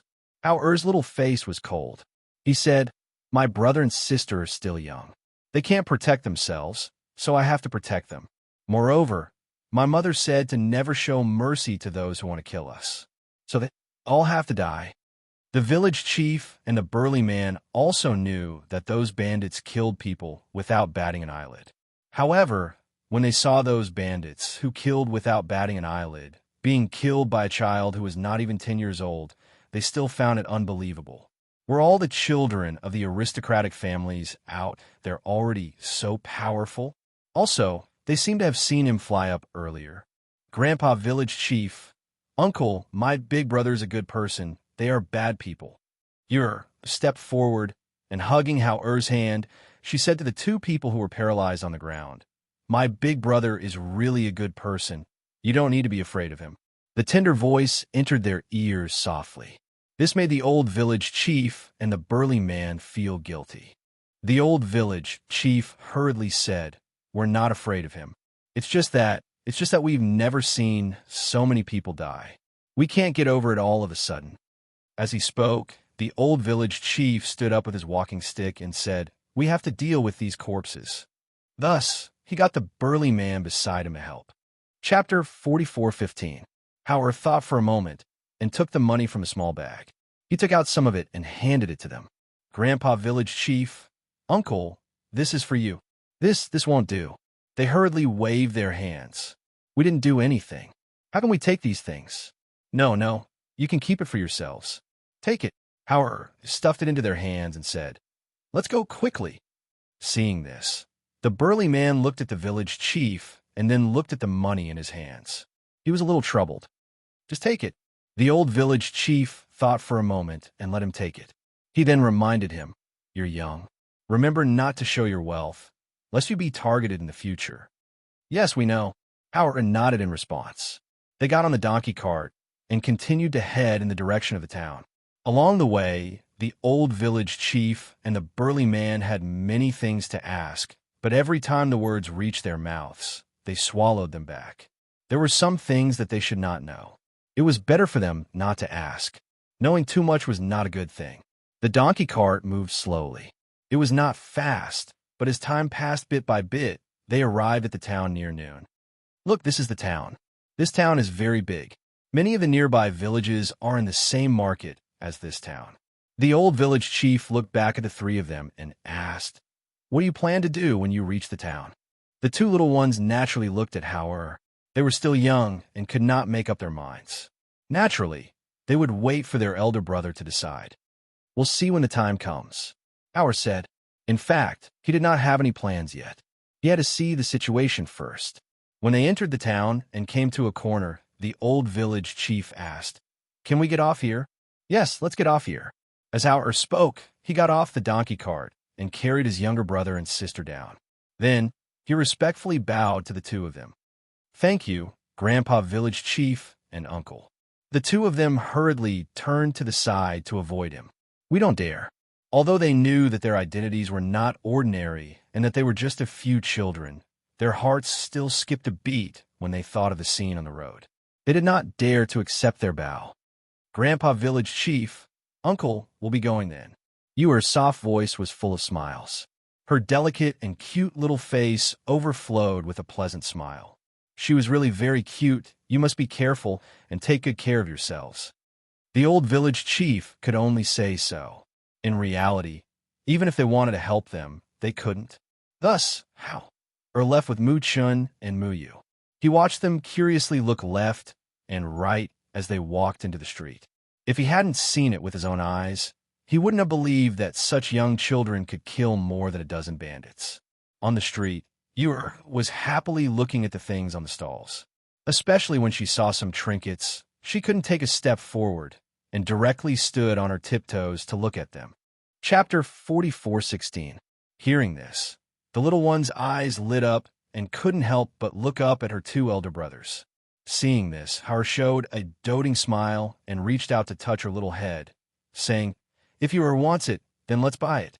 As he spoke, he saw that Chinner was also staring at the clay figurines, so he said to the peddler, "Make one for each of them according to their appearance." "Okay, just wait for a while." The peddler was delighted and immediately used various colored clay figurines to make them according to their appearance. After a while, a small clay figurine wearing a pink dress with two small buns on its head was made. The peddler smiled and handed it over. "Come, little girl, this is yours." Looking at the lifelike clay figurine, Ewer smiled happily. "It really looks like a little me." She looked up at Howard and asked, "Big brother, don't you want it?" Howard shook his head. Big brother doesn't want it. After a while, the peddler handed another clay figurine to Chun-Er, saying, "Here, this is yours." Chun-Er took it. Although his little face looked like a little adult, it was difficult to hide his joy. He carefully held it and looked at it carefully and found that it really looked like a little person. Hao paid the money and took them away, saying, "Big brother will take you to eat something. After eating, if you want to walk around, Big brother will accompany you." "Ewer wants to eat drumsticks," Ewer happily said, holding Howard's hand. "Okay." Hao responded and looked at Mu Chun, asking, "What about Chun-Er?" "I'm fine with anything," the little one said. indicating that he was not picky. The three well-dressed and exquisite children walking on the street were very eye-catching, but they didn't know it. They walked and strolled all the way until they came to a high-end restaurant. At the corner of the street, a few people who were leaning against the wall and eating melon seeds looked at each other. After revealing a malicious smile, they continued to stare outside the restaurant. Those three children are really not ordinary good-looking, and I saw that there are no adults or guards following them. One of them said, "These three children don't look like children from ordinary families. Looking at the material of their clothes, I guess they should be from a big family, right? Are we really going to pick on these people? What's more, the older one looks to be almost 10 years old. Isn't he a little too old? He's already so sensible." The other person was a little hesitant. It's obvious that these three children are from other places. They don't have any adults by their side, and they look so exquisite and pretty. If we kidnap them, we can definitely sell them for a good price. As the leader of the group spoke, his eyes flashed. He was calculating in his heart. Forget about the older one. She's old and sensible, so it's not easy to sell her. But the two little ones, with their delicate appearance, I'll definitely fight to buy her. But if he really is a disciple of some aristocratic family, wouldn't it be? Another person was still a little worried. Gee, that person glanced at him and said, "In our line of work, why would we be afraid of being investigated? To earn this kind of money, you have to take this kind of risk. What can you accomplish if you shrink back and do things?" After being reprimanded, the man couldn't help but lower his head and ask in a low voice, "Then what should we do?" Chapter 44:17. At the same time, the three children in the restaurant did not know that they had been targeted. At this moment, the three of them were sitting in the restaurant. The waiter looked at them and asked with a smile, "Young master and young miss, what would you like to eat?" Howard thought for a bit and said, "Give us a few of the more delicious dishes in your restaurant, and also a stewed chicken soup and 3 bowls of rice." Then he asked, "Do you have any pastries?" Hearing this, the waiter was slightly surprised because he heard that they wanted 3 bowls of rice and saw that there were only 3 of them, but no adults were accompanying them. He suppressed his surprise and hurriedly said, "Yes, yes, yes. Our restaurant's osmanthus cake and lotus cake are the most delicious. Do you want to order one of each?" "Okay, that's all," Howard said. "Okay, please sit for a while." The waiter was about to turn around and leave, but he stopped and asked, "Do you have any adults accompanying you?" "What's wrong?" Howard's face turned cold, and there was some displeasure in his eyes. The waiter was a waiter and was good at observing people's expressions. Seeing his face turn cold, he hurriedly said with a smile, "Young master, don't misunderstand. It's just that you don't have any adults accompanying you, and you ordered these dishes.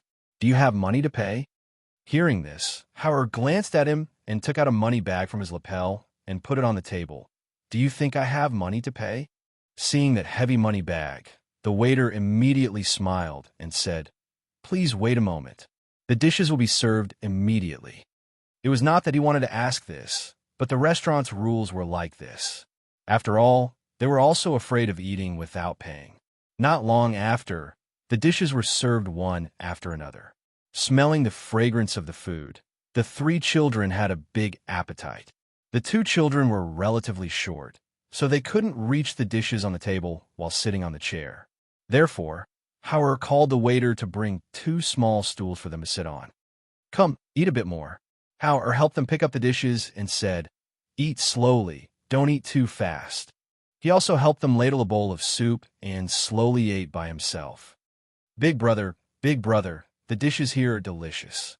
Ewer smiled and narrowed her eyes. She pointed at the ribs in the middle and said, "I want to eat that."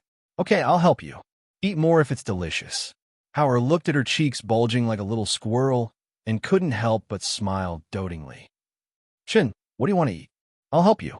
He looked at Mu-chan and asked. "No, I can't." Mu-chan said he picked up the dishes himself. The 3 children were not accompanied by an adult, but they were eating on the 2nd floor of this high-end restaurant. Naturally, it attracted the attention and curiosity of many people, especially after seeing the 3 children's outstanding appearance. They were even more surprised. This kind of first-class appearance did not belong to ordinary people.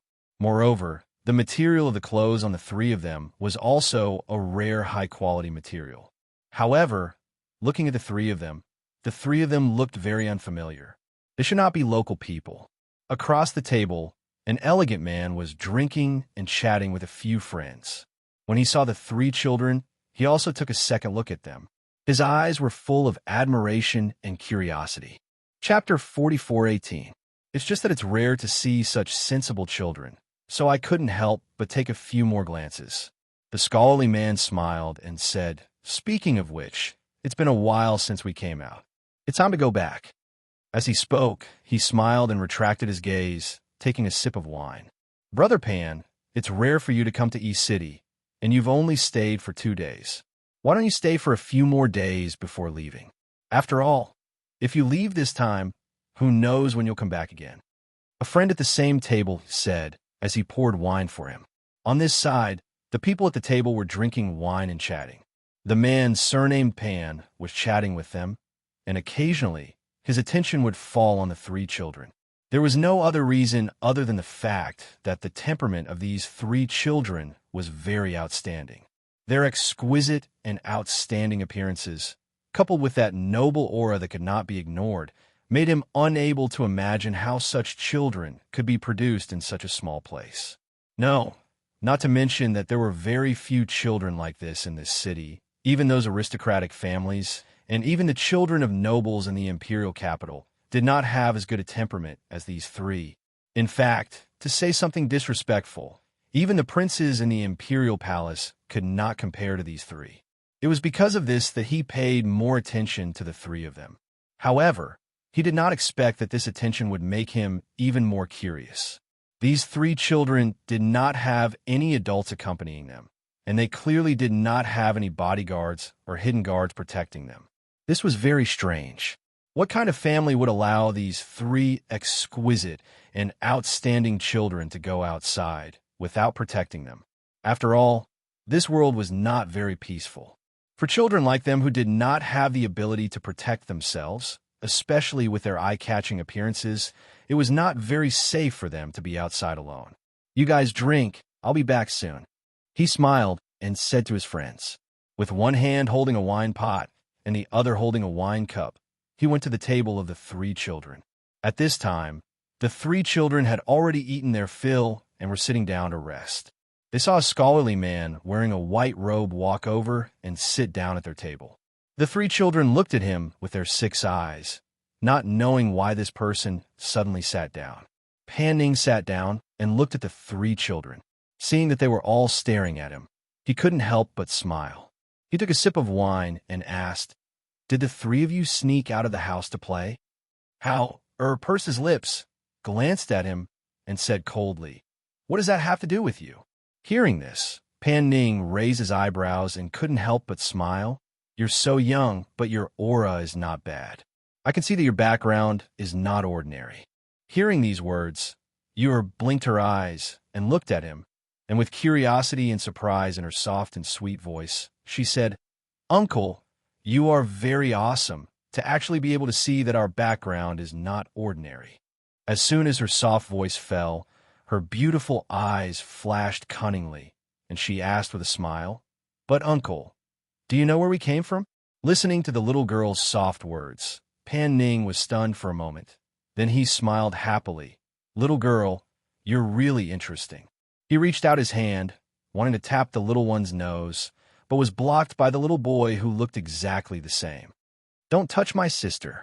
Chinner pulled a long face and shouted coldly. At the same time, he slapped his hand away.